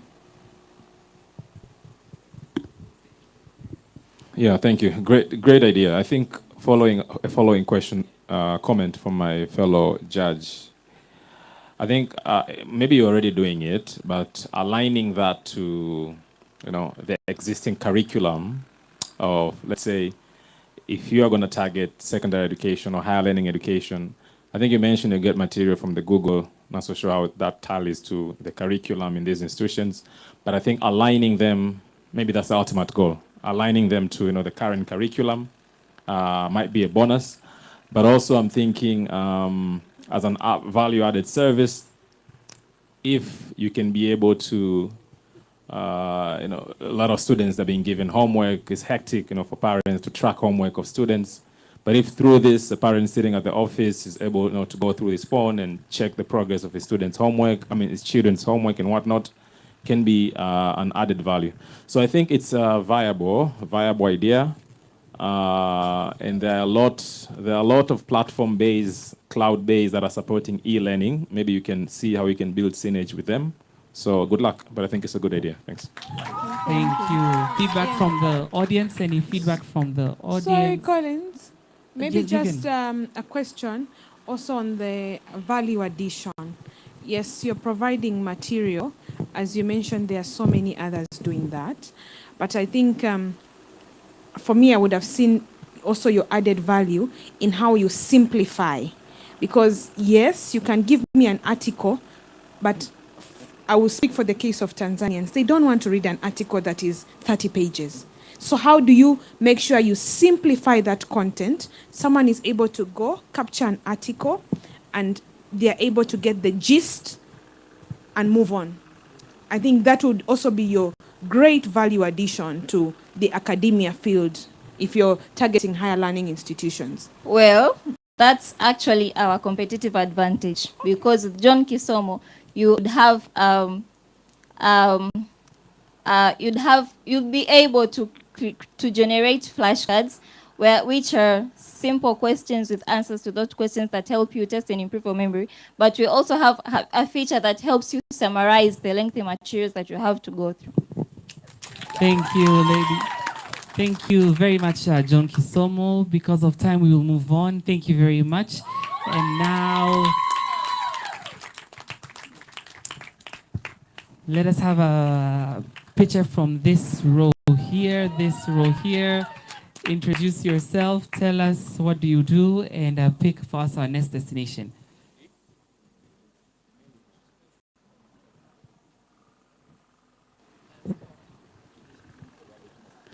Good afternoon. My name is Espoir Ngalukie from DRC. I'm a political actor and a political activist, planning to be an MP of the city of Goma. So, the next is from Uganda.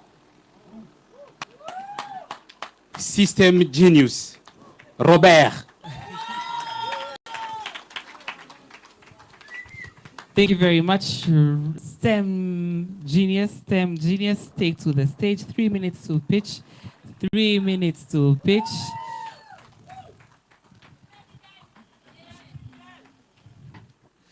Good afternoon. As already introduced, my name is Robert, co-founder and CEO of STEM Genius. So if you can access my screen, I can't see mine here. There's a girl there, a nice girl. Her name is Clara. So Clara goes to school, but she comes back the same way she went. It's not happening to Clara alone. It's happening to quite a millions of children across Africa. According to the World Bank, it shows that learning is not happening in Africa. For example, 9 out of 10 kids do not have basic math skills by the age of 10 due to crowded classrooms, outdated curricula, then shortage of science teachers. That's why we're coming in, STEM Genius, providing interactive simulation software that allows kids to interact with science through play. We provide some bit of AI to provide adaptive and personalized learning for all. A little bit more about our product, Genius Math gamified platform, as I said already, targeting kids in primary, then science simulation lab to allow kids interact with science and understand how it affects the world around us, supplemented by coding and robotics to prepare kids for careers and tech. After all, we know that the fourth industrial revolution is already on.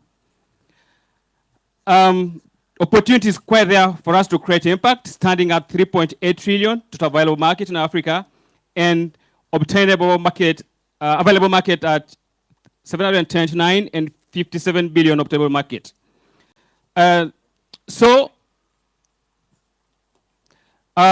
kids like Clara, we take kids focus just a process of learning with providing them with a wide range of activities, STEM activities. So kids like Clara will have to go through process of orientation, a little bit of product design and development that ends with assessment.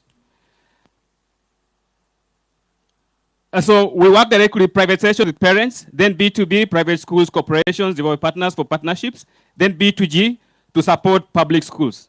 That's with government. So over the last 2 years, we've been able to educate up to 1,500 learners organically, and we intend to educate up to 1 million kids next year if we launch our platform. And so the team is quite broad. We're requesting for $500,000. This will go 60% into content creation, 25% on marketing and sales, and 15% on personnel. And the team is quite big with over combined 35 years experience. I've been co-founder 2-3 times. Over 5 years experience in STEM education. I work with Ivan as STEM Cafè as country lead. And then Ram, I've known him over the last 7 years. He's our CTO. He was my CTO also in my first startup. And so please, I invite you to work with me to create spaces for kids like Clara. And guess the return is the next generation of innovators and problem solvers that will take care of Africa's future. Thank you. Thank you, STEM Genius. Thank you. Over to you, judges. Questions, comments, clarifications? Thank you, STEM Genius. I'm just, first of all, congratulations. I'm a little bit intrigued. I'm looking at scale. You know, for the like of Uganda, at least half of the country do not have access to electricity yet. Only about 40% have access to broadband and internet. How are you getting to all of these Ugandan kids? All right. So when we started majorly into offline. All right. But then we've seen a big increase, especially in schools. For instance, if we have 100 schools, we can't teach them physically. So that's why we moved into distribution. So, but you need to know that Uganda launched a new curriculum that allows computers in school. And recently they launched a new one that allows smartphones in school. So it's an infrastructure that's being built. It's a problem, but it's being built. As a moment, there are schools that already have infrastructure. And we've tested the math app with over 3 schools. So we'll focus on schools that are already infrastructure ready, but then we're working with partners as well that can help us to build infrastructure. We already had a talk with one of the largest organizations in Australia, supporting a chain of over 14 schools in Uganda, 1,000 remote Uganda. And they deployed over 1,000 tablets to over those 14 schools. So our work is deploy content there. Sorry, maybe I have a question on the, hi. Good, yeah, good initiative. I have a question on the sustainability. How is your business going to be sustainable in the next 10, 15 years? All right, to give you a quick answer there, over the last 2 years, nobody has funded us. And we're a team of close to 10 people. So we've been bootstrapping. That really shows that we can sustain ourselves. So if you deploy the platform, it means that we can offer private sessions, continue to create private sessions with parents. If the platform will be widely accessed, then we'll have millions of children learning. Then we integrate content to classroom. So they will pay a premium package, subscription package, could be per term, could be per annum. Then also we'll work with government to support public schools. You know that government in Africa is a key player in education. Then also partners can sponsor programs for certain community. And of course, I think you didn't speak about the cost. You've just mentioned it in rough terms. How much have you injected and have you had any returns? I also didn't see exact figures on the returns. All right. Today. So up to now, we have pilot revenue of around $8,000. We intend to close the year maybe with 10 to 15. What was the other question? The cost. The cost, yes. Our platform is free. It has a premium package. But then if you want to access unlimited content, it will cost you $67 $9 per month per kid. If it's a school that wants it, at least $5,000. For a classroom, a school that has enrollment over 500 learners. And the same follows. But if it's for coding robotics, a session has up to 6. Actually, has 6 sessions a package, and $67. And maybe just a rollout, just on the question on the rollout. Are you segmenting? Have you maybe started with schools in Kampala and then you're moving, because also we take into consideration the energy access and... Yes, we segment them. Priorities middle to high end, but then partners and say government helps us to serve rural communities that can't afford to pay.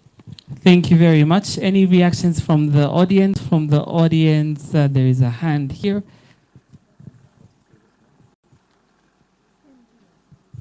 Hi. Good afternoon and congratulations for the great work which you are doing. It's not like a question, neither comment, but I'm curious to know because I'm also working in STEM education in Tanzania. But for us in our country, we have like an authority, some sort of Tanzania Institute of Education. So for those robotics and other issues, you must get approved from them. So I just wanted to know, how about you in Uganda? Is they approved or it's part of your curriculum? All right. So you need to know that STEM education currently has no regulator. And even at Western world, there's no regulator. But our content, we build it based on the existing curriculum. We modify the existing curriculum. If it's coding and robotics, we do basic platforms. And if a school wants a services, so a teacher or a parent, we explain by detail. All right? So currently, there's no regulator for STEM education according to, but our content is built on existing curriculum. If we're to come to Tanzania, we have to understand Tanzanian curriculum. Then we put our innovation to simplify learning for children. All right, then maybe as a close, I would like to inform you that starting next year, we intend to launch science maker centers across Africa. Hope it goes well. You should be able to see in a few cities in East Africa. Thank you. Thank you. Round of applause for STEM Genius. Round of applause for STEM Genius. We are now going for our last pitch before lunch. Our last pitch before lunch. This row here. Please determine for us where are we going as the team prepares to take us to lunch. Reminder to everyone, let us be writing down the startup that stands out to us, the enterprise name, so we can vote for them as audience as well. Okay, my name is James Sylvester. I'm a country director, Yungo UNFCC in Tanzania. And moving on is Agrodevi DRC Maverle.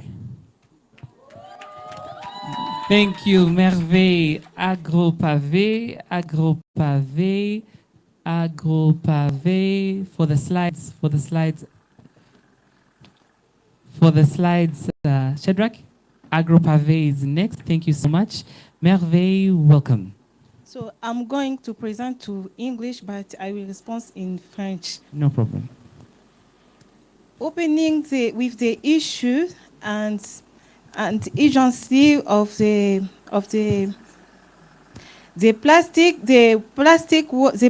waste is becoming a serious environmental crisis to the DRC and to the world.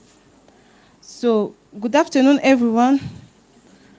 I'm Merveille Shungu, the CEO of Agro Congo Business in Democratic Republic of Congo, dedicated in environmental and agriculture initiative.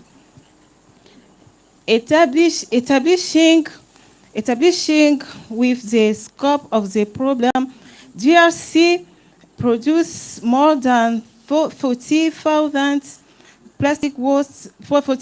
kilos plastic waste each year, and much of which in our ecosystem, and is the result of the extreme pollution on our environment. Introducing to our eco-friendly pavement solution. That's why we're committed to transforming this waste into opportunity.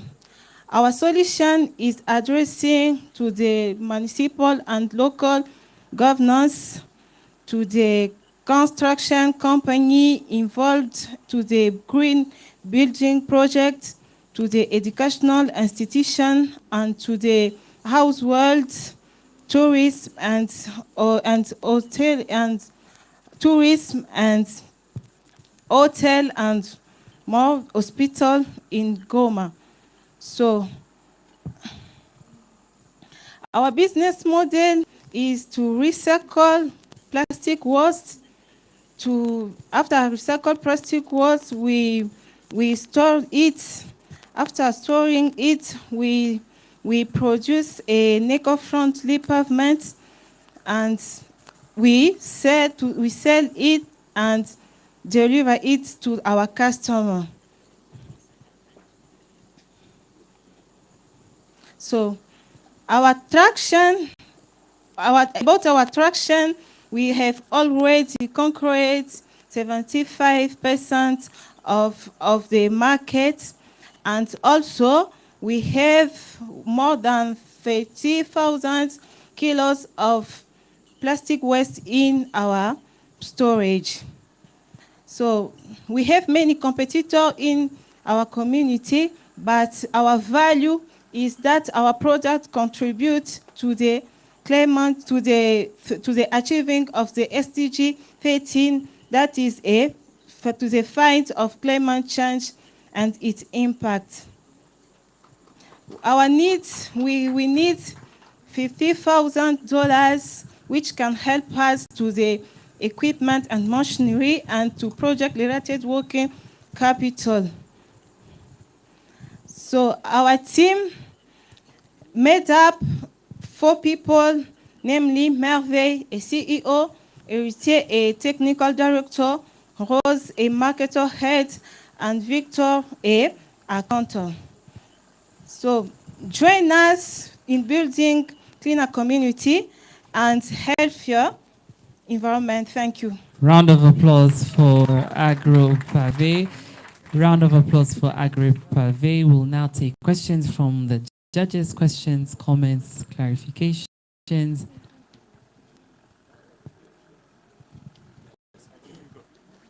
Hi, so congratulations for that. Not quite a question, but then why agro? I thought it's something agriculture. Maybe you could respond to that as well. You mean the name, eh? Yeah, the name, agro. Maybe they do more than plastics. Just curious. Bon, merci pour la question. Oui, du nom, agro reflète l'agriculture, mais ce qui est de nos activités, nous sommes dans l'agriculture et dans l'environnement aussi. C'est-à-dire que nous faisons pour la réalisation des objectifs de développement durable, ce qui constitue zéro famine, mais aussi, à ce qui concerne la réduction, de combattre les changements climatiques dans notre région. Merci. Other questions, comments from the judges? Yeah, congratulations. I think it's a viable product that is needed, making pavement from waste. There's so much opportunity. But 2 things caught my attention.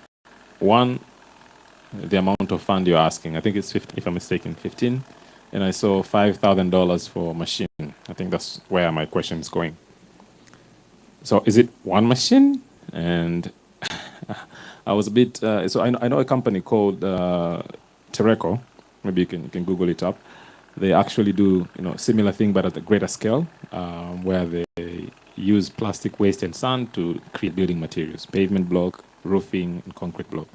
But the machine were quite expensive, when I going through the catalog. And when I see yours, 5,000, it got me interested. So maybe my question, I see so much opportunities on scalability. Maybe you are short selling yourself by asking that amount. Maybe it can be food for thought. But just make me understand, is it a cost of one machine, but 5,000? And aren't you interested to go for a higher end in terms of expansion? You want to answer first or you? Yeah, I want to answer. Merci pour la question. Oui, à ce qui concerne le montant que j'ai mis là-bas concernant la machine, $5,000, oui, c'est pas, premièrement, nous avons déjà un prototype.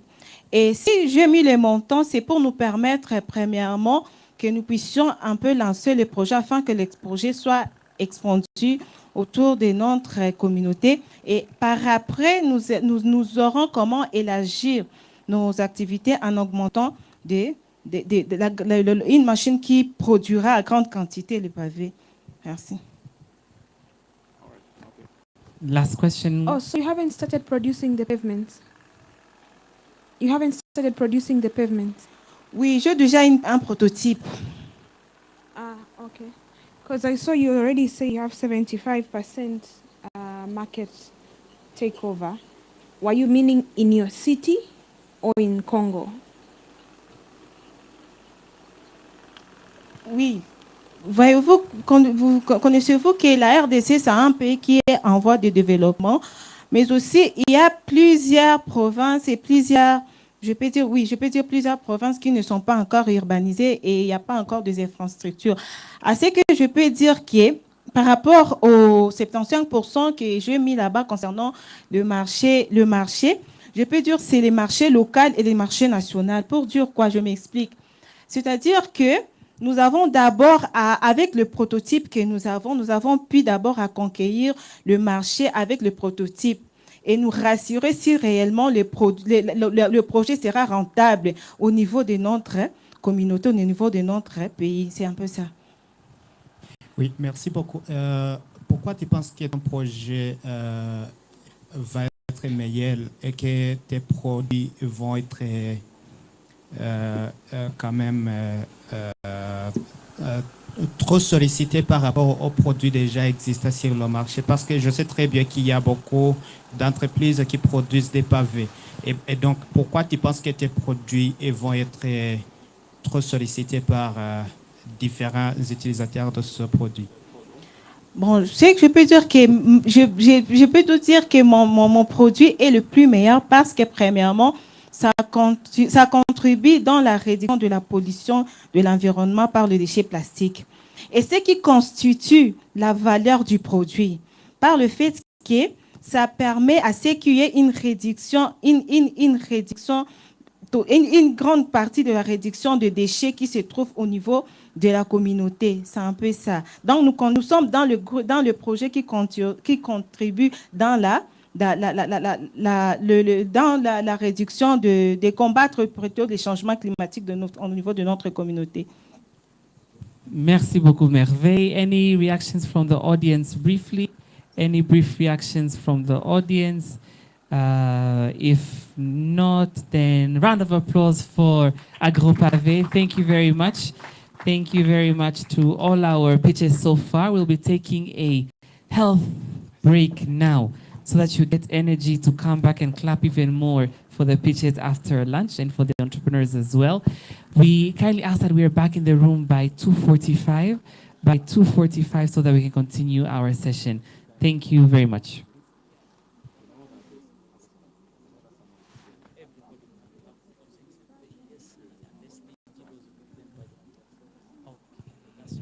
Thank you very much. As you're making your way for lunch, there'll be coupons at the entrance of the restaurant. At the end, here. There'll be coupons here that you can use for your lunch. I think the volunteers will be helping with this, apart from the EAC Fellows and the SDGs, which will be given by your team leads. Bon appétit, enjoy your lunch, chakula chema.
Africa, eh, eh.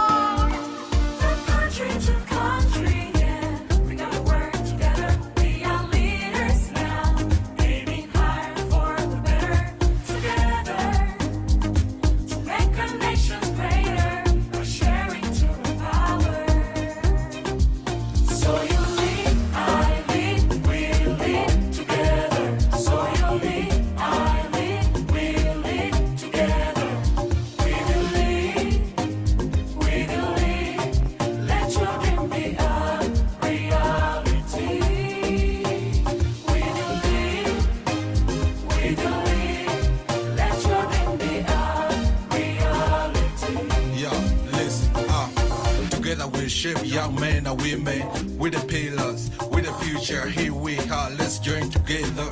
With ability to change communities. With love, with peace. To respond to our need. To call for unity.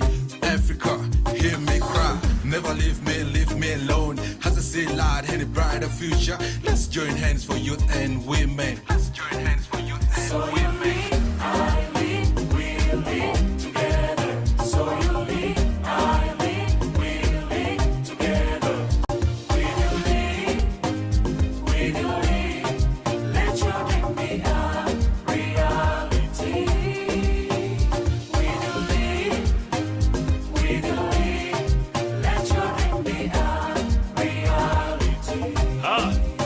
Yeah, vijana wa Afrika wote waungana. Vijana vijana kutoka mashariki, magharibi, kaskazini na kusini, hata na kati, twaja pamoja ili tufanye nini?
Tusonga mbele mama Africa, Africa.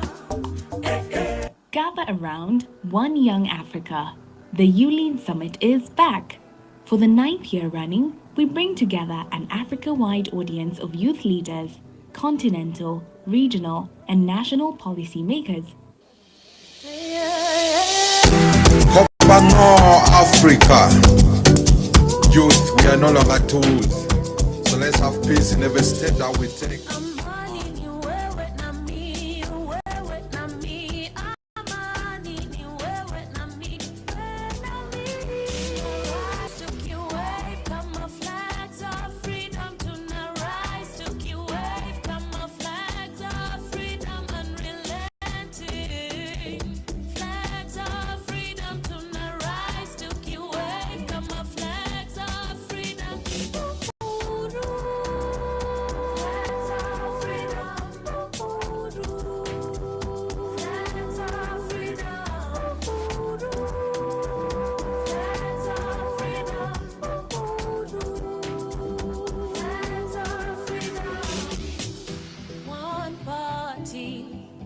Humanity, showing up to maintain our sanity, adapting to love in this reality.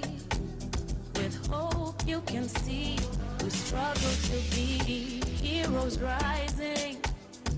We believe a moja we can achieve. Rise to you wave, come our flags of freedom to not rise to you wave, come our flags of freedom unrelenting. Flags of freedom to not rise to you wave, come our flags of freedom. Flags of freedom.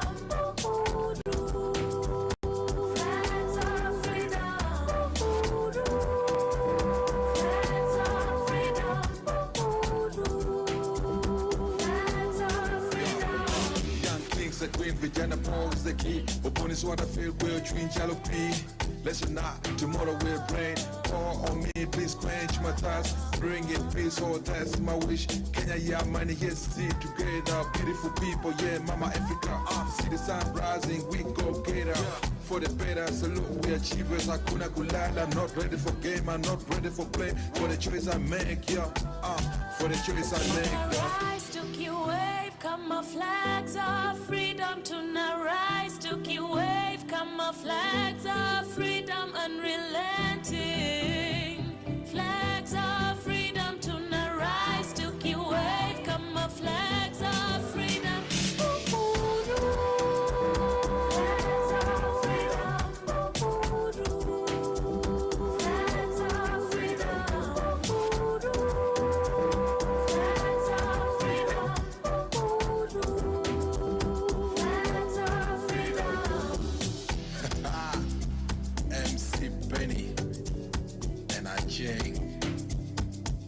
Peace to the world.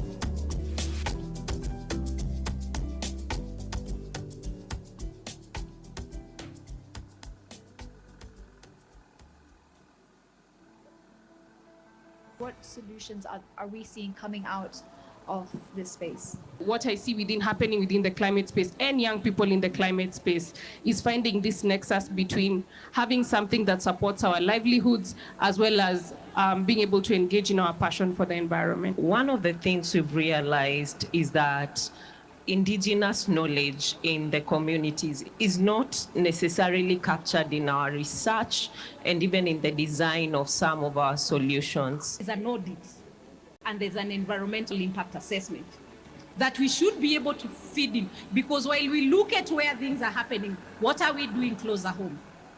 You know, what is me and you doing to ensure that we are safeguarding the environment and ensuring that we have sustainable climate? According to the World Health Organization, about 2 billion people globally do not have access to safe water.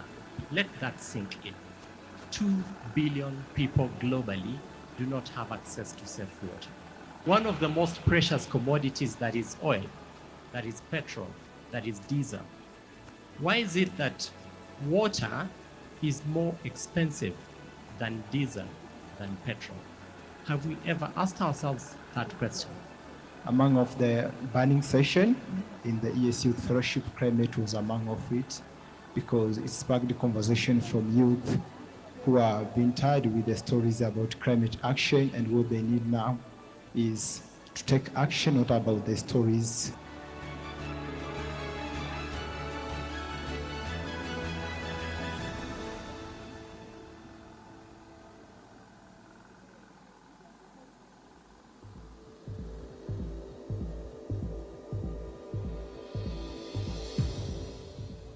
Being part of the fellowship, I am excited. It's your time to say, who am I? We need to have a peace and security environment. The start of our meetup here in Arusha has been equally very good. This is the first day. This is a platform for me to be more empowered, to learn more. Got a chance to get introduced to, climate action and justice. Everyone comes with their own story, experience, and I get to interact with them. I get to tap into these experiences, I get to tap into this knowledge, and this is actually adding on to the information or the bank of knowledge that I have. So this is a very good platform for me to grow as a person.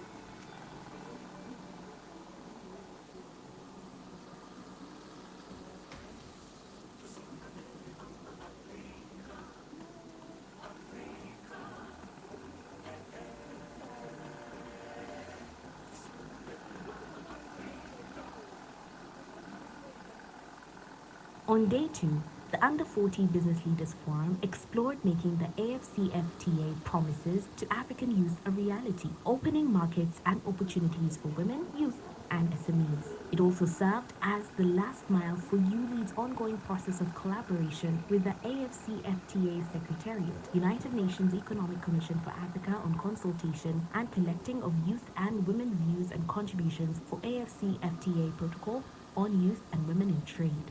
The forum started with opening remarks by distinguished guests and representatives of MS Training Center for Development Corporation, the East African Community, the East African Business Council, United Nations Economic Commission for Africa, and the International Trade Center. It was followed by the Policymakers and Development Partners Roundtable, which hosted a fruitful dialogue and exchange on Africa-Europe partnership and entry points for young people. The discussion, which hosted representatives from both Africa and Europe, including the African Peer Review Mechanism and the Young European Federalists, tackled several aspects including partnership for green transition and energy, partnership for digital transformation, sustainable development and jobs, peace and governance, and migration and mobility. The afternoon session of the Under 40 Business Leaders Forum provided an opportunity for delegates and distinguished guests to discuss YouLead's work on youth in business, trade and enterprise, and the entry points and opportunities for women and youth in trade, entrepreneurs in the AFCFTA Women and Youth in Trade Protocol. This was followed by the EAC Youth Enterprise Accelerator Awards, EAC-YEA, for cross-border trade innovation. The session featured presentations by 4 applicants of the EAC-YEA 2022 who were given the opportunity to present their business idea proposals and invite startup investment from the partners attending the summit. The problem is there's a lack of equitable financial inclusion for young people in Africa. And also, the root cause is financial illiteracy. Many of us know how to make money. The truth is, I don't have to teach you how to make your money. The issue is, how do you manage it? And what's our solution? We'd like to empower young people to make informed financial decisions through financial literacy programs. So there's a prepaid debit card we've created to grant users access to financial services and also to enable them practice good personal financial habits as they learn. My name is Kevin Yonghuru. As said, I'm the founder and the CEO of Spota Company. And Spota Company is an agribusiness company processing the sweet potatoes. 64% of population in Burundi affected by malnutrition. And you guess what? Most of factors which are there, we recognize one factor, and that is the one we wanted to work on. That factor is related to the increase in price of sugar. As you know, that sugar is mostly used in preparing porridge and bakery products, as you know.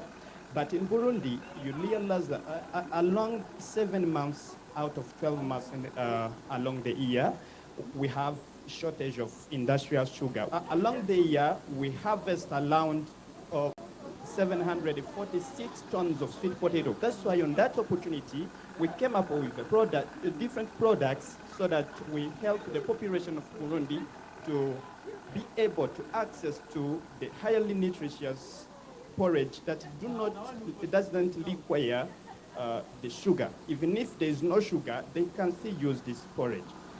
So we have Peter Garang from South Sudan, who is the founder and CEO of Sud Health. Thank you. My name is Peter Garang, the founder and team lead for Sud Health Tech, a company that is currently under prototype. I just want us to take 1 second to think about losing a sister, a mother, a wife, because of something that you and I can prevent. That is what exactly happens in South Sudan, where 1,150 lives are lost during delivery. My team and I came up with the Sud Health Tech that ensure the provision of health services through telemedicine, and that will act as an alternative healthcare services during emergencies and beyond.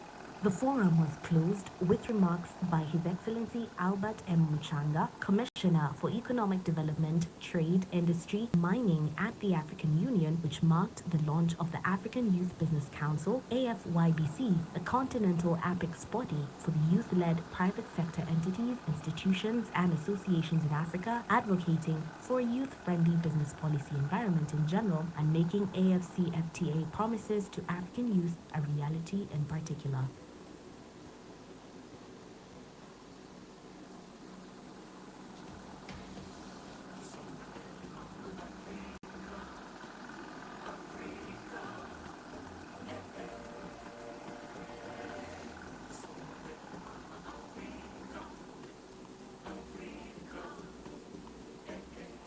The morning of the third day of the YouLead Summit was dedicated to the Arusha Peace Forum, and the theme of 2022 was From Policies to Actions, Climate Change Nexus. The forum featured the voices and expertise of prominent youth leaders in the fields of peace and security from across Africa, as well as civil society representatives such as Oxfam Horn, East and Central Africa. In a reflection of South Sudan context, where we talk about peace and security, it's a post-conflict agenda that we are looking at on how best we can rebuild back the country from the status of conflict to the state of recovery and post-conflict development, which it takes the aspect of youth participating, when to take the aspect of women representation in the political space. And most of you people might have heard about the peace agreement that was signed in Addis in 2018 to cope the aspect of the conflicts in the country. So the youth have taken an upper hand in terms of saying that peace process is very inclusive in terms of the social inclusion in the society. What we have been doing in Kenya particularly is Social Media for Peace. So the Social Media for Peace project is an EU-funded project and implemented by UNESCO. And we as SAPs have been conducting trainings on using social media for peace, because what we have realized is that conflict is moving from physical violence to online platforms. And this is very relevant to the theme digital access in the future of work. I think what do you feel could be the role of young people in ensuring that there is peace and stability in the Democratic Republic of Congo, specifically the eastern part of DRC? And I want us to have a very honest conversation here. I think you have seen from the publications that we have specific leaders from the East African community being blamed for fueling the chaos in the eastern part of DRC. And to add on to that, you have also seen that there are different processes. I know there's a Nairobi process which is happening as we talk. But how do we ensure that this process will also be different from the other engagements which have been held before that? The conversation culminated with a keynote address by the first daughter of the Republic of Kenya, Ms. Charlene Ruto. In Kenya, I'm a youth champion, and one of the things we are looking at is how we can create more work opportunities for our youth. And one of our team members has said, when we create work opportunities for our youth, that is then how we remove them from being used for conflict in different areas. I want to say we've convened here today to share our thoughts and to agree on ways and methods for the youth to tackle these issues. And so what does this mean for the youth to tackle issues of peace, security, and also climate change, which I'm a great champion of back in Kenya? Fundamentally, it means we are drawn here to rethink our way of life. It means we are here to drastically shift from the popular and sustainable ways of life to more sustainable ones. And the only way we can do this is to tell the right stories to our youth and our children so that we can awaken a new spirit of collective thinking and collaborative workings among African nations, working towards managing challenges that face our youth like war and lack of opportunities.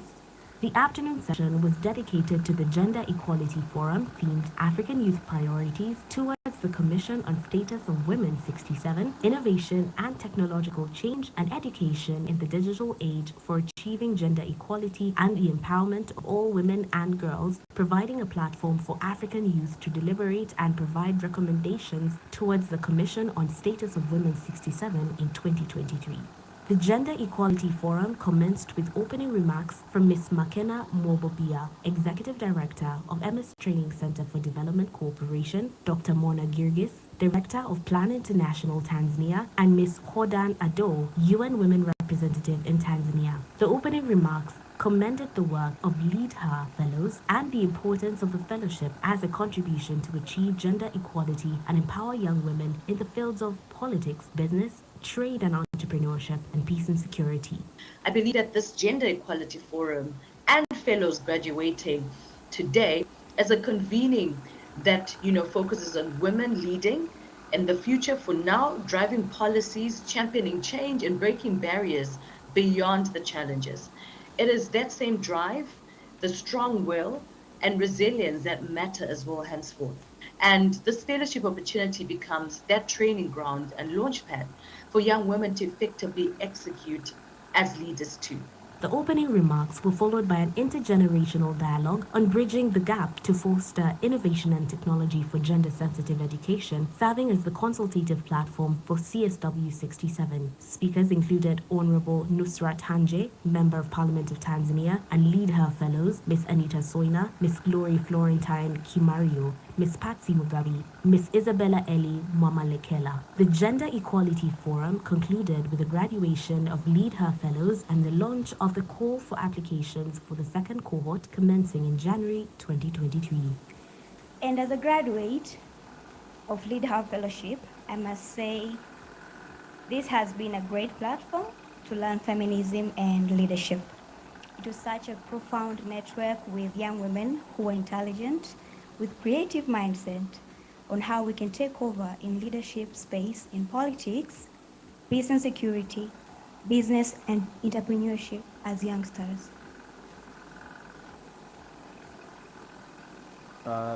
Day 4 of the YouLead Summit is dedicated for the post-summit agenda, where we have delegates and invited speakers break down into countries for them to be able to discuss the key priority areas and solutions that are going to inform YouLead Africa's next year of programmatic actions.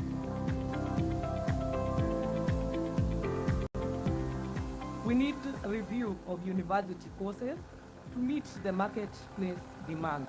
We want the courses in our university to be very practical. There should be access to reliable funding so that young entrepreneurs can kickstart their ideas, and those who have started can also can scale their businesses. So East African heads of state need to pay much attention on ensuring that meaningful representation spaces are created for youth. As youth, as we prepare to be in politics, we should have political tolerance in terms of our political agenda. Helping people budget improvement that will help us to introduce and come up with innovative systems that promotes alternative energy sources. And that includes funding sources for young innovators in different areas and different regions of East Africa and Africa at large. African problems are political problems. If we need to solve our problems as Africans, we need political solutions.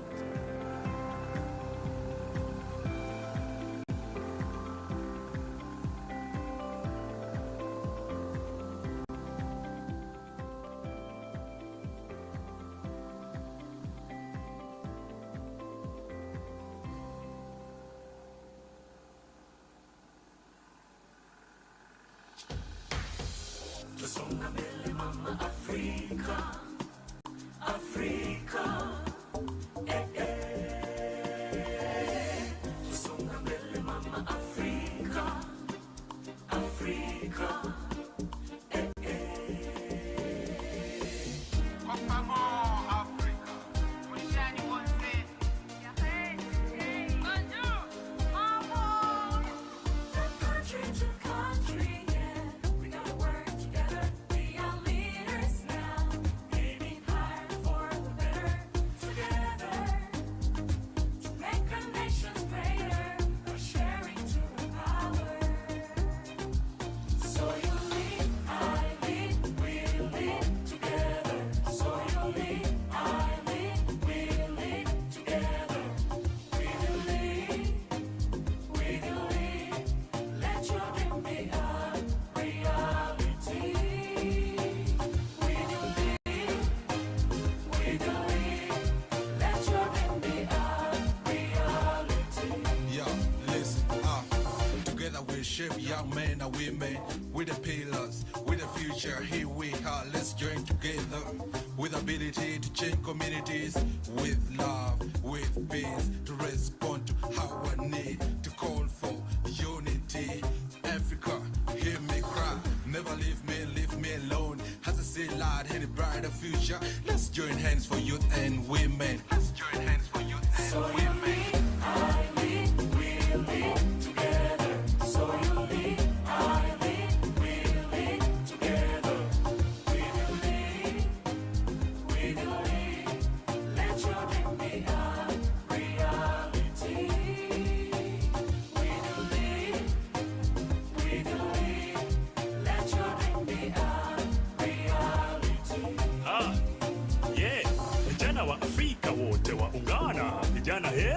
Vijana hawa kutoka mashariki, magharibi, kaskazini na kusini, hata na kati, twaja pamoja ili tufanye nini?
Whether you believe in a higher power or not, it is an undeniable truth that us as humans have been destroying our mother nature with our actions, which calls for a collective responsibility to restore it.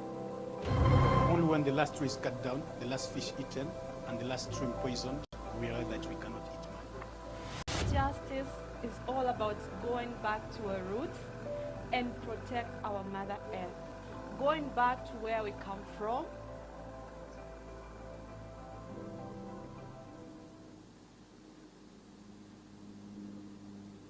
Gather around One Young Africa.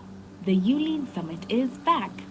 For the 9th year running, we bring together an Africa-wide audience of youth leaders, continental, regional, and national policymakers, private sector, and NGO stakeholders to craft responses to the continent's rapidly growing youth population, their challenges, and opportunities.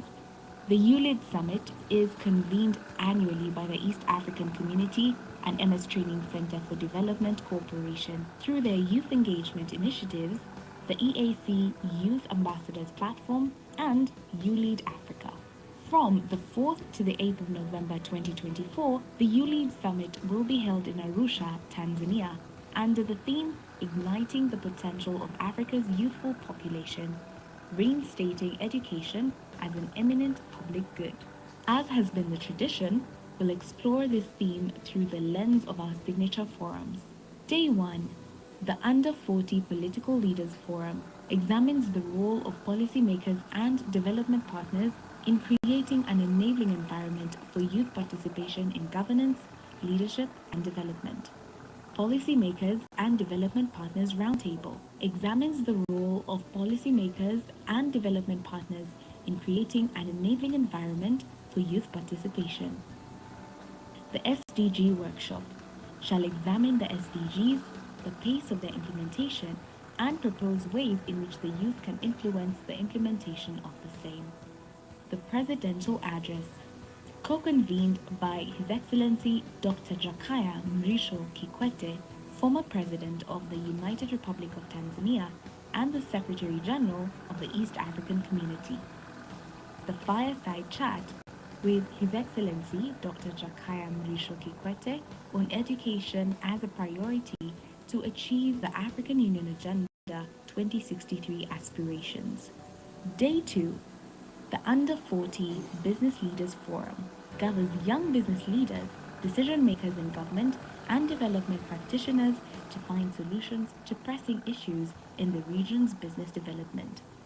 The East Africa Youth Enterprise Awards seek to recognize youth-led businesses across the East African Community, EAC, partner states that are resilient, innovative, and are simultaneously taking deliberate, innovative actions towards decent livelihoods and youth unemployment. Day 3.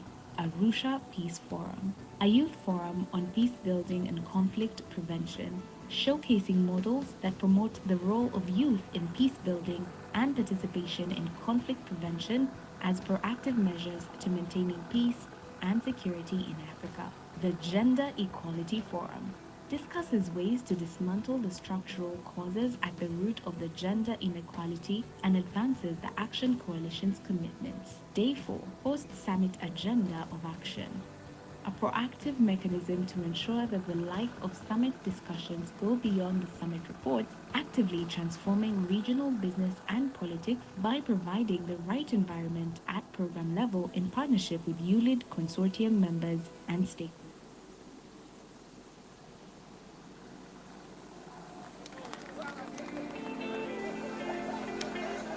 As aspiring leaders and politicians, think about how you present what it is that you want to present to your constituencies.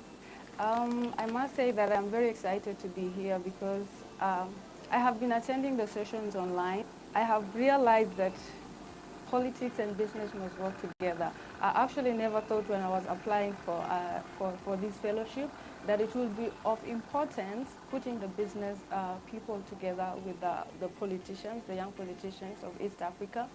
But I have realized through diving in the conversations with these young people, I've realized that there is a need of business people and politicians who work together.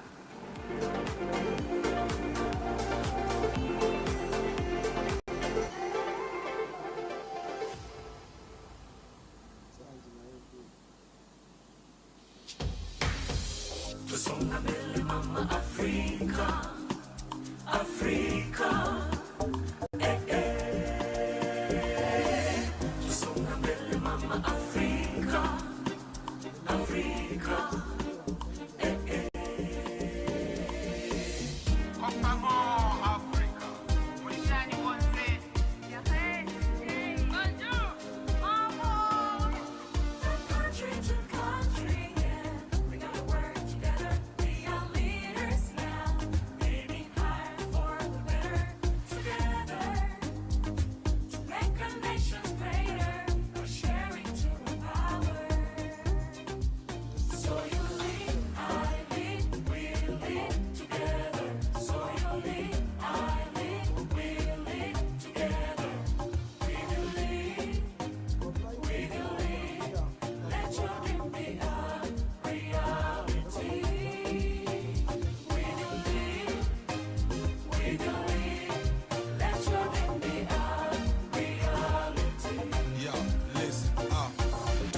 Shape young men and women with the pillars, with the future. Here we are, let's join together with ability to change communities, with love, with peace, to respond to our need, to call for unity. Africa, hear me cry, never leave me alone. As I say loud, in a brighter future, let's join hands for youth and women. Let's join hands for youth and women.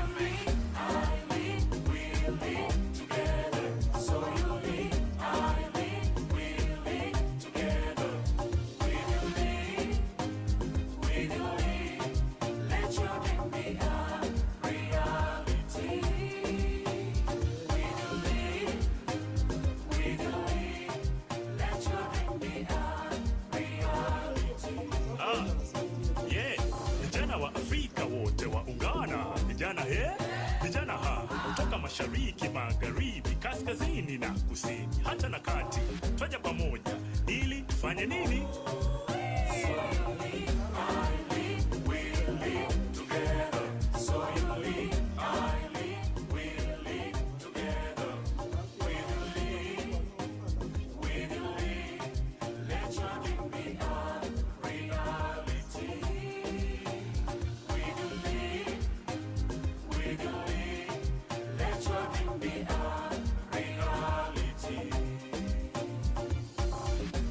Hello, Kunja.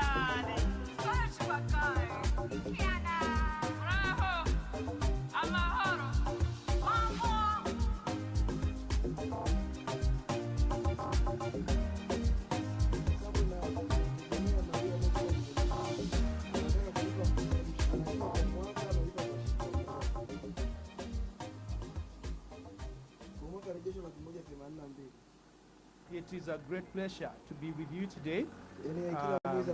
And I look forward to this session where we reflect on how best to bridge the gap that still exists for gender equality. Of course, we know while there are milestones won, we are still far from really attaining to gender equality. Data matters. In the context of generational equality, it is important that young women's voices are seen, recorded, documented, and then provisionally implemented. That's why research also matters. From what I know, that there's already a manifesto document that highlights that young women voices are going to be heard and documented. But it's up to the government to make sure that there is a reporting on that. Under reporting data research, we still need to invest in these to be able to find solutions for even women at the grassroots level, even women who are still ashamed of reporting because of the stigma around violence against women. So there's still more to be done. So I do recognize the point of underreporting of data. I do recognize the point of underrepresentation of views. But I think that we do need a forum at least that allows for us to report the underreporting of data, that allows for us to understand that this is still a continuing problem. And so I think that this forum is actually very important because it allows us at least a vehicle where we can make some progress. Are people underground are capacitated enough? Are we capacitating enough? If we are, in what ways?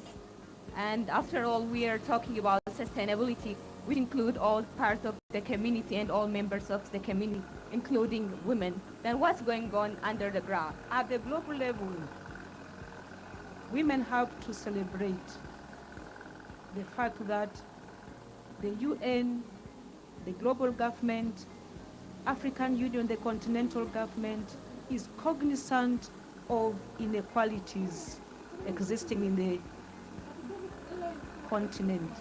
And as a result of that, where we fail to achieve gender equality, efforts have been made towards achieving gender equity. That's in terms of. At Plan International, we are proud to be co-conveners of the Gender Equality Forum together with MS Training Center of Development Cooperation, YouLead Secretariat, the East Africa Community Secretariat, the Office of the African Union Chairperson, Person's Youth Envoy.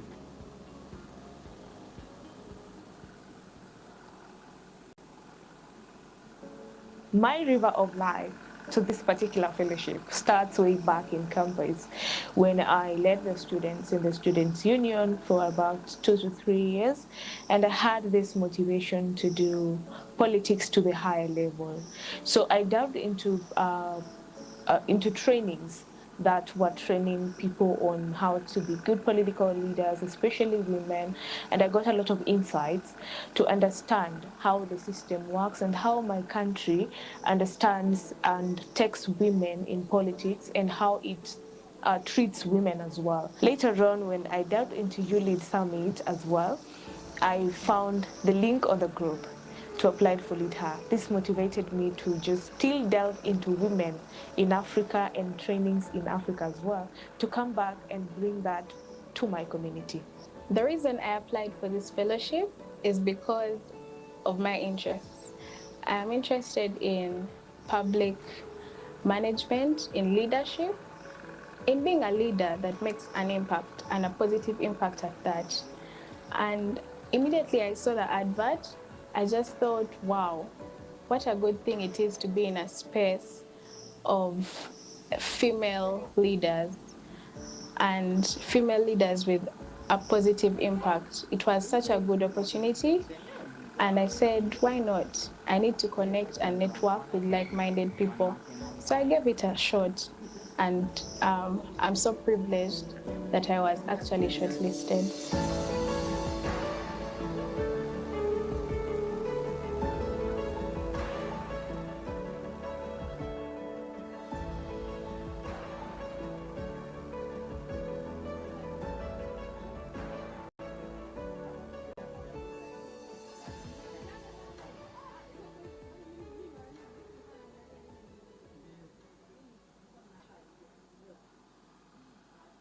describe the EAC Youth Fellowship as life-changing?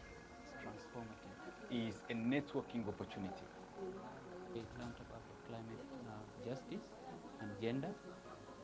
These two actually, it is what I wanted to learn most. So you realize that most of the marginalized groups in the rural areas are not able to get the knowledge.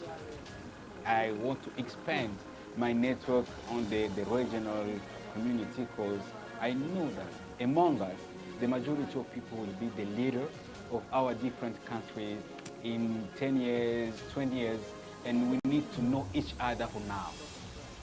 It's up to us as youth to now take up the challenge and rewrite this wrong that was ideally not even, we didn't participate much in it, but it's now time for us to take part in creation of policies, programs and initiatives that will be able to alleviate and mitigate the risks that have been brought about by the climate crisis.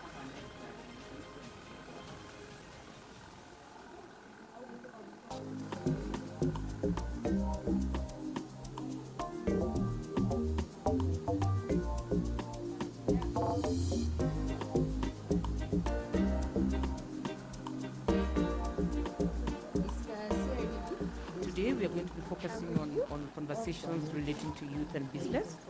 For a while now, since the year 2019, YouLead has been programming around youth and business. We have collaborated with a number of partners to do the same, including the African Continental Free Trade Agreement Secretariat, Africa Youth Business Council, and ECOYACA. We created this body so that we can provide a platform for young people to be able to participate. The former, for young people to organize around business, and the latter for young people to influence processes at the AFCFTA. The AFCFTA is a blueprint for attaining inclusive and sustainable development across the continent over the next 50 years in the context of African economic integration. Today, one of the greatest disservice you can do to yourself is to limit your education to the classroom. Very passionate about helping Africans build global businesses because we've grown up being drummed up that we've been enslaved, we were colonized, that even when we have the biggest ambition for our businesses, we want it to be Pan-African. I challenge people to go beyond that. Do not think Africa, think global. We have some youth that are really already engaged in agriculture. They are really trying their best to make sure that their agricultural enterprises are doing well, but they have some barriers that are affecting them and hindering them from doing their best in the agriculture sector. To the people in power, the people who have the resources and the people who can help these youth to really exploit their potential in agriculture. Sadly, we have never transformed from our leaders whom we so carefully select to represent us. So we need to stop looking at ourselves as inferior.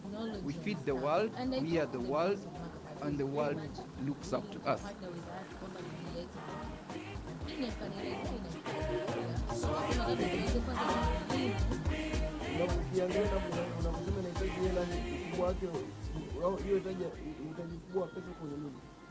Yani amesema kwenye mashine na kulima, labda nikamwambia Tanzania we very blessed na mapapai. Yani tunatafuta mkoa ambao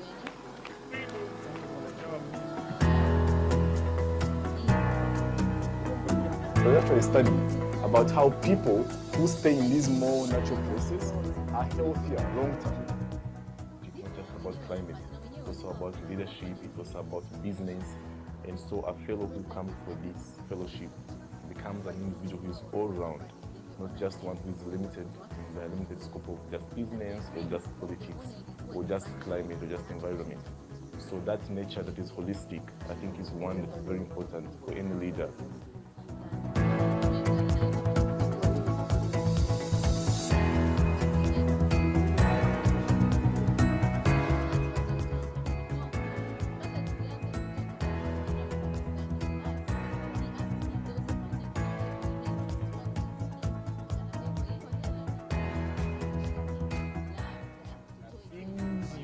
Control over. There are things you do not have control over.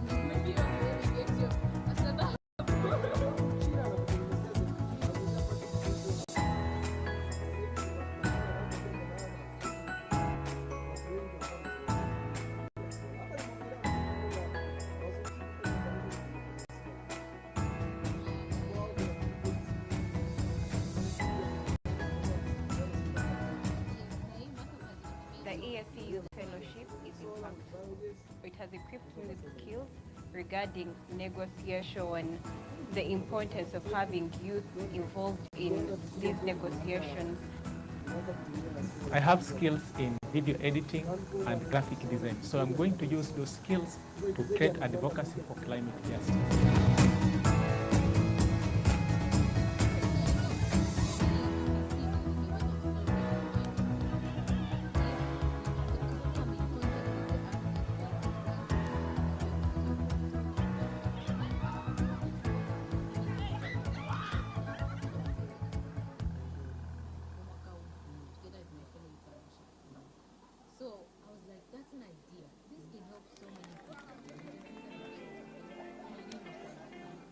Aspiring leaders and politicians, think about how you present what it is that you want to present to your constituencies. I must say that I am very excited to be here because I have been attending the sessions online. I have realized that politics and business must work together. I actually never thought when I was applying for this fellowship that it would be of importance putting the business people together with the politicians, the young politicians of East Africa. But I have realized through diving in the conversations with these young people, I've realized that there is a need of business people and politicians who work together.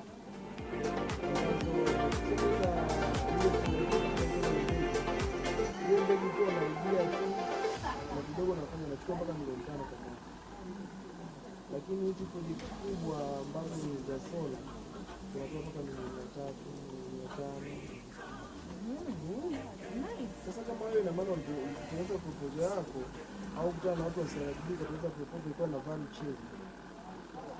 On day 2, the Under-14 Business Leaders Forum explored making the AFCFTA promises to African youth a reality, opening markets and opportunities for women, youth, and SMEs. It also served as the last mile for YouLead's ongoing process of collaboration with the AFCFTA Secretariat, United Nations Economic Commission for Africa, on consultation and collecting of youth and women views and contributions for AFCFTA protocol on youth and women in trade. The forum started with opening remarks by distinguished guests and representatives of MS Training Center for Development Corporation, the East African Community, the East African Business Council, United Nations Economic Commission for Africa, and the International Trade Center. It was followed by the Policymakers and Development Partners Roundtable, which hosted a fruitful dialogue and exchange on Africa-Europe partnership and entry points for young people. The discussion, which hosted representatives from both Africa and Europe, including the African Peer Review Mechanism and the Young European Federalists, tackled several aspects including partnership for green transition and energy, partnership for digital transformation, sustainable development and jobs, peace and governance, and migration and mobility. The afternoon session of the Under-14 Business Leaders Forum provided an opportunity for delegates and distinguished guests to discuss YouLead's work on youth in business, trade and enterprise, and the entry points and opportunities for women and youth in trade, entrepreneurs in the AFCFTA Women and Youth in Trade Protocol. This was followed by the EAC Youth Enterprise Accelerator Awards, EAC-YEA, for cross-border trade innovation. The session featured presentations by 4 applicants of the EAC-YEA 2022 who were given the opportunity to present their business idea proposals and invite startup investment from the partners attending the summit. The problem is there's a lack of equitable financial inclusion for young people in Africa. And also, the root cause is financial illiteracy. Many of us know how to make money. The truth is, I don't have to teach you how to make your money. The issue is, how do you manage it? And what's our solution? We'd like to empower young people to make informed financial decisions through financial literacy programs. So there's a prepaid debit card we've created to grant users access to financial services and also to enable them practice good personal financial habits as they learn. My name is Kevin Yonguru, as said. I'm founder of the CEO Spotter Company, and Spotter Company is an agribusiness company processing the sweet potatoes. 64% of population in Burundi affected by malnutrition. And you guess what? Most of factors which are there, we recognize one factor, and that is the one we need to work on.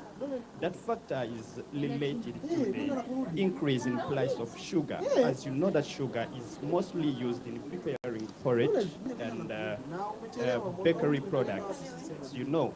But in Burundi, you realize that along 7 months out of 12 months along the year, we have shortage of industrial sugar. Along the year, we harvest around 746 tons of sweet potato. That's why on that opportunity, we came up with different products so that we help the population of Burundi to be able to access to the highly nutritious porridge that doesn't require the sugar. Even if there is no sugar, they can still use this porridge.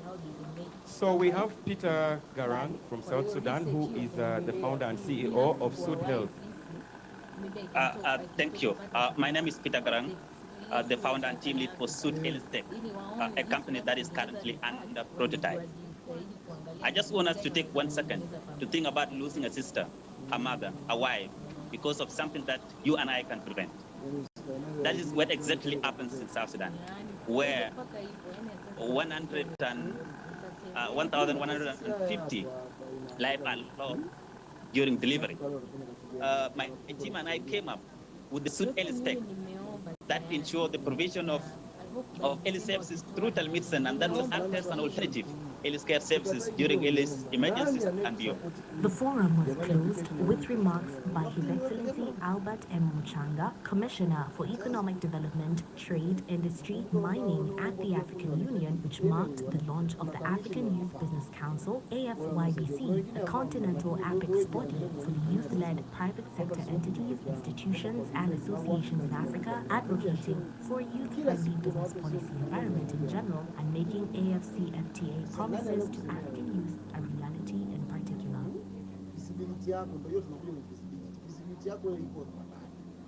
Would describe the EAC Youth Fellowship as life-changing. Is a networking opportunity. Justice and gender. These two actually is what I want to learn most. So we realize that most of the marginalized groups in the rural areas are not able to get the knowledge. I want to expand my network on the regional community, because I know that among us, the majority of people will be the leader of our different countries in 10 years, 20 years, and we need to know each other for now. It's up to us as youth to now take up the challenge and rewrite this wrong that was ideally not even. We didn't participate much in it, but it's now time for us to take part in creation of policies, programs and initiatives that will be able to alleviate and mitigate the risks that have been brought about by the climate crisis.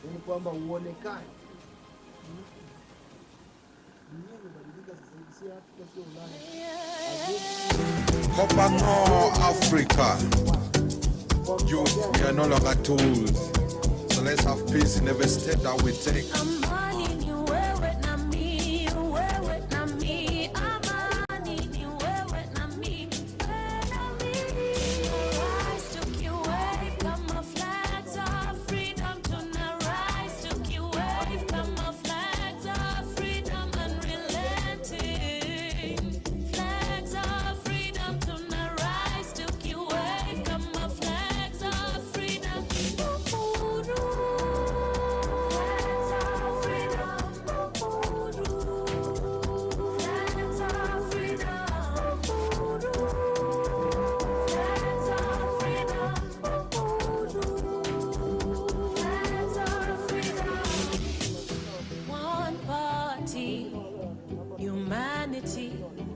Showing up to maintain our sanity, adapting to love.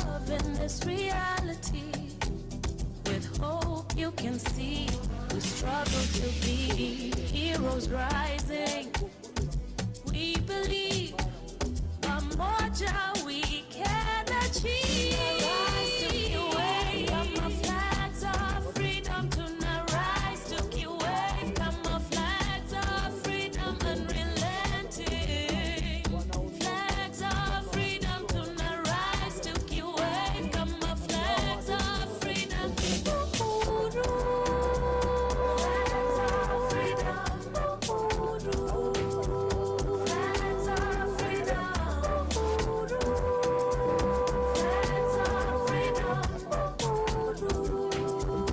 Flags of freedom. Queen vijana pose the key. Upon is what I feel we'll twin jalopy. Listen not, tomorrow we'll rain. Pour on me, please quench my thirst. Bring it peace, oh that's my wish. Kenya, yeah, money here, sit together. Beautiful people, yeah, Mama Africa. See the sun rising, we go get her. For the better, so look, we achievers. Hakuna kulala, I'm not ready for game, I'm not ready for play. For the choice I make, yeah. For the choice I make, yeah. Rise to you wave, come our flags of freedom tonight. Rise to you wave, come our flags of freedom unrelenting. Flags of freedom tonight. Rise to you wave, come our flags of freedom.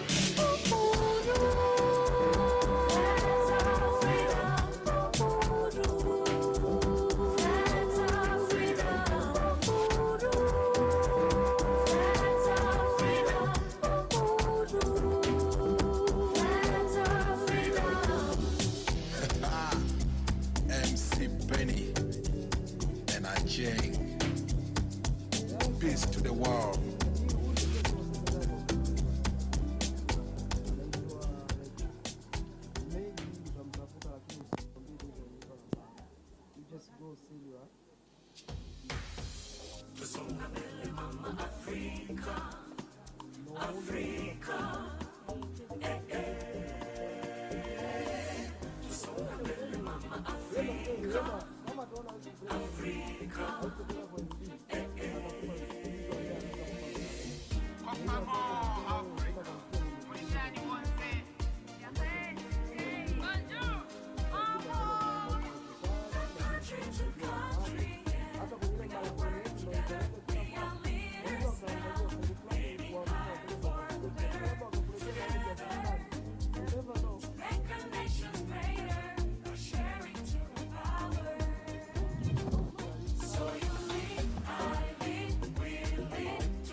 Shape young men and women with the pillars, with the future. Here we are, let's join together with ability to change communities, with love, with peace, to respond to our need, to call for unity.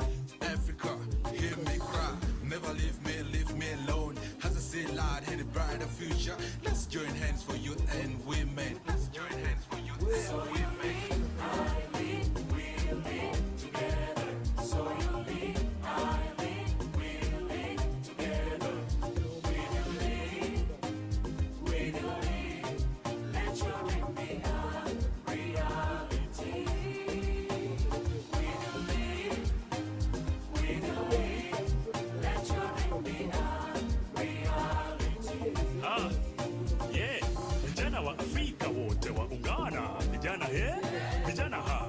Mashariki, magharibi, kaskazini na kusini, hata na kati, twaja pamoja ili tufanye nini?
actually studied about how people who stay in these more natural places are healthier long term. It's not just about climate, it's also about leadership, it's also about business. And so a fellow who comes for this fellowship becomes an individual who is all round, not just one who is limited in the limited scope of just business or just politics or just climate or just environment. So that nature that is holistic, I think, is one that is very important for any leader.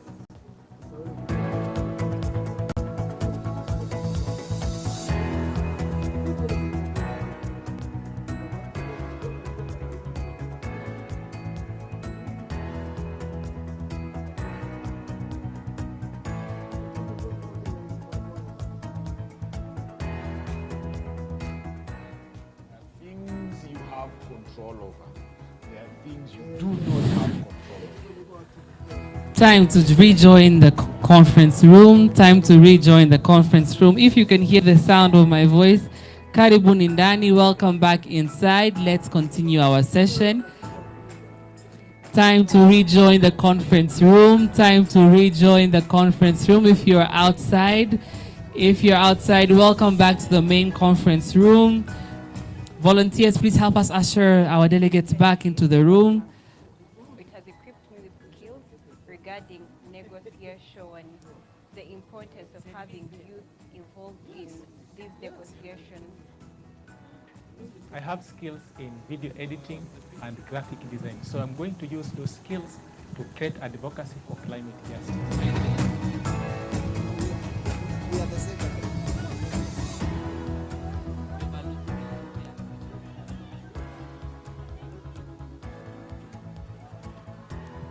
Welcome back to our afternoon session. If you can hear my voice, time to come back inside.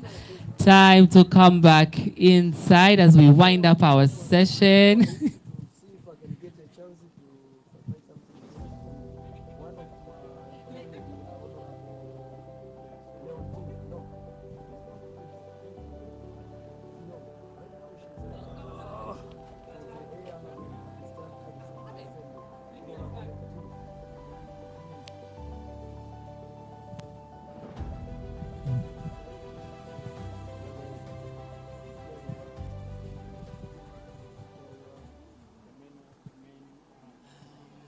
What makes me incredibly optimistic this morning, and that is why we are all gathered here, is that we have agreed to the common agenda, and that is to make Africa great. I hope you do agree with me with that. He's been called by the government office.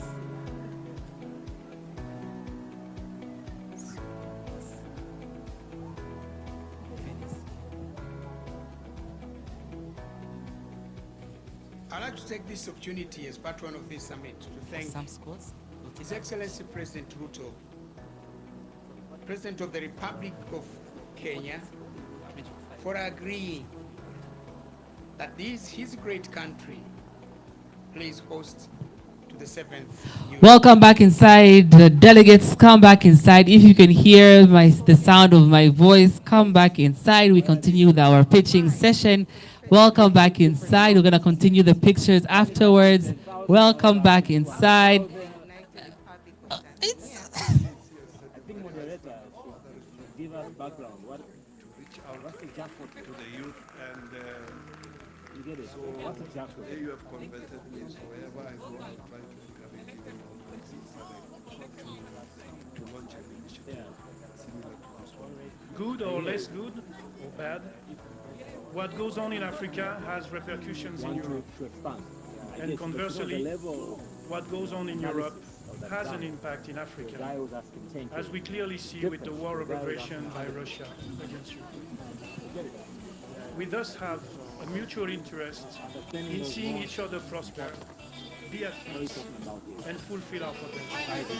The East African community must invest Give him one. as Later. champions Now we have to go inside. of African inside.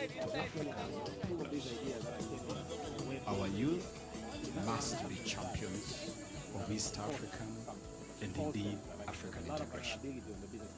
Our youth must be the champions of of climate change adaptation.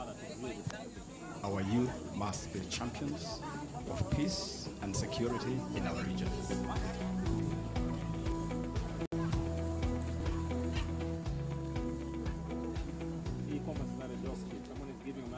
I must admit, I'm impressed by the wonderful work being done by the YouLead Summit Secretariat in pursuit of the objectives of the program in the fields of politics, business, peace and security, and gender equality. They have made me feel happy and proud to be your partner. Ladies and gentlemen, I commend the Secretariat for choosing a very pertinent theme for this year's summit. Youth empowerment through capacity building, revitalizing youth voice and agency towards the Africa.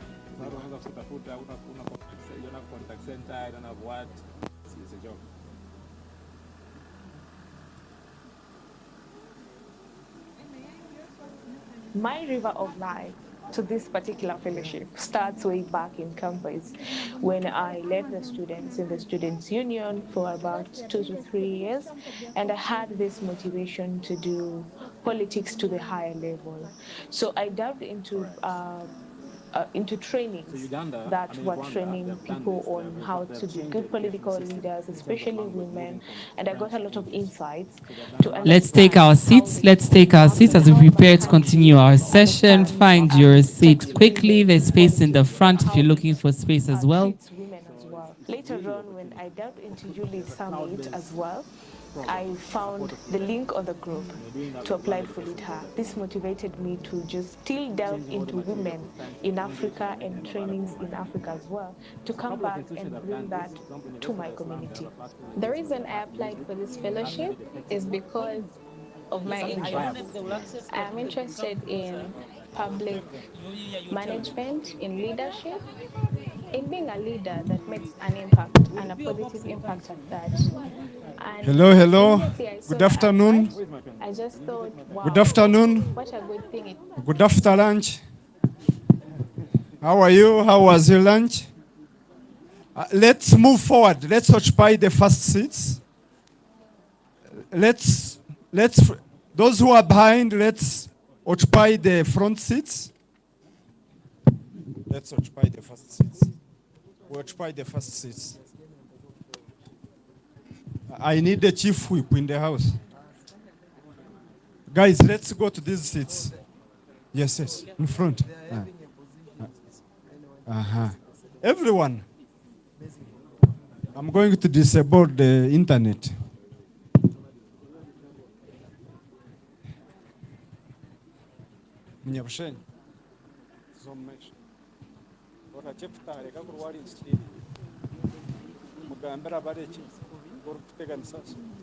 Okay, guys, let's go. Let's occupy the front seats. It's okay. Hello. Why do you fear front seats? Those who are outside, kindly come in, enter the tent. Collins, I think we can resume. Thank you. Good afternoon, delegates. Good afternoon, delegates. Our flight is about to take off. Our flight is about to take off and continue after some maintenance work that has been done. Now we're continuing our business pitch flight. But before that, I see we're a bit sleepy, a bit tired. So I want everybody to stand up. Everybody to stand up, please. Everybody to stand up. Everybody to stand up. And I want you to look across the room. Look across the room at somebody you've not spoken to so far in this YouLead Summit. Someone you've not spoken to so far. One of the key outcomes of this summit is to network and meet each other. So I want you to walk to that person now. You have 2 minutes. Walk to that person now and introduce themselves to them. Walk to that person now. Walk, move from your seat, move from your seat, move from your seat and meet somebody new. Move from your seat and meet somebody new. Tell them, what do you do? Do you have business cards, LinkedIn profile? Let's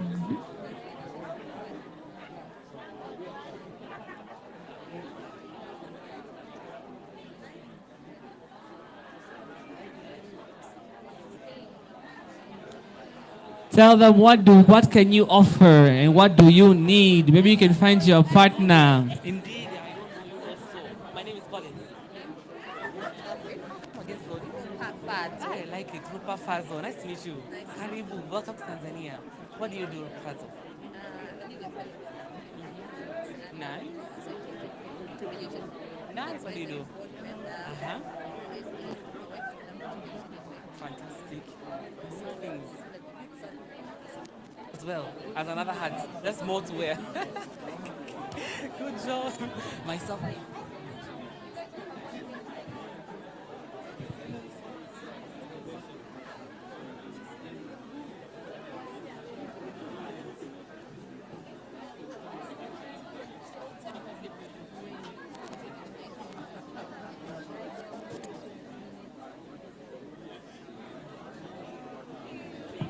Thank you, ladies and gentlemen. We can take our seats again. We can take our seats again. I hope you've exchanged numbers. I hope you've exchanged business cards. If you have them there, we can take our seats and continue the pitching now.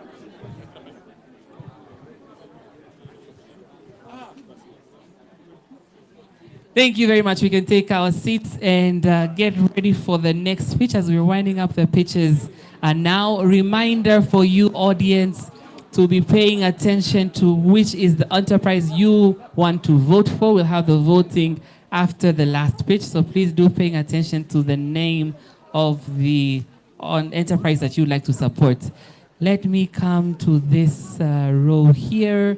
This row here, our flight needs direction. Please tell us, where are we going next?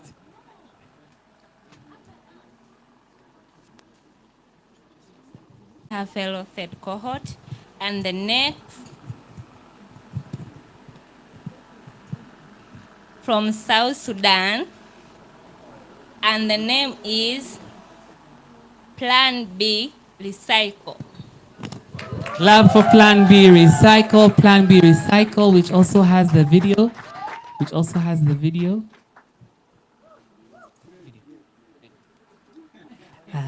Timer, Brian, please be ready to start timing.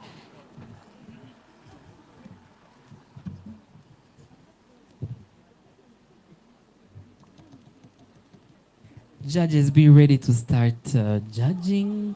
Audience, be ready start to support our entrepreneurs.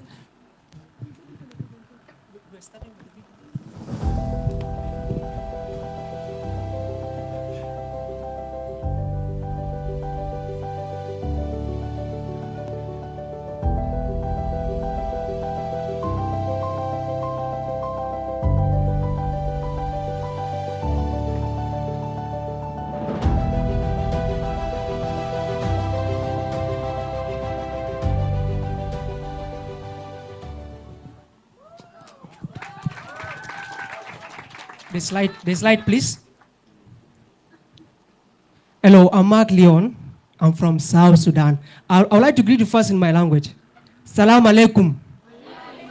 Thank you so much. I'm feeling the energy. Now let's go. Me and my team together, we formed.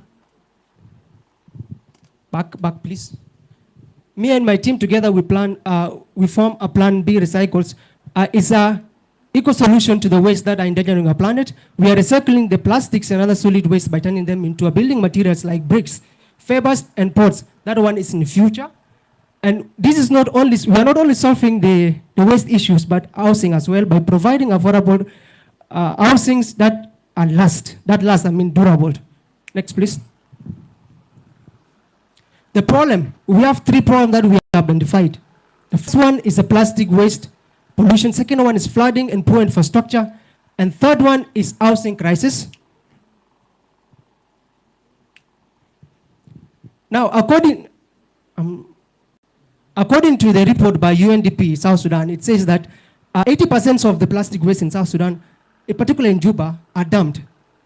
only, they are not recycled or they are not put in a proper way. And then 50% of the housings, of the people are experiencing the housing crisis, and 50%, 70%, then 50% annually, South Sudan is experiencing the flooding. My brother can testify to that. And then we came with a solution. We also came with 3 solutions. The first one is turning plastic waste into a building material. All right? And then the other one is affordable and sustainable offering, because it's a low cost and it's affordable for the people. And then also we are creating a community impact by addressing the climatic issues. Let's go, please.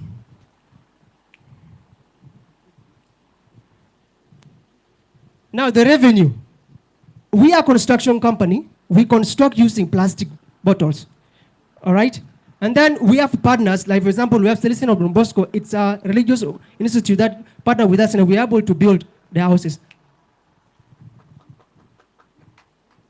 And then, ladies and gentlemen, proudly, I'm telling you today that we have so far built 15 houses using plastic waste, and then 5 latrines, mostly which are funded by the institute that I've told you before. And also UNDP funded us by providing for us the bottles that they used and bring to us, and we recycle them by building houses. Please. Now, all right, we have the advantages because we recycle waste using a technique that is different. By recycling, not like the other people, we recycle by building houses. Let's go, please. This is our team. I myself, Mark Leon, and then Andrew, the chief engineer with a degree in civil engineering, and then Charles with the degree in accounting. And then call to actions. You're wondering why am I calling for $500,000 because we want machines so that we have a plan so that we can make pavers and better plastics bricks that can make us to change environment in South Sudan in particular and in the world as well. Thank you so much. I've been Mark Leon. Thank you, Mark. Plan B recycle. Over to you, judges. Over to our judges.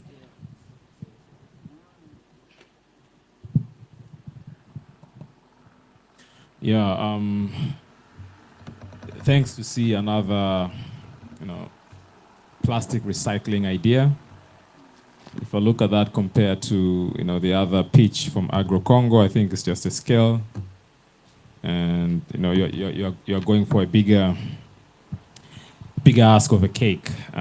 So I think it's nice. Maybe if I can just share one comment to think along through the process.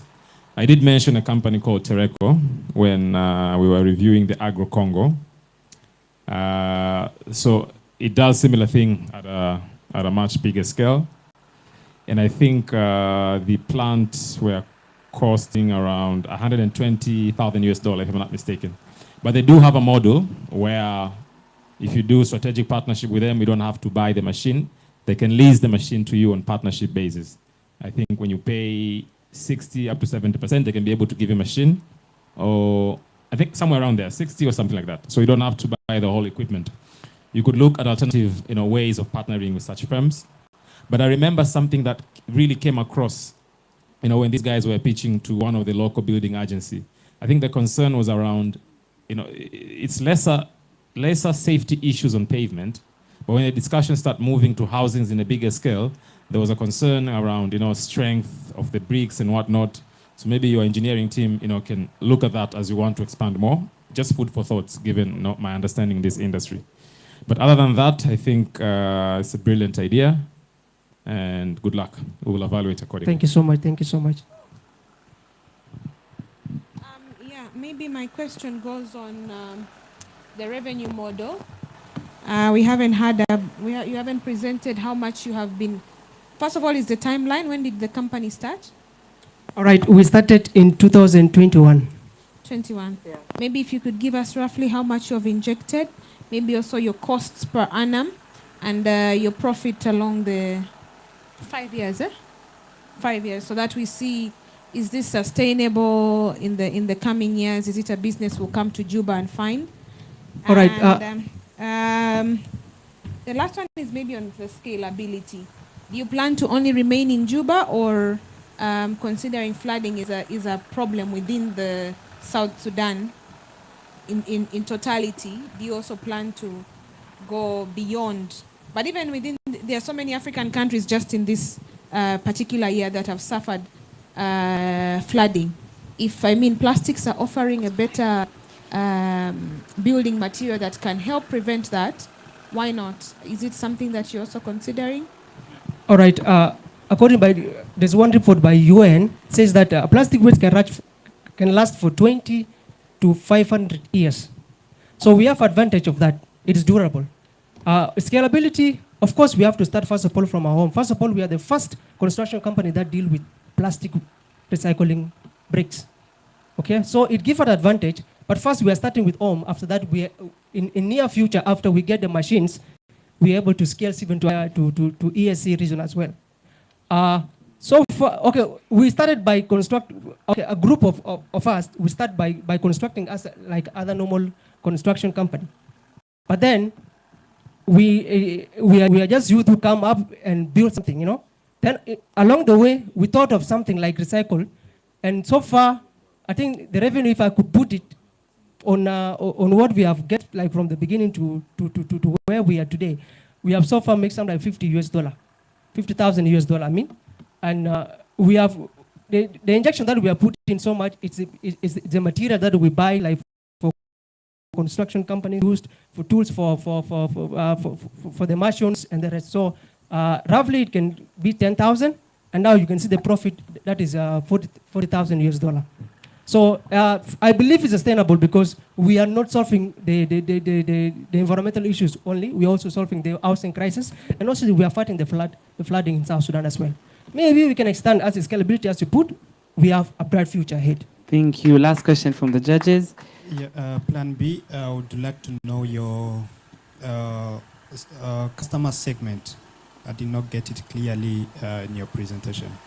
All right. Now, I've mentioned about one of the partners we partner with, which is Celeste and Sister Don Bosco. We have partners that come to us, and we build the projects that they bring to life. For example, they come with us that we have something we need to build 10 houses for the poor, and we build them for them.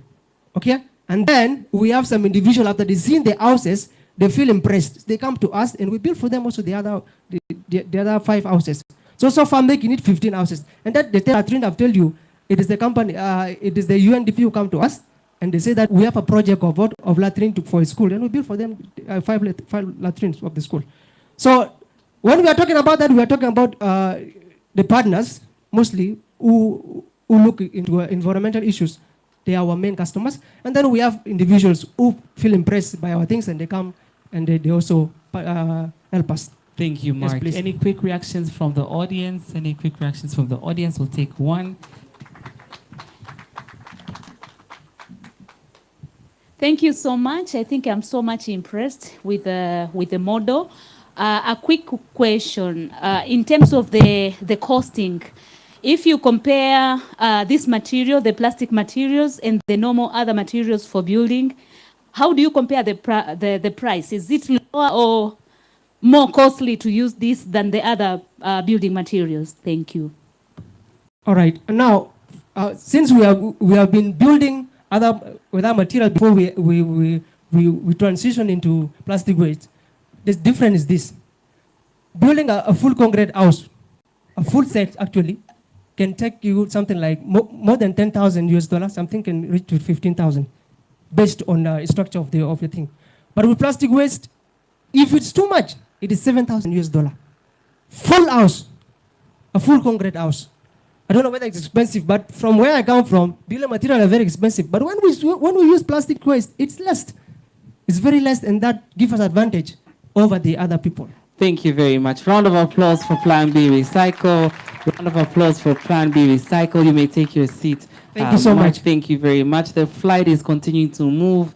Let us come here to pick the next picture.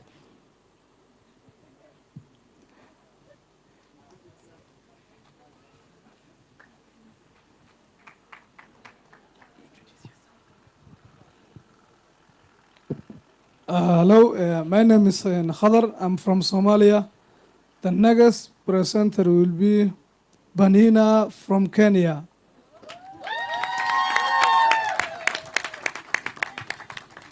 Name of the enterprise is Kalna. Name of the enterprise is Kalna for the pitch deck.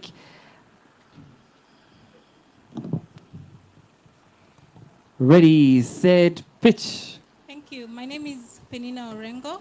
I am the co-founder of Kalna Poultry Feeds.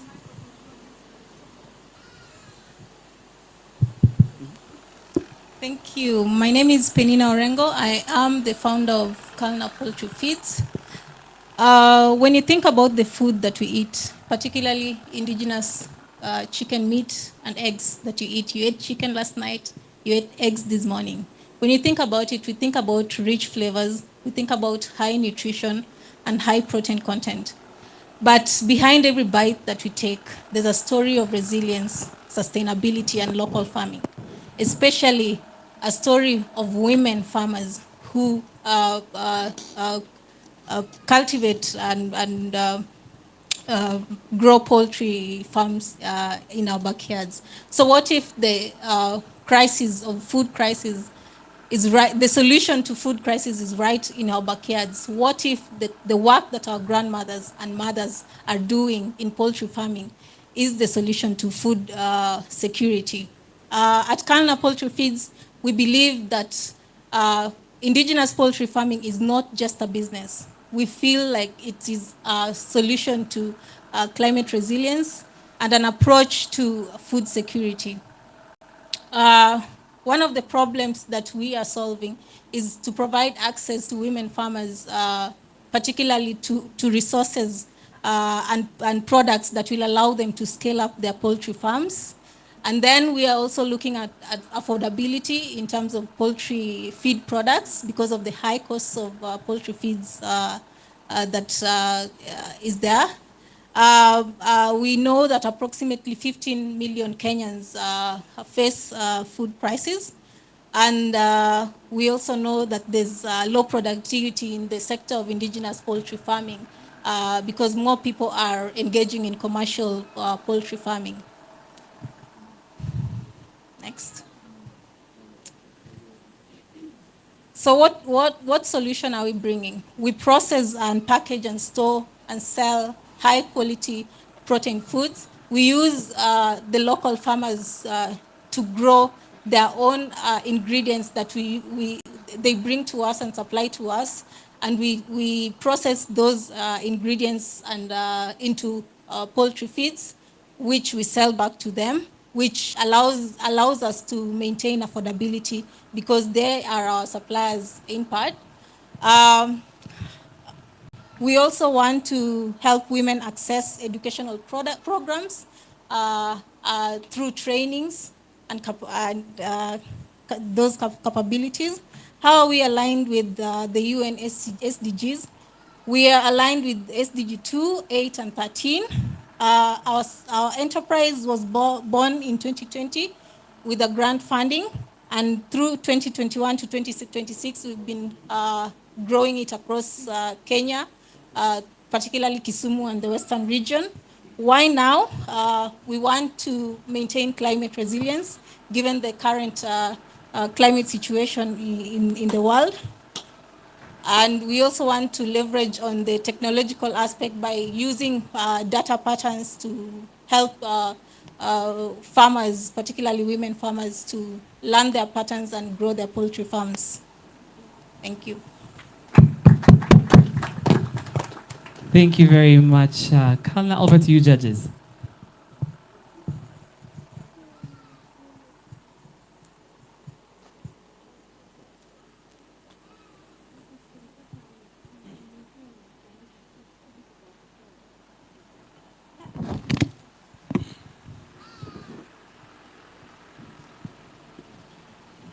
Thank you for your presentation.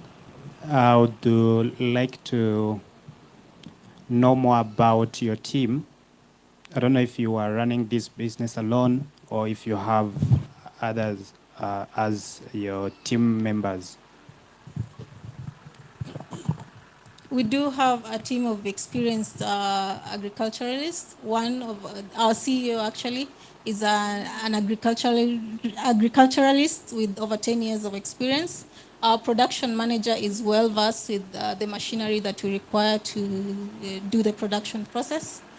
And myself, as part of the team, I am a Bachelor of Commerce graduate, and I like to leverage data to align patterns in the poultry sector and help farmers to build and scale up their businesses.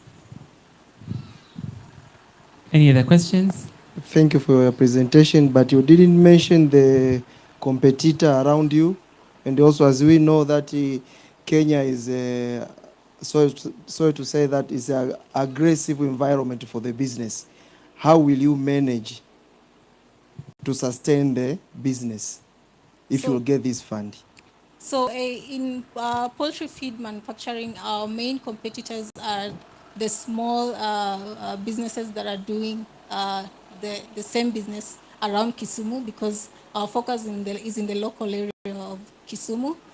The biggest competitor that we have is Unga Feeds, which is one of the biggest feed manufacturer within Kenya.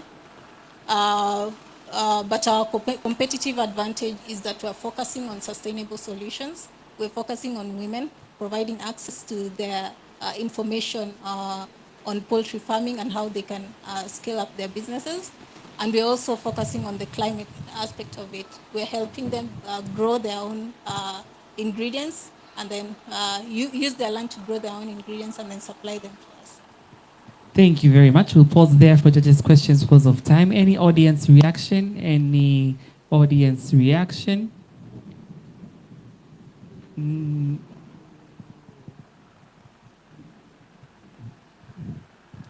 Thank you. My question is, how long do you think it will take your business to become a unicorn?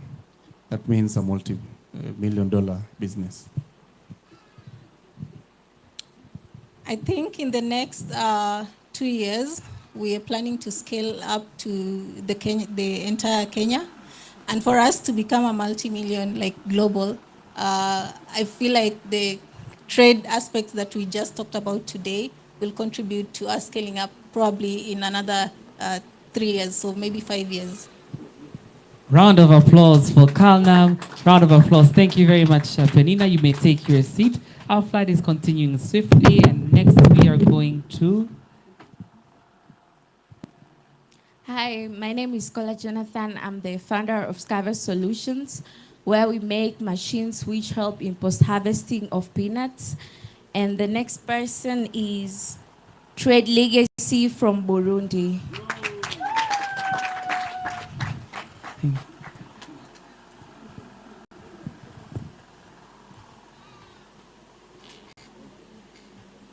Three minutes to pitch. 3 minutes to pitch Trade Legacy.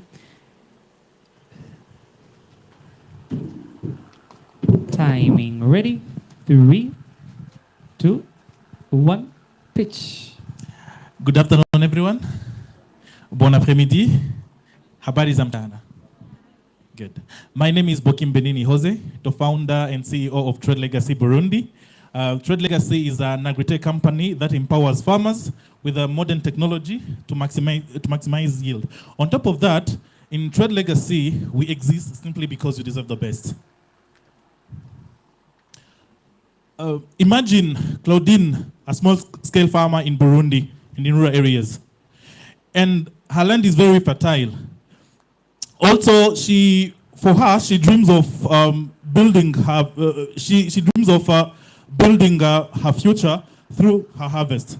Now, Trade Legacy came as a solution to turn her dream into reality. According to a report from the UNDP Burundi, 90% of small-scale, 90% of the population in Burundi rely on subsistence agriculture, with no surplus to sell or export. Also, there is a lack of climate and soil data. sometimes it leads to limited access to market. So Trade Legacy is suggesting some solutions, which are the modern equipment. Some of them are sensors and monitoring system, as well as a solar-powered irrigation system.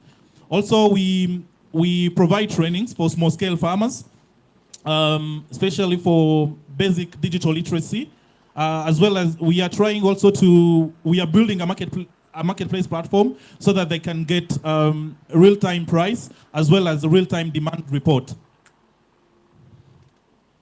Our market is 12 million people in Burundi, as well as over 5,000 cooperatives in Burundi, and that's the largest cooperative network in Burundi.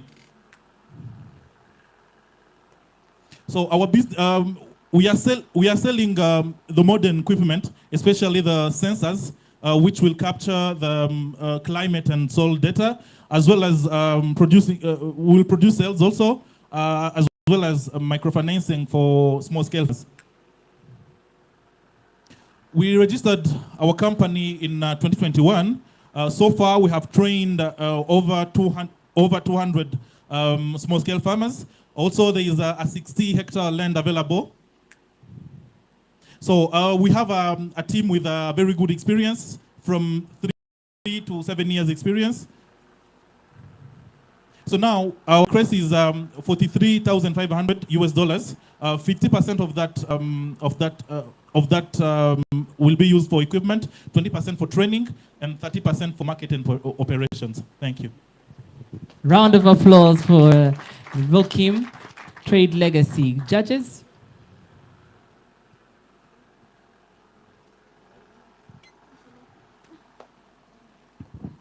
Sorry, before my colleague asks, and so that I can understand, your business, you're dealing with the sale of equipment, right? To the small-scale farmers. I think that I will respond to that question in French. Maybe you can use the kit. Okay. Yes, let me respond in French to be comfortable. Feel free. Let's put on our translators. Alors, merci beaucoup pour la question. En fait, oui, il y a la technologie et les équipements aussi. C'est ça.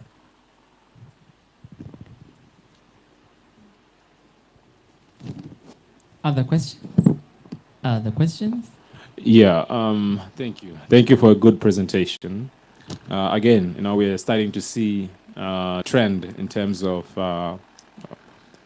similar, idea coming up. So I think yours is more or less too similar to, so exact thing that I'd asked the previous guy. I see part of the funding, huge part is going into equipment.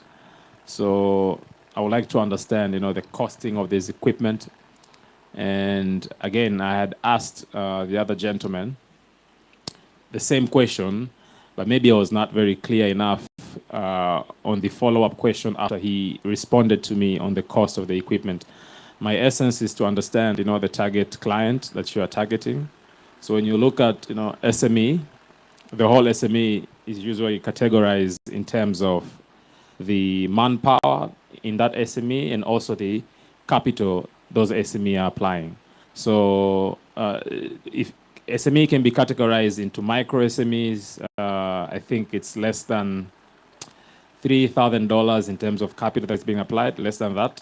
So the essence, I want to understand the scalability from that. So when you respond, let's say the cost of equipment and the target clientele of the farmers you're looking for, I can be able to picture it at an East African level, how scalable this thing is. So if you can respond those two things. Yeah. Go ahead, Bokim. Yes. This translation. Oui. Merci, merci beaucoup pour la question. Alors, d'abord, il y a le marché. Comme je l'ai dit, on vend la technologie, mais aussi nous avons notre propre parcelle, je dirais, oui. C'est 60 hectares. On utilise la même technologie dans notre propre terre. OK? Et Après la technologie, on a aussi, on fait les formations pour, on vend cette technologie-là à l'ANACOP.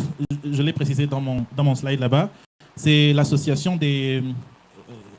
it's the largest small scale...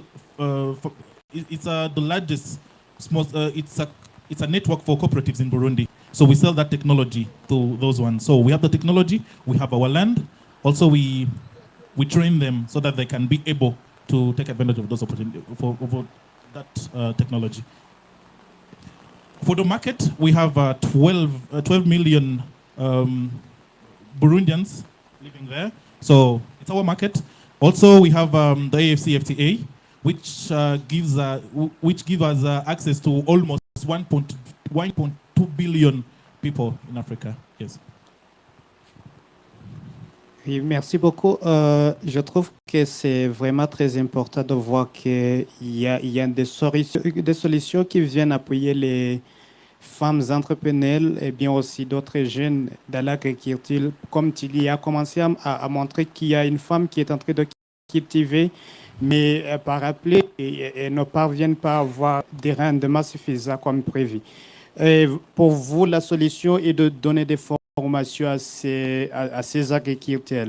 Alors, je voudrais savoir, comme il peut y avoir, tu n'as pas mentionné ça, mais il peut y avoir qu'il y a de la compétition, il y a d'autres organisations qui pourront quand même, qui sont en train de faire les mêmes activités, de former les femmes entrepreneurs et les jeunes. Est-ce que... quel est votre point fort par rapport à la compétition qui pourrait être là? Merci. Alors, merci beaucoup pour la question. Je dirais que la compétition est là, parce que comme je l'ai dit, 90% de la population, ce sont des agriculteurs. Mais ce que nous proposons comme solution innovante, c'est la technologie pour booster la production. Et aussi, on a les données nécessaires qui proviennent du sol. Merci. Merci beaucoup. Other reactions from the audience? Thank you, judges. Any reaction from the audience? We have, we'll take one question here. Yes, thank you for that pitching. I am called Aloysius Oraku. I work for a community-based organization in Uganda that is a partner of Action Aid. I'm also a graduate of the Climate Justice Academy here in MSTCDC. So my question is, with that particular innovation, how are you taking care of our climate? Thank you.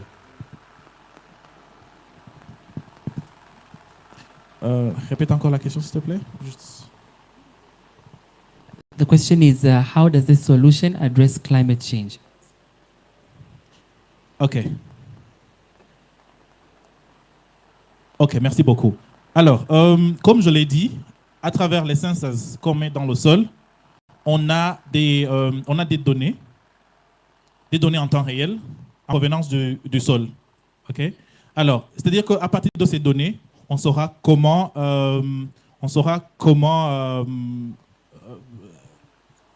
donner des solutions qui viennent répondre aux solutions qui sont, je dirais, friendly à l'environnement. Merci. Merci beaucoup. Round of applause for Trade Legacy and Bokim. Round of applause. Thank you very much. Thank you very much. And we are remaining now with our last three pitches. Thank you. Please help us select where we're going next as you introduce yourself.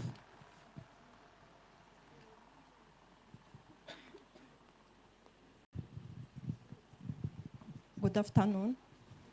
My name is Everine Mugisha from ADB Burundi.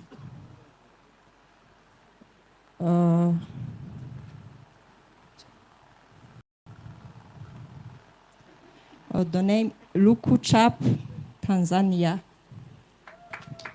Round of applause for Luku Chap, Tanzania. 3 minutes to pitch, 2 minutes Q&A to follow. Ready, set, pitch. Did you know that 20 to 30% of the energy that we pay for is wasted? So you can imagine how much money do we throw into trashes. My name is Elisha Kato from Tanzania, a co-founder of Lookup, an energy management platform. When I was a uni student, I was exposed to the tough reality of bills. So I had to budget each and every cent that I had. But unfortunately, at the end of every month, electricity bill was a shock to me. It kept on increasing without I being able to pinpoint why. This affected my financial status and my academic, because I had no money to fund my other stuffs. So this is the reality for the millions of energy consumers in Tanzania and Africa. The outdated energy management infrastructure relies on manual readings and manual tokens, leaving consumer uninformed of their energy consumption patterns. So they end up falling into wasteful routines. And this not only leads to the financial strain, but also affects the climate, I mean the environment. I will let you know that energy sector alone accounts for about 75% of the total carbon emissions in the globe. So Lookup is here to change that. We bring back to consumers the power of making the right informed decisions by empowering them with real-time data about their energy consumptions and enabling them to pay energy bills seamlessly with no need of manual tokens. And this is done from any location, no need to be at home.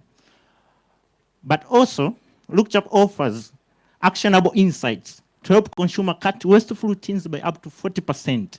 So we are saving cost, we are saving the environment. With the current market, which is vast in Tanzania, with over 60 million households currently connected to electricity, at the demand growth rate of about 10 to 15%, we have the potential of about $2 billion in Tanzania alone. And our business model relies on transaction fee for automated bill top-ups, subscription for detailed analytics, as well as direct sales of smart meters. So we have made waves, we've acquired over 100 pre-orders, and engaged with site operators ready to consume our products. We've made engagements with TANESCO, the national utility company, and we are reaching out to you, seeking $50 million to further our future growth and be able to save these 100 pre-orders and make the lasting impact together. Our team has got vast experience in both energy management, business, and engineering. Thank you. Thank you, Lookup. Thank you, Lookup. As the judges prepare the questions.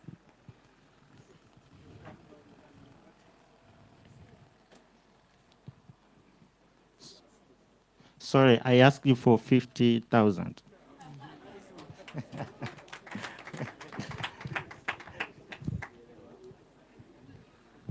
Thank you. We were ready to give you 50 million. You know, you gotta aim higher. Yeah. So, good idea. I wasn't so clear a bit on the how part. You know, you explained very well on the outcome. You know, you want to introduce a service, you know, for users to be able, you know, to understand their energy consumption. You talked about users to be able to pay for their energy wherever they are. Yes. You know, if I look at the current, you know, M-Pesa or the whole mobile money thing, I think that can be done, you know, to pay wherever you are. But I do agree there's a gaps on some of the things, like on the utility service that you're saying, someone to understand, you know, the wasting energy and how is it being wasted. That's a value added. But I haven't understood the how part, you know. For example, I was expecting, if I am sitting here in Arusha and I want to know, for example, at home, my units at electricity, how much are they? So I was expecting you to tell me that I can go in my phone and check, and I know, the units that I'm using now, maybe I can command it to stop, no further leakage to continue to happen as I'm sitting here.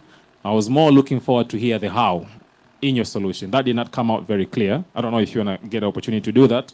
We can ask the moderator. But it's a good space. We are working on the old infrastructure. For TANESCO, there's a lot of area to improvement. So your idea, they are quite needed, Sometimes I usually think it should reach a stage if I have 100 of units of electricity, I can go somewhere and cash out these units into real money. It should reach a stage like that. So it's through ideas like yours, we are able to get this utility. So what I can say, good luck, but I'm really keen to understand the how part. How do you bring those added service? Yeah, thanks. Thank you. Please, technical, can you return the previous slide, second last?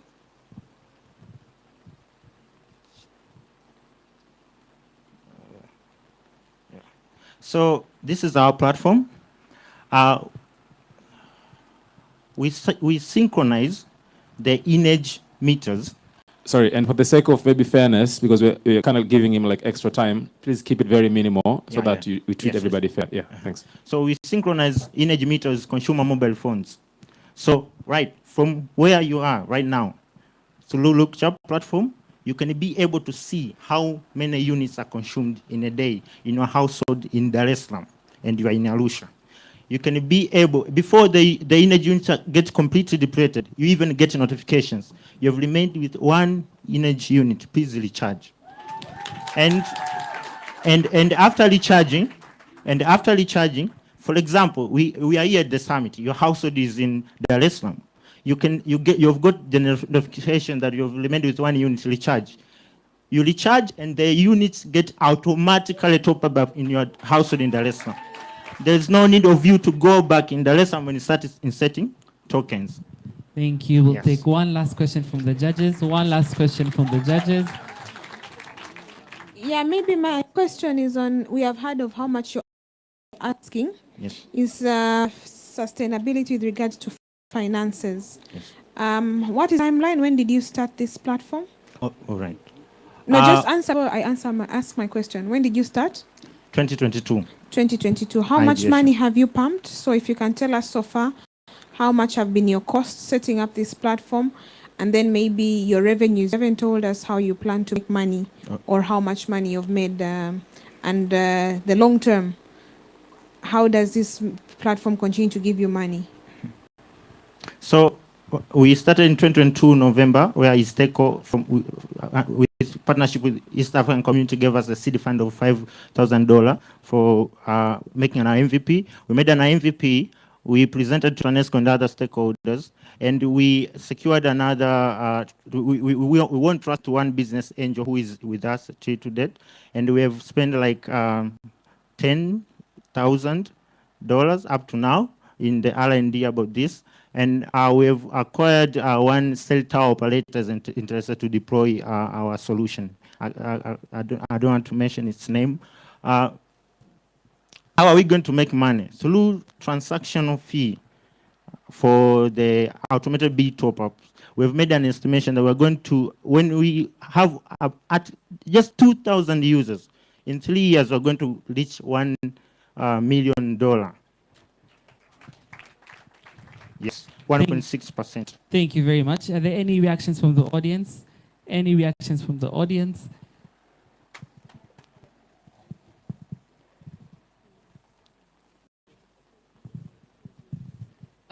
My name is Evelyn. First of all, congratulations on thinking of such a solution, especially with our electricity system right now. My question would be in terms of security for the owners of the meters once they synchronize with your application. What is the security of their tokens not being, let's say, hacked through your app with their token meters? Well, concerning about security, these tokens are, we use the token that has been specified in the International Electoral Commission standards. so they are very safe. And we also consider the cyber security staffs. We use the firewall protocols to prevent cyber attacks. Thank you very much. Round of applause for Luku Chap. Luku Chap, you can take your seat. Luku Chap, you can take your seat. And our flight is almost landing. Our flight is almost landing. We now need this row to help us pick somebody from this row. Introduce yourself and help us pick who is the next pitcher.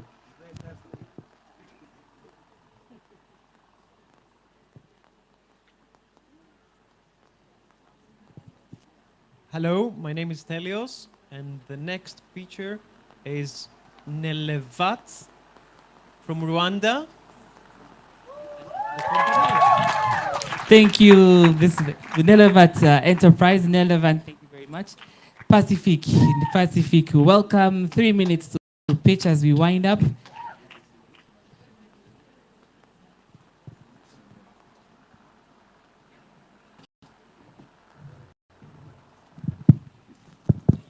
Ready, set, pitch. Hello, fellows. My name is Pacific Nezerwa. I was born in Rwanda rural areas, but grown in the town city. Growing up, I was having a very huge challenge of working around an hour going to my school. That was secondary school. But guess what? I was looking for professionalism in tech. I wanted to be a software developer, but I was having a problem of not having an access to digital training. Oh, but yes. So the problem of solving is digital skills training, which hinders workforce preparedness. Guess what? More than 90% of global jobs will demand proficiency in digital skills. I'm pretty sure that you, me, and all of us, we need digital skills to be able to perform our tasks at our jobs. That's the fact.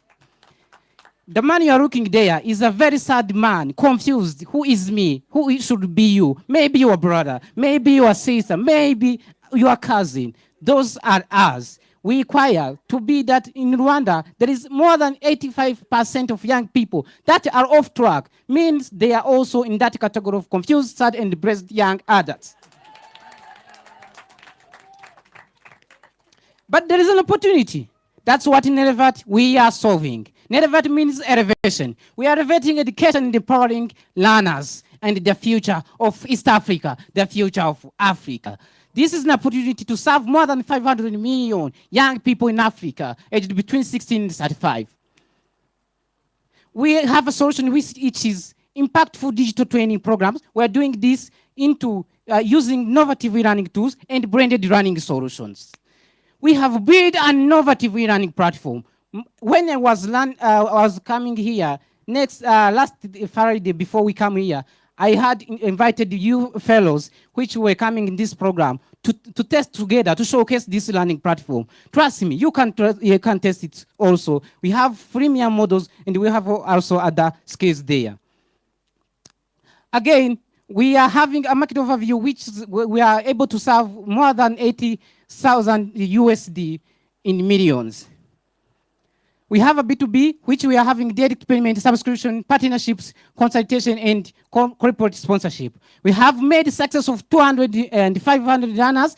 We now have more than 300 active learners, and we are looking forward to impact more than 2,000 2025.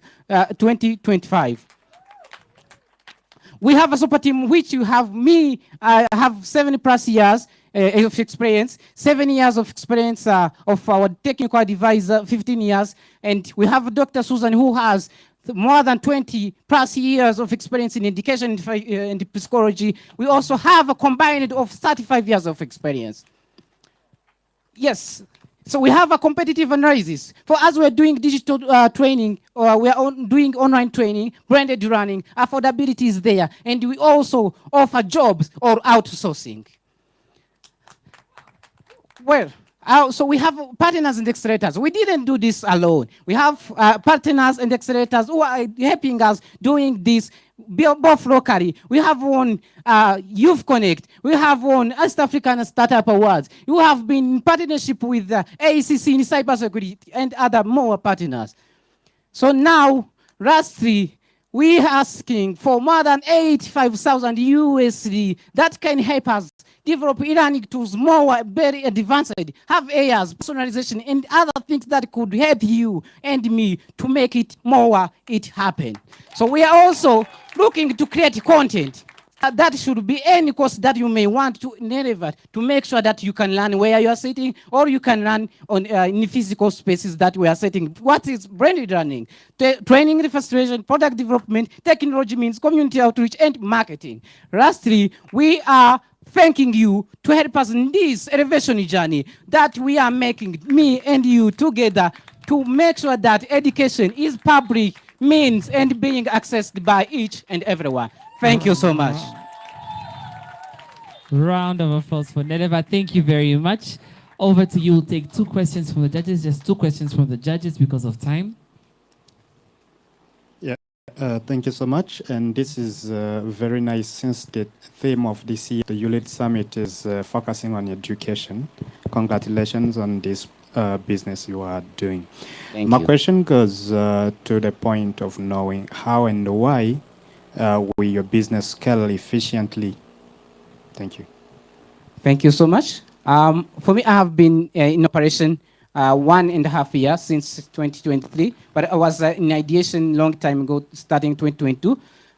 We have been able to secure funds, we have been able to make everything, but what we are relying on is the B2B, where we are making sure, if you can see in our market overview, that we have featured B2B, where is corporate sponsorship. We are looking for partners like you, like any other one who have more organization like MasterCard Foundation. We are seeking for GIZ and other organization. We are also looking for those very focused profit organization to make sure that they are coming to us. We do corporate sponsorship. We are making the impact, but also at the same time, making sure that they are also contributing to our movement. Also, it's about individualism, where there is B2C grants, where they can pay through our e-learning platform, one payment at a time, but there are also professional courses that we ask for $100, but this is not a fixed price. It depends on a course. If you are in cybersecurity training course professionalism, we can ask more or less. It depends on the cost. So it's B2B market, and depending on corporate sponsorship. Thank you. I hope I may be able to answer that question. Thank you. Last question from the judges. Yeah, thanks for good presentation and really nice looking good shoes. Good stuff. Thank you. Thank you. Not so sure if you're born in a rural, but it's okay. So brilliant idea. I think you've partly answered what I wanted to ask in terms of scalability. I think, partnership is the key. Exactly. We are speaking of youth lacking digital skills and whatnot. This can be sovereign initiative. How do you align with sovereign body for you to be the go-to person for people to get these skills? Very important. Yeah. So good to know also already in operation. I think it comes to my first question. Not so sure in this space, this line of work in terms of accreditation. You have platform like Udemy, very well-known platforms. I believe maybe there are some sort of accreditation one needs to have to get international recognition and whatnot. Maybe you can think about those lines.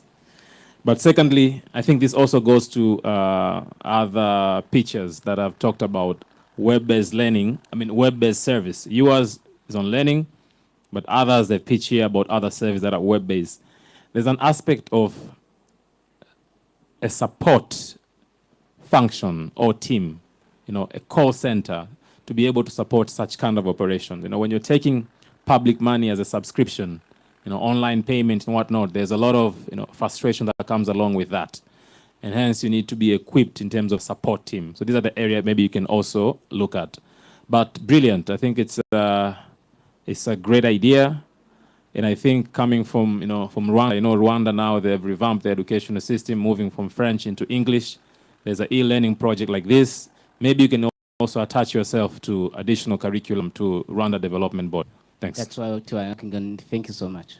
Thank you very much. Any reaction from the audience? Do we have a question, a comment? Seek for clarification. Looks like we do not.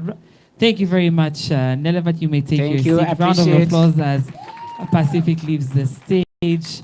And our flight is almost starting to descend now as we prepare our landing. We welcome our last pitcher from Kenya, Angu. Karibu sana.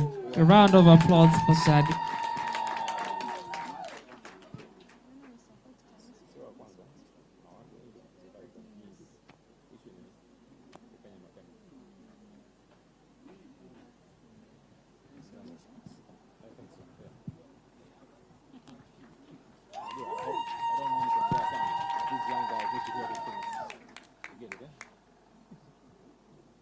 Angu is the slides. Angu is the slide comms team.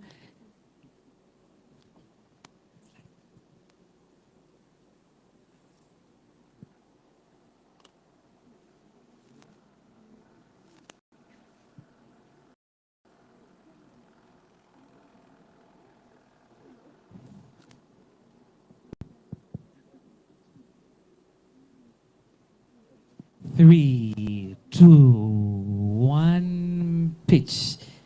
Hello. Does everyone here know what inclusion means?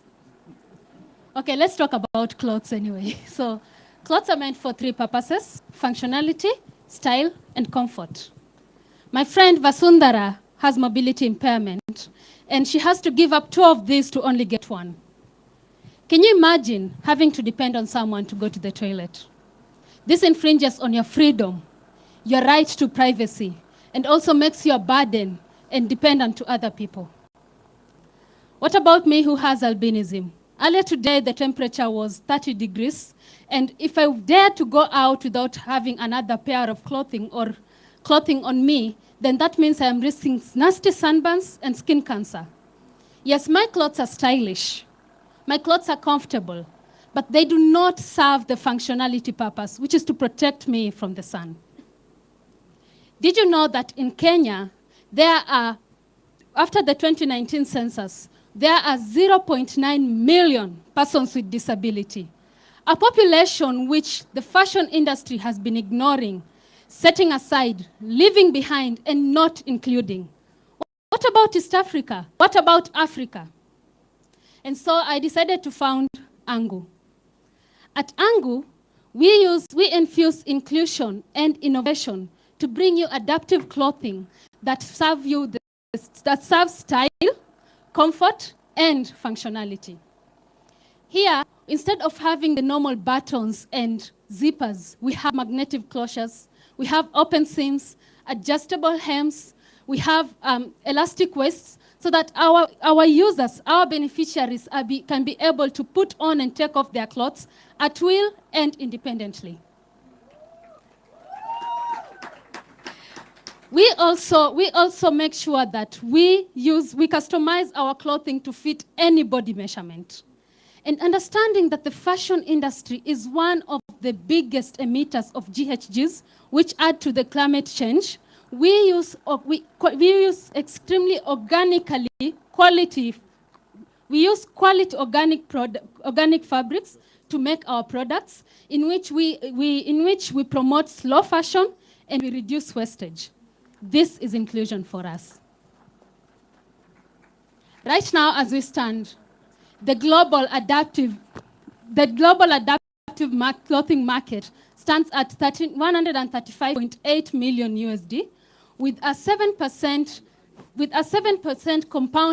compounding annual growth rate up to 2031. And our team, we sell to consumers, direct consumers, and also partner with retailers.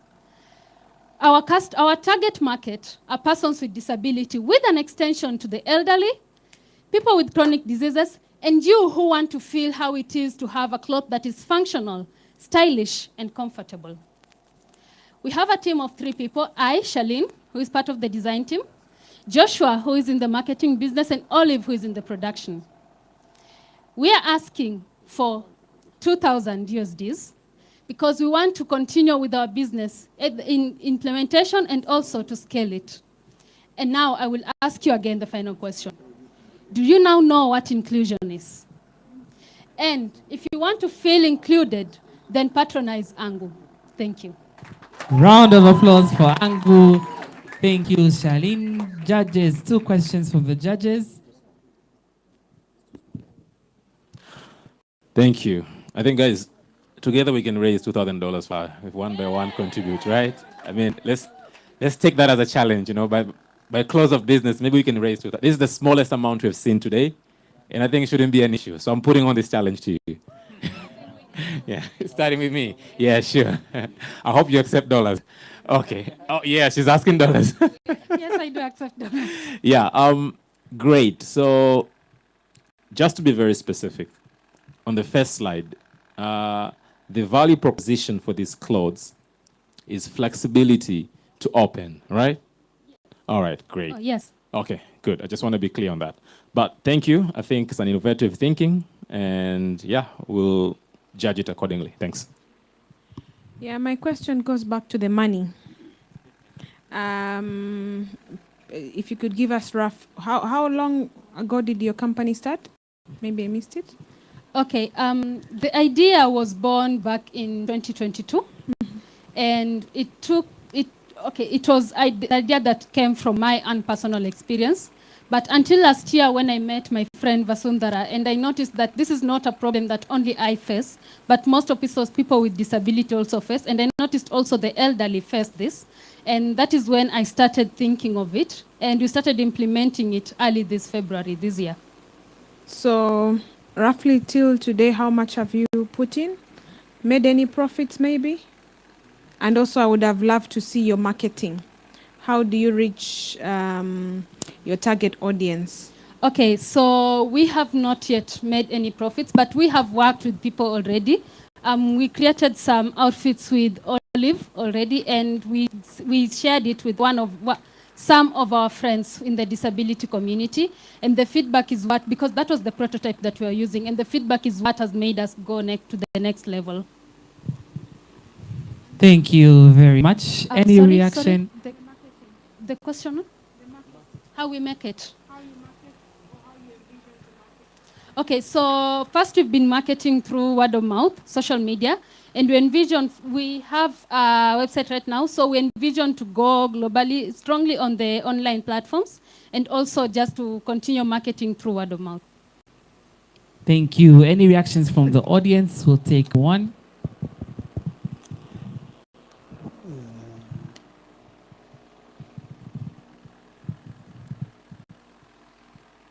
According to the World Bank, it is like most persons with disabilities are living in severe poverty, and your business is to sell those clothes to those people with disabilities. How can they afford as your market to buy those products from you, and how do you manage the price for that market? Thank you. Okay, so this is where our competitive advantage comes in. We understand that so many brands like Gucci or Balenciaga have tried to create adaptive clothing, but then they're very, very expensive that even a middle-class person from Kenya will not comfortably afford it. And we understand that even in Kenya, more than 80% of persons with disability live in poverty. And yes, because we know this and we are making our products from sustainable materials, having sustainable organic cotton fabric and creating these products, because they are not too expensive to make, we will also make them pocket-friendly for our beneficiaries to buy. And looking the fact that they are long-lasting and we promote slow fashion, that means when they buy our clothing, they will not have to keep buying more and more and more and more clothing because they will serve them for a longer time. Round of applause for Agus. Thank you very much. Charlene, thank you very much indeed. Ladies and gentlemen, our flight has landed. We have reached our destination now, having toured the EAC states, experiencing problems, experiencing potential solutions through these entrepreneurs. Let's give a big, big, big round of applause for all 14 entrepreneurs who have pitched. At this time now, we would release our judges to deliberate so that we can come back to hear their feedback. We ask you to be as efficient as possible. Thank you so much for that. And as we promised in the beginning, that you, the audience, you are representing the market of Africa, and you need to respond to the question of which business do you think will succeed under the AFCFTA. From the business you've heard today, you are the African market, coming from different countries, different needs, etc. So all that you've heard today, where would you put your bet on? Communications team, thank you for projecting the voting tool we're going to use.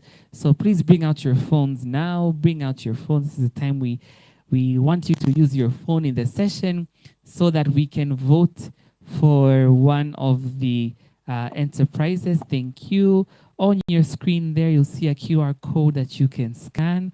The QR code will take you directly to the voting link so that you can vote for your vote. Which enterprise would you pitch in? Judges, please continue with your deliberations.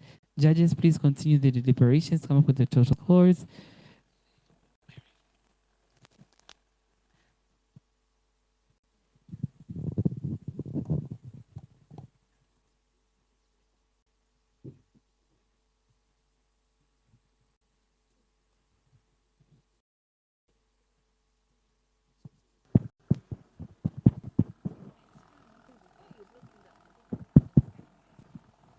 There's someone who ordered for Bajaj, wants to go to town. I think it's at the reception. So if you ordered for one, it's near the reception. In the parking yard. I don't know if it's a Bajaj or Uber, but it has arrived.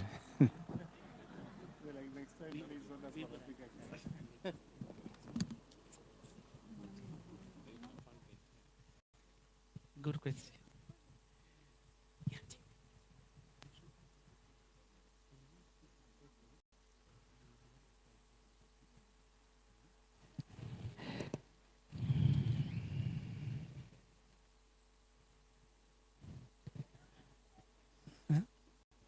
Just 5 minutes. Just quickly.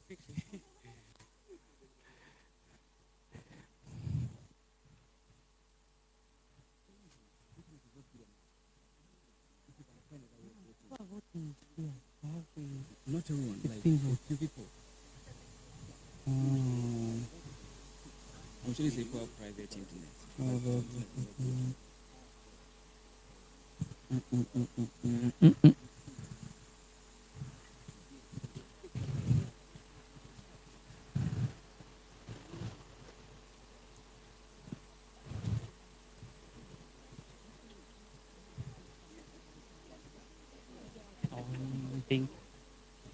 If you're struggling to access the link, please enter the website, and there you can put your code 38363758. You'll get to the poll, and you'll get to the poll and be able to vote from there. If you is anyone having internet issues? We hear concern of internet issues. Can we see hands up? How many with internet issues?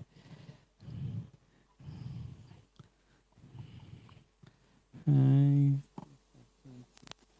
Let's keep trying. Let's keep trying for it to connect. And if it doesn't, then we'll take in your votes in another way.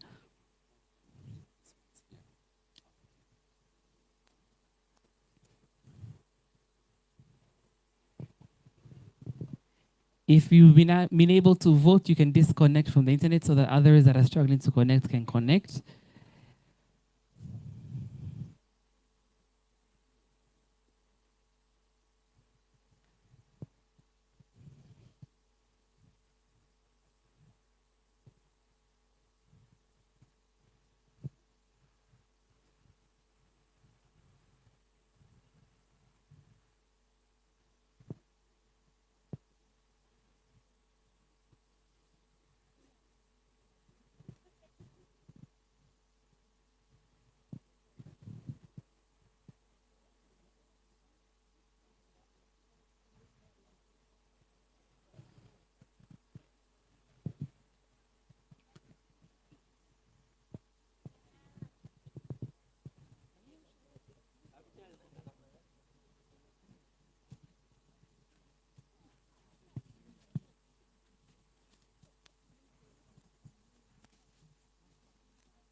Just to give you a 10-minute warning.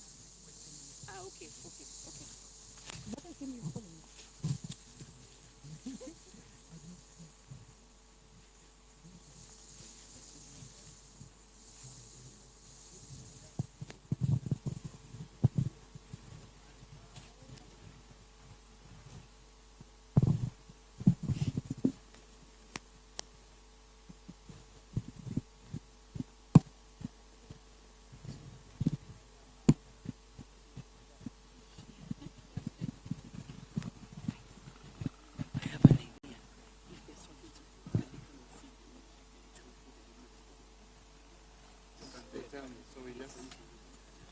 So we write all the enterprises here. You can tally.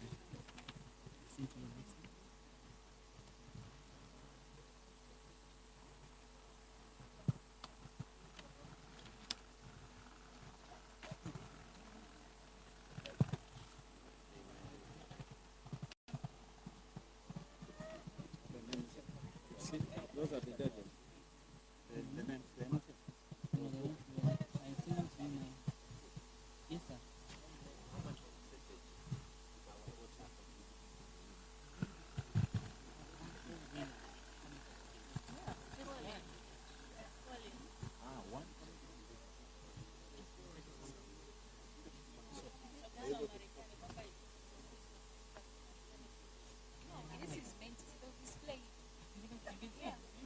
So, now that. Are you the one running the net? That's why you can't see. It's your bet. But I can say send you the result.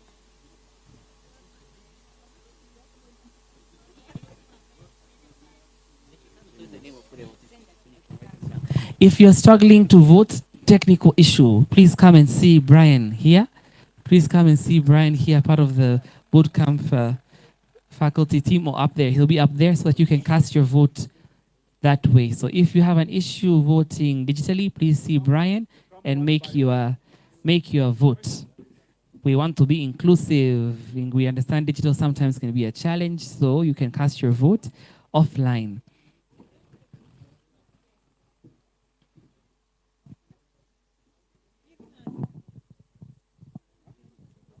Yes.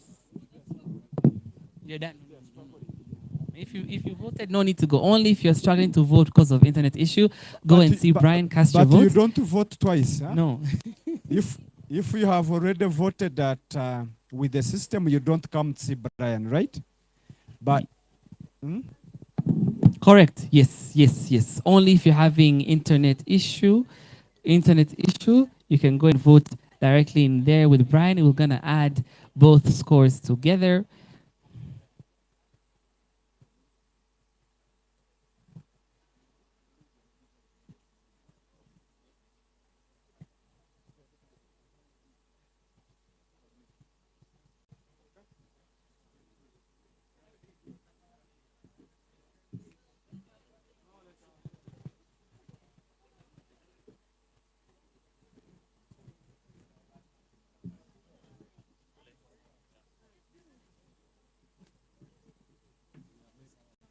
you come one by one, and when you reach here, faster. Hi. Nice to meet you.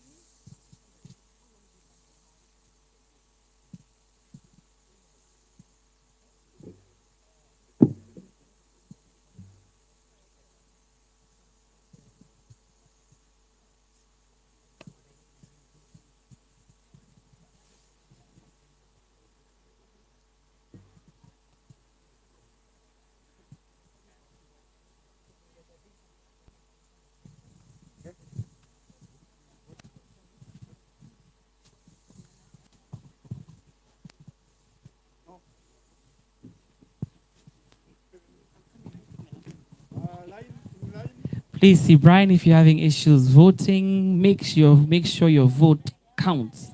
Make sure your vote is heard.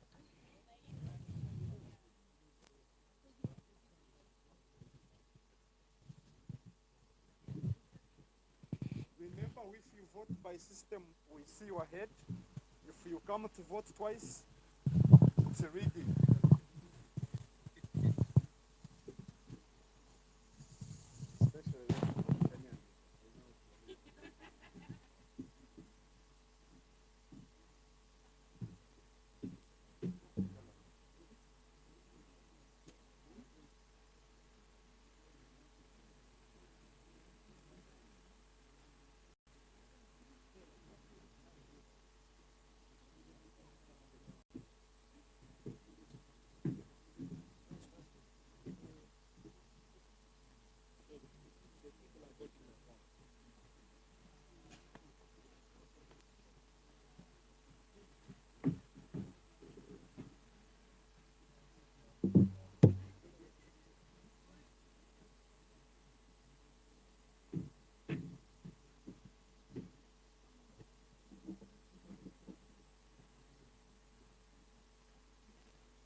We're winding up. We're winding up. If you haven't been able to, if you've cast your vote digitally, thank you very much. If you can still cast it digitally, please proceed. If you're struggling, please come and see Brian here.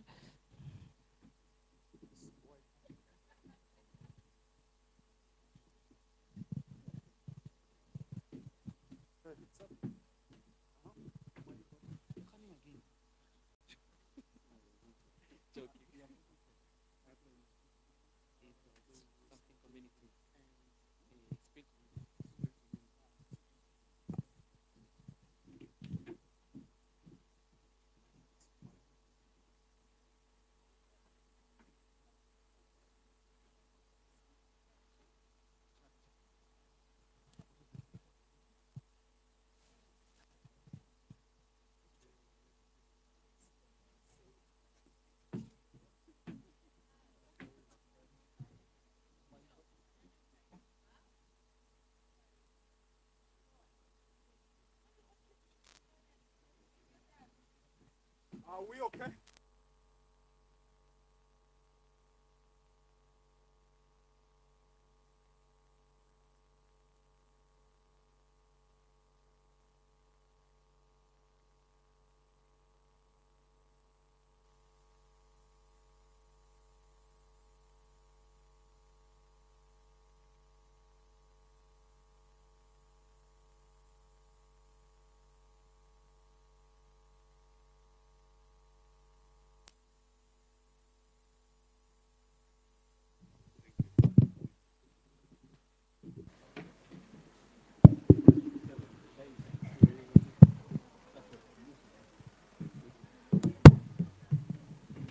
Okay.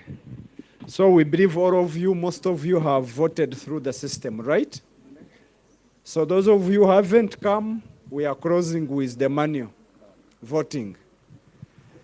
And those of who are used to violent elections, here we are democratic.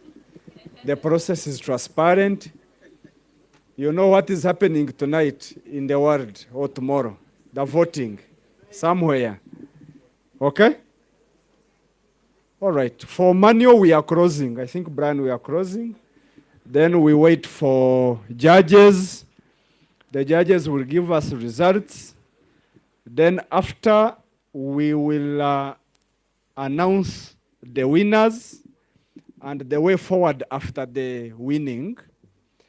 Then we will go for another session, which is non-tiring, which is a networking cafe, where you will network with business people, share ideas, contacts. You never know when you are pitching, someone loved your idea, right? Yeah.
Collins, if you can bring our judges.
So my fellow, my friends, the one that pitched, kindly hold your heart. It shouldn't be a lot. You are all the winners. So don't get pressure, don't get heart attacks. The way I see the faces of the judges, they have judged with mercy. So we are waiting, the Electoral Commission is compiling the results. You know, there are manual voting, system voting, then also judges. So if you are seated near the one who pitched, please do some massage. Say all is okay. You are all winners. Whatever comes, it's by God's. And those who will win, if you get a check, remember us.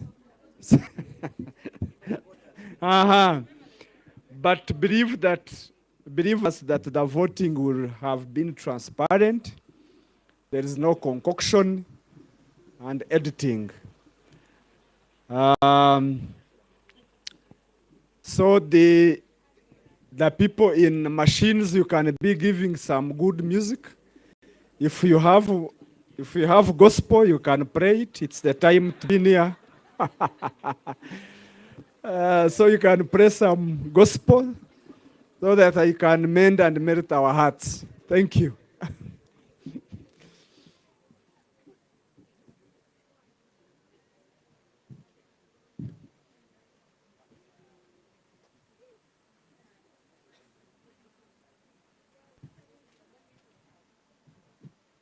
DJ, some music. Kemi, some music, okay?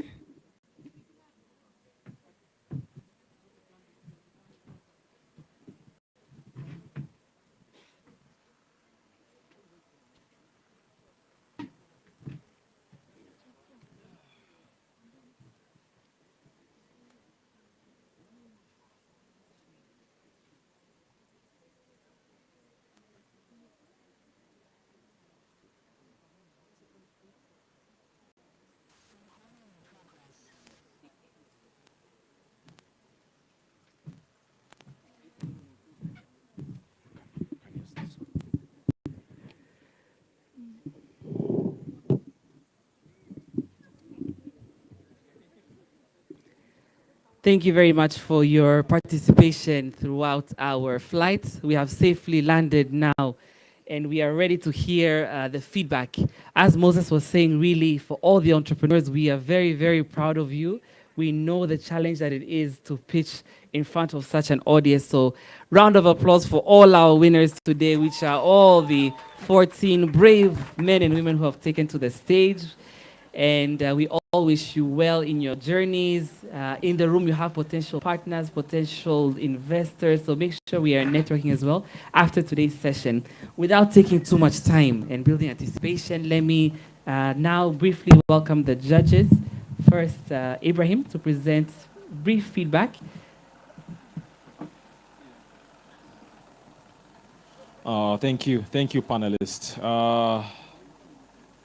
The competition was very tight, I must say. So first of all, congratulations to all of you.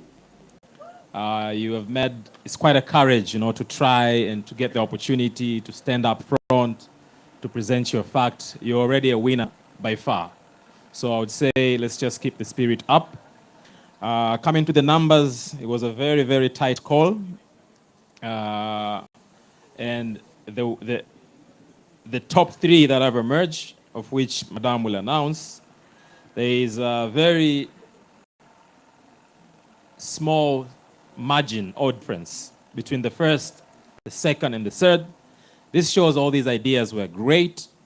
And even if you look, out of the 14, the least scoring idea compared to the first or the winning idea, also margin was very tight. So this shows all these ideas, they're viable, and there's bright opportunity waiting ahead of you. Thanks. Thank you. Feedback or maybe sharing any opportunities that we'd like to share for the room to look into for the fellows who've pitched or any other entrepreneurs.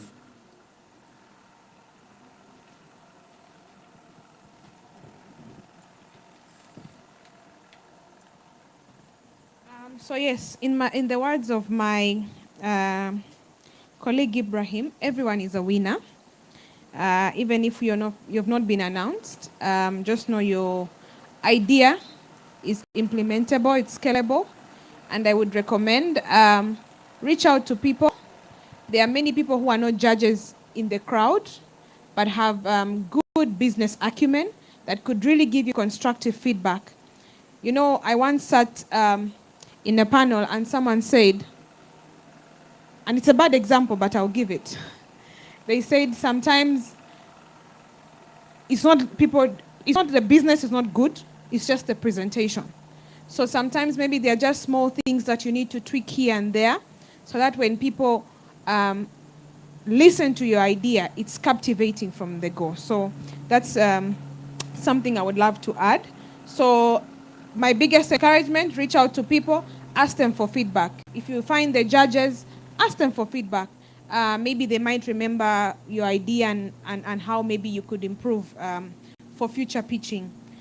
But also it's a good opportunity for me to share some of the EU opportunities that we do give for scale up, for startups. So I'll give some that are very, maybe considering I work in the context of Tanzania, but also I encourage, we can reach out in our different countries to look out for these opportunities because some of the companies are international. So for example, in Tanzania, we recently gave a grant to FSDT. I don't know if many of you know FSDT. It's the Financial Sector Deepening Trust. And the part of the funds that we gave them, they will be granting some small businesses, predominantly focusing on youth and women, which many of you here are our targets. And so look out for that call. It's in preparation, and we are hoping that it will be launched soon. It could be in phases, but many of your businesses are viable because also we have areas that we prioritize, maybe climate friendly, environmental friendly. Are you addressing a particular gap, maybe geared towards more gender? But generally, if you are youth and women, youth and women businesses in Tanzania, please look out for that grant. And then we have an initiative called the IYB. It's youth. I forgot but yeah, it's an initiative in our headquarters, and what they do is it's been piloted in some African countries. So some of you, maybe your countries are beneficiaries.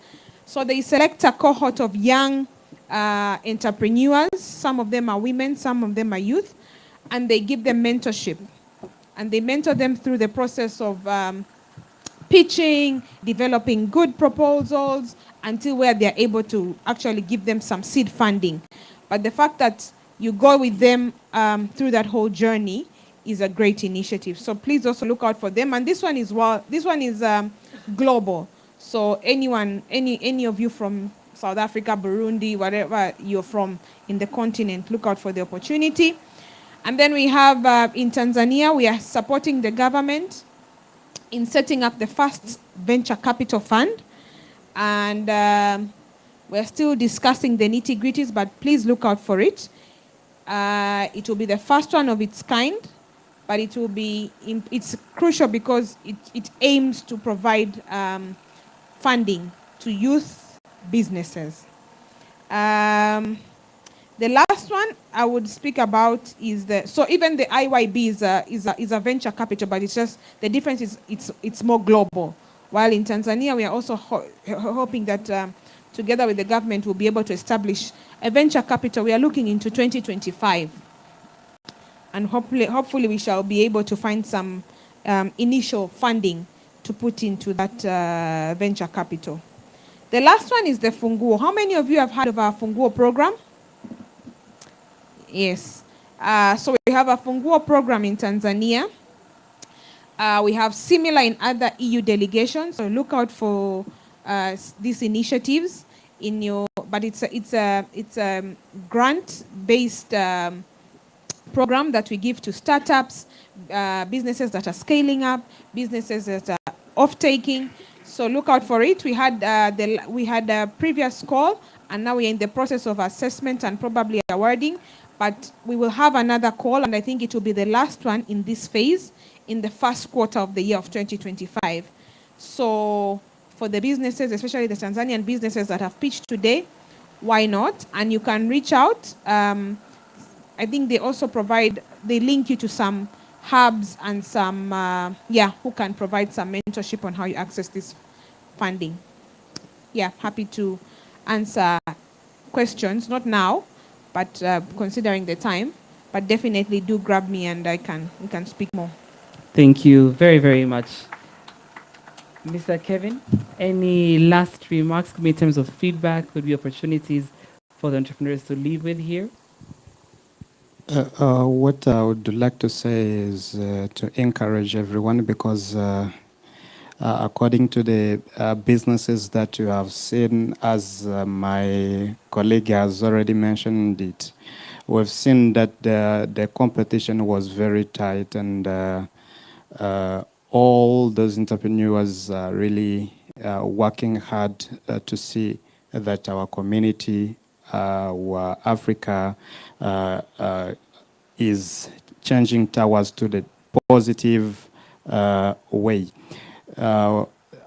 This is the way in which I'm encouraging everyone, even if the name, your name is not going to appear among the three who are going to be announced.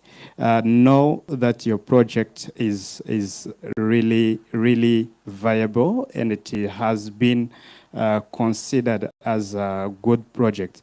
And another thing that I would also to comment on is that we have seen that there are similar projects, and on those similar projects, even if they are not in the same, in one country, you find that there is a project on climate action, recycling the plastics in DRC, in Uganda, in South Sudan.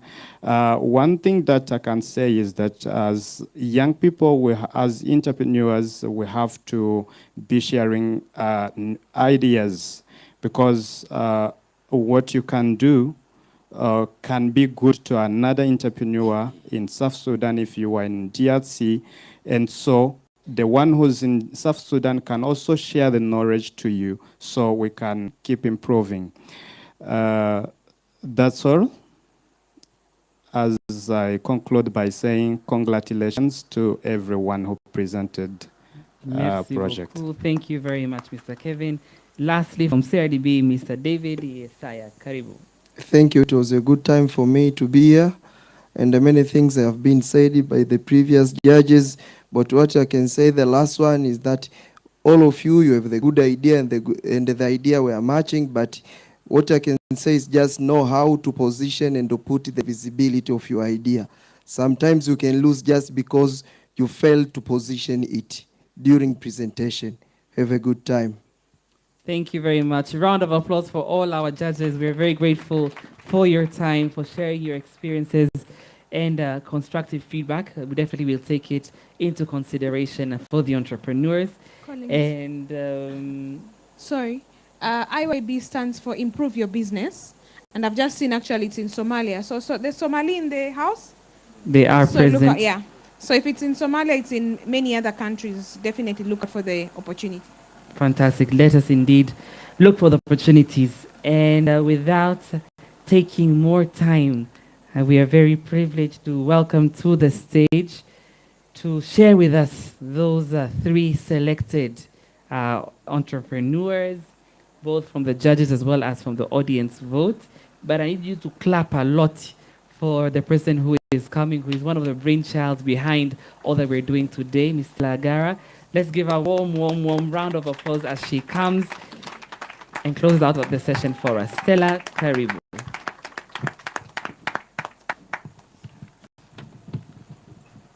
Thank you, Collins.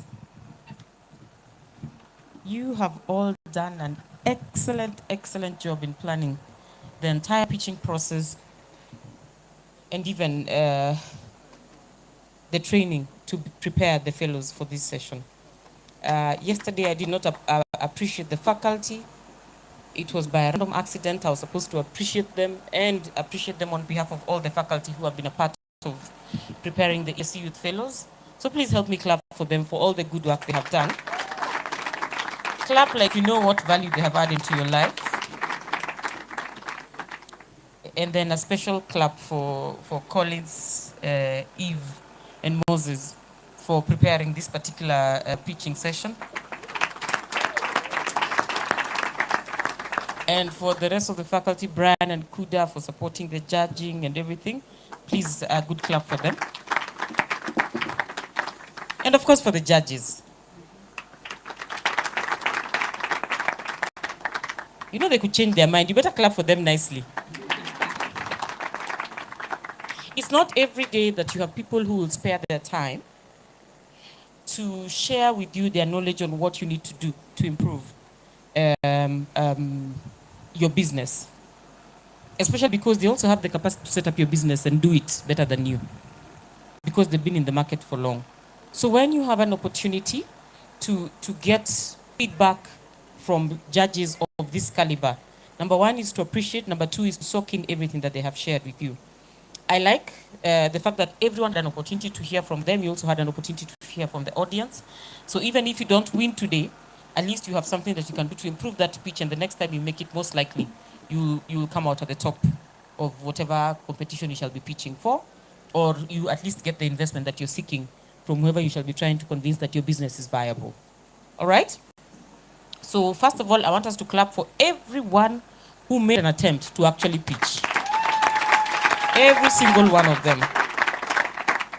I'm asking you to clap for them because one, they are my fellows, and you know, you've seen from yesterday that they're my personal people. So the 13 of them, 14, who actually came out to develop business pitches, have spent sleepless nights, panic days. I saw some of them even missing certain entertaining events just so that they can sit down to develop their business pitches. And so I don't take it for granted that you actually did. Everyone in the room has seen that you took some time to do the preparation. I really, really wish the screens were in front of the room so that you could all see what they were talking about. But at least you've heard from them.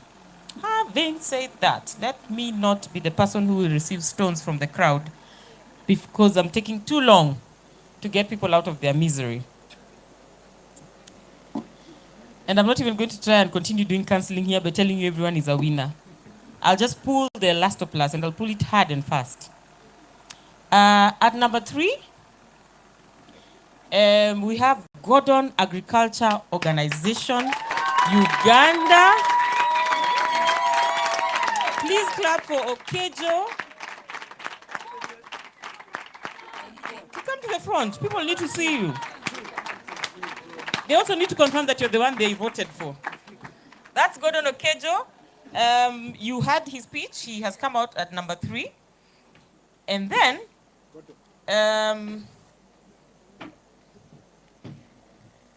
at number 2, we have Lukuchap, Tanzania.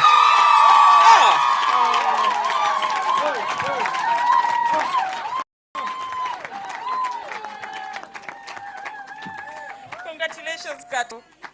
I don't know how you did this, but I know your mobilization capacity. So the way I'm seeing people cheering for you, I suspect you have been doing a lot of homework in terms of mobilizing votes. Why am I saying he mobilized votes? Because he also turns out to be the audience's favorite. Clap for him again. So he was the judge's number 2, but he happened to be the audience's favorite, and he made it to number 2. So drum rolls. As I announced number 1, it could be any of you. It could be all of you. But because we are only giving this opportunity to one person, help me congratulate Milele Lab from DRC. Help me congratulate Milele Lab.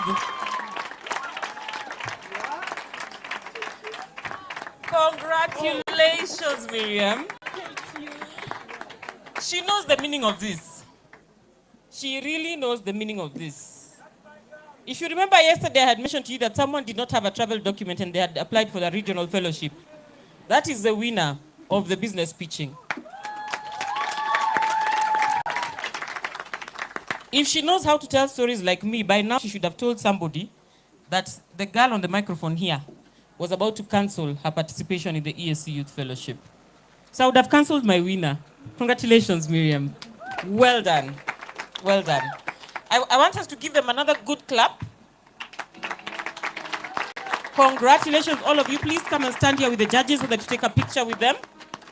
Stella? Yes? Just inform them so that they know we are not biased. The East African community is representing. We have a Ugandan, a Tanzanian, and a Kenyan. Very important.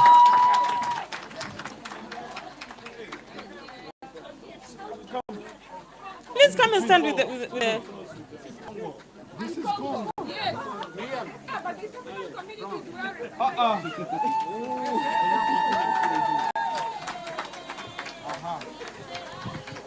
is So please take that one first, and then I'm going to join them. I don't want to cramp their style.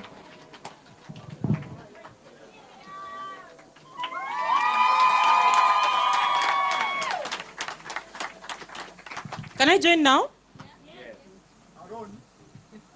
See your life.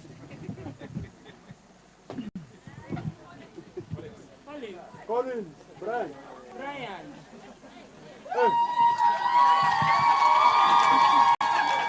I want to stand on the front. Ugandan. Aha. Here. Hey. Hey. You also.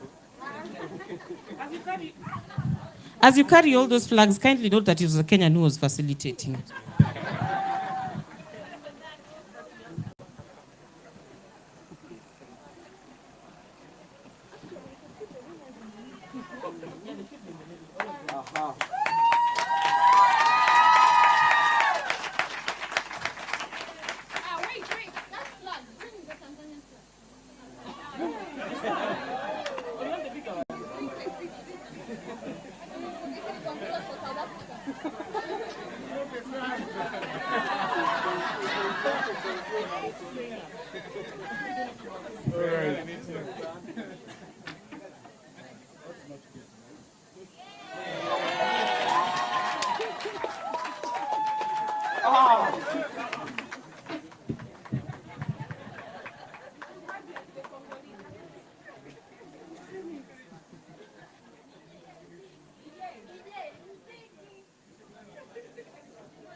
Thank you very much.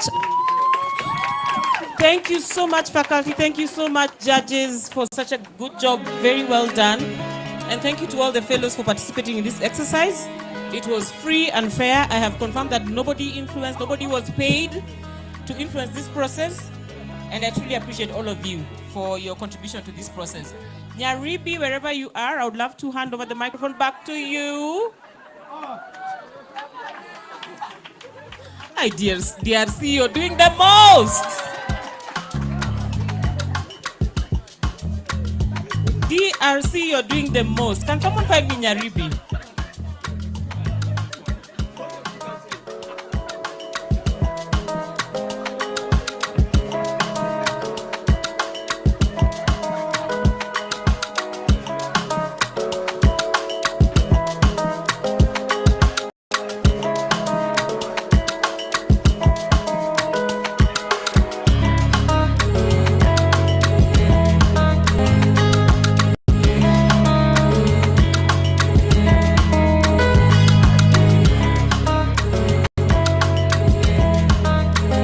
Ladies and gentlemen, a round of applause to Stella.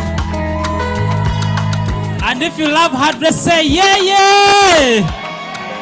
Hey, the ladies, you need to see Stella for fashion and design. She's ding what? Ding, ding. Amazing. And a round of applause to our judges and the winners and those that participated. Everybody was quite important. A round of applause, ladies and gentlemen.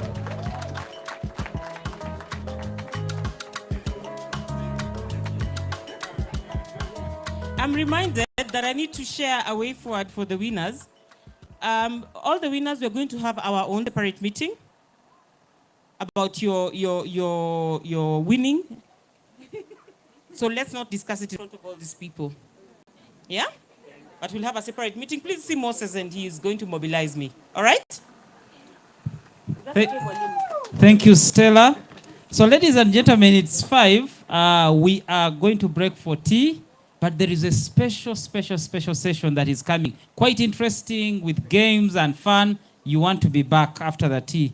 We have called it the SDG Workshop, led by 2030 Beyond. As if that's not enough, we also have games, Ludo, Scrabble, if you want to improve your English.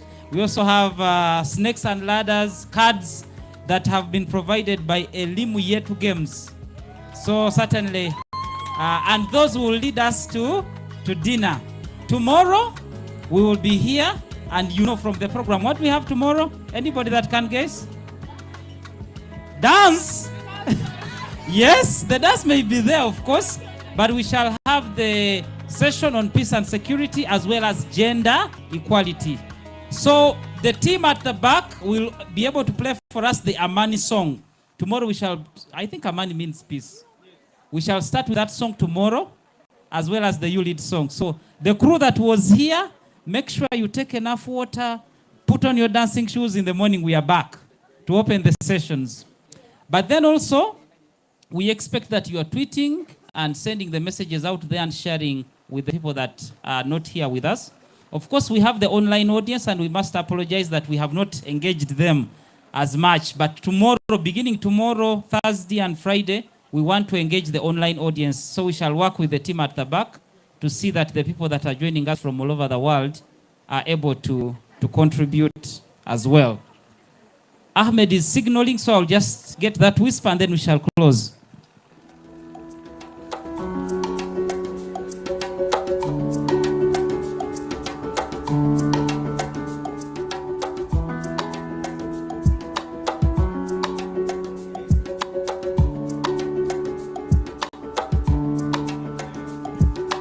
Yes.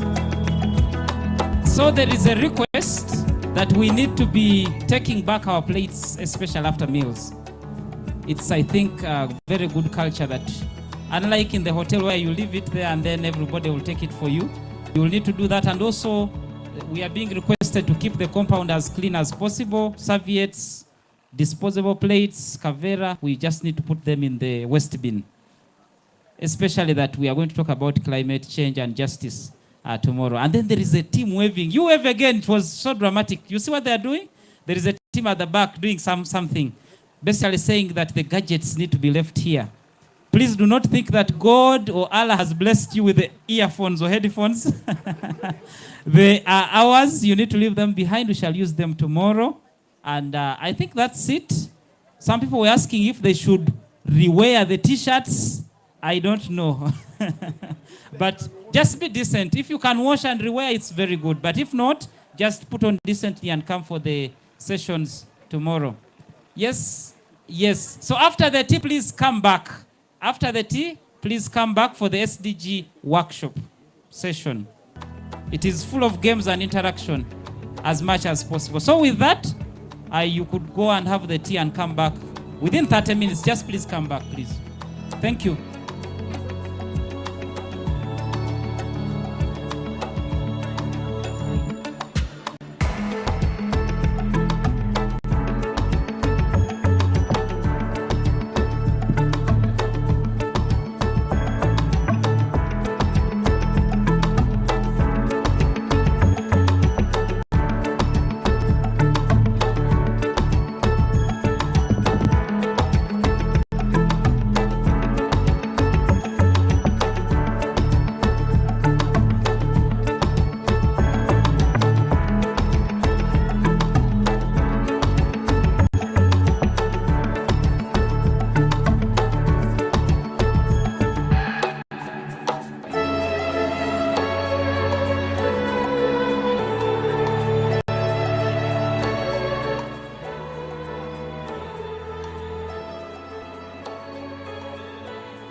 Make sure it's nice.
Tusonga mbele mama Afrika.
Leaders Forum examines the role of policymakers and development partners in creating an enabling environment for youth participation in governance, leadership, and development.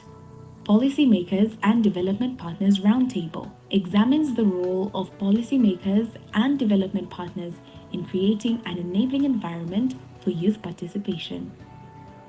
The SDG Workshop shall examine the SDGs, the pace of their implementation, and propose ways in which the youth can influence the implementation of the same. The Presidential Address, co-convened by His Excellency Dr. Jakaya Mrisho Kikwete, former President of the United Republic of Tanzania and the Secretary General of the East African Community. The Fireside Chat with His Excellency Dr. Jakaya Mrisho Kikwete on education as a priority to achieve the African Union Agenda 2063 aspirations. Day 2, the Under 40 Business Leaders Forum gathers young business leaders, decision makers in government, and development practitioners to find solutions to pressing issues in the region's business development.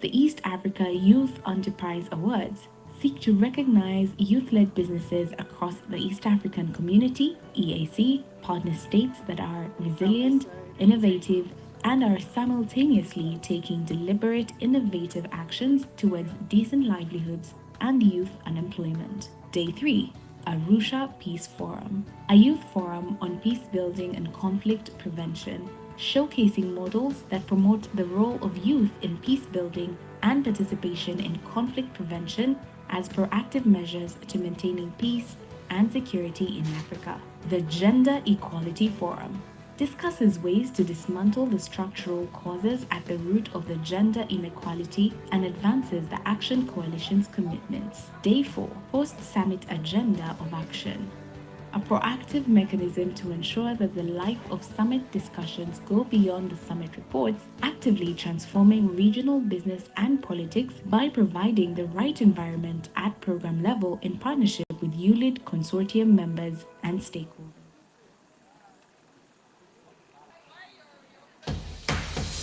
Tusonga mbele mama Afrika, Afrika, Tusonga mbele mama Afrika, Afrika, Since 2017, YouLead Summit has been the climax event and convening platform for different stakeholders to debate, assess, and deliberate on the most pressing issues affecting young people. The YouLead Summit 2022 was held from the 12th to the 16th December 2022 at the EAC headquarters in Arusha, Tanzania, and MS Training Center for Development Cooperation under the theme Digital Access and Future of Work. Day 1 hosted the Under 40 Political Leaders Forum, which examined the policy and institutional environment and the state of youth participation in political governance, explored factors that help or hold back youth from becoming leaders, and advanced new thinking on what it will take for Africa's youth to become the leadership for the Africa we want. The Policymakers and Development Partners Roundtable examined the role of stakeholders in creating an enabling environment for youth participation. It examined the relevance of the Africa-Europe Partnership to African youth and how to best make it work for the African youth in areas of digital access, economic opportunities, and decent work for youth, especially under the AFCFTA. The afternoon session of Day 1 also featured the launch of the Tanzania Youth Democracy Dialogue Project and the plenary experience-based Young Leaders debate on If You Sat Where They, the Leaders Sit. His Excellency Donald J. Wright highlighted that youth in Africa want democracy and that democracy provides opportunity to build, strengthen, learn, share ideas, collaborate, and get mobilized to achieve the Tanzania we want. Honorable Masai Pamela Simon spoke on the relevance of such an initiative and called upon the integration of climate change as a key to achieve digital access and the future of work in Tanzania. Honorable Nusrat Hanje called on youth MPs to connect with the youth by meeting them, engaging them, and ensuring young people are meaningfully engaged. The plenary session provided the opportunity for delegates to outline their priorities if they were the leaders in certain elected positions. The day ended with an inspirational fireside chat between delegates and Dr. Susan Masozi Mwanga, the first female head of Department of Political Science at Makerere University and Executive Director of the Julius Nyerere Leadership Center, and His Excellency Fatoumata Tambajang, former Vice President of the Republic of the Gambia.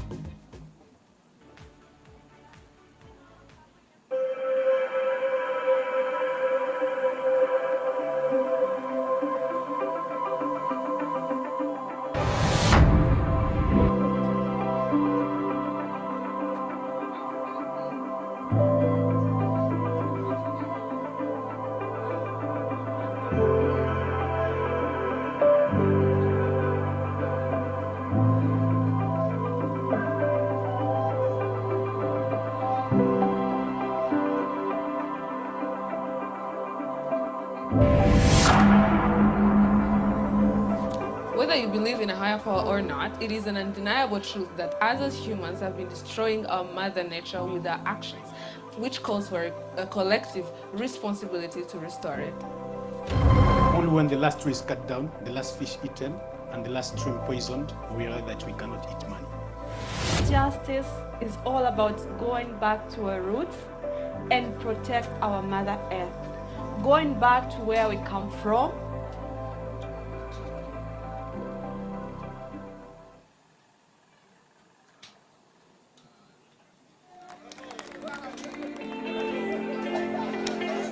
As aspiring leaders and politicians, think about how you present what it is that you want to present to your constituencies. I must say that I am very excited to be here because I have been attending the sessions online. I have realized that politics and business must work together. I actually never thought when I was applying for this fellowship that it will be of importance putting the business people together with the politicians, the young politicians of East Africa. But I have realized through diving in the conversations with these young people, I've realized that there is a need of business people and politicians to work together.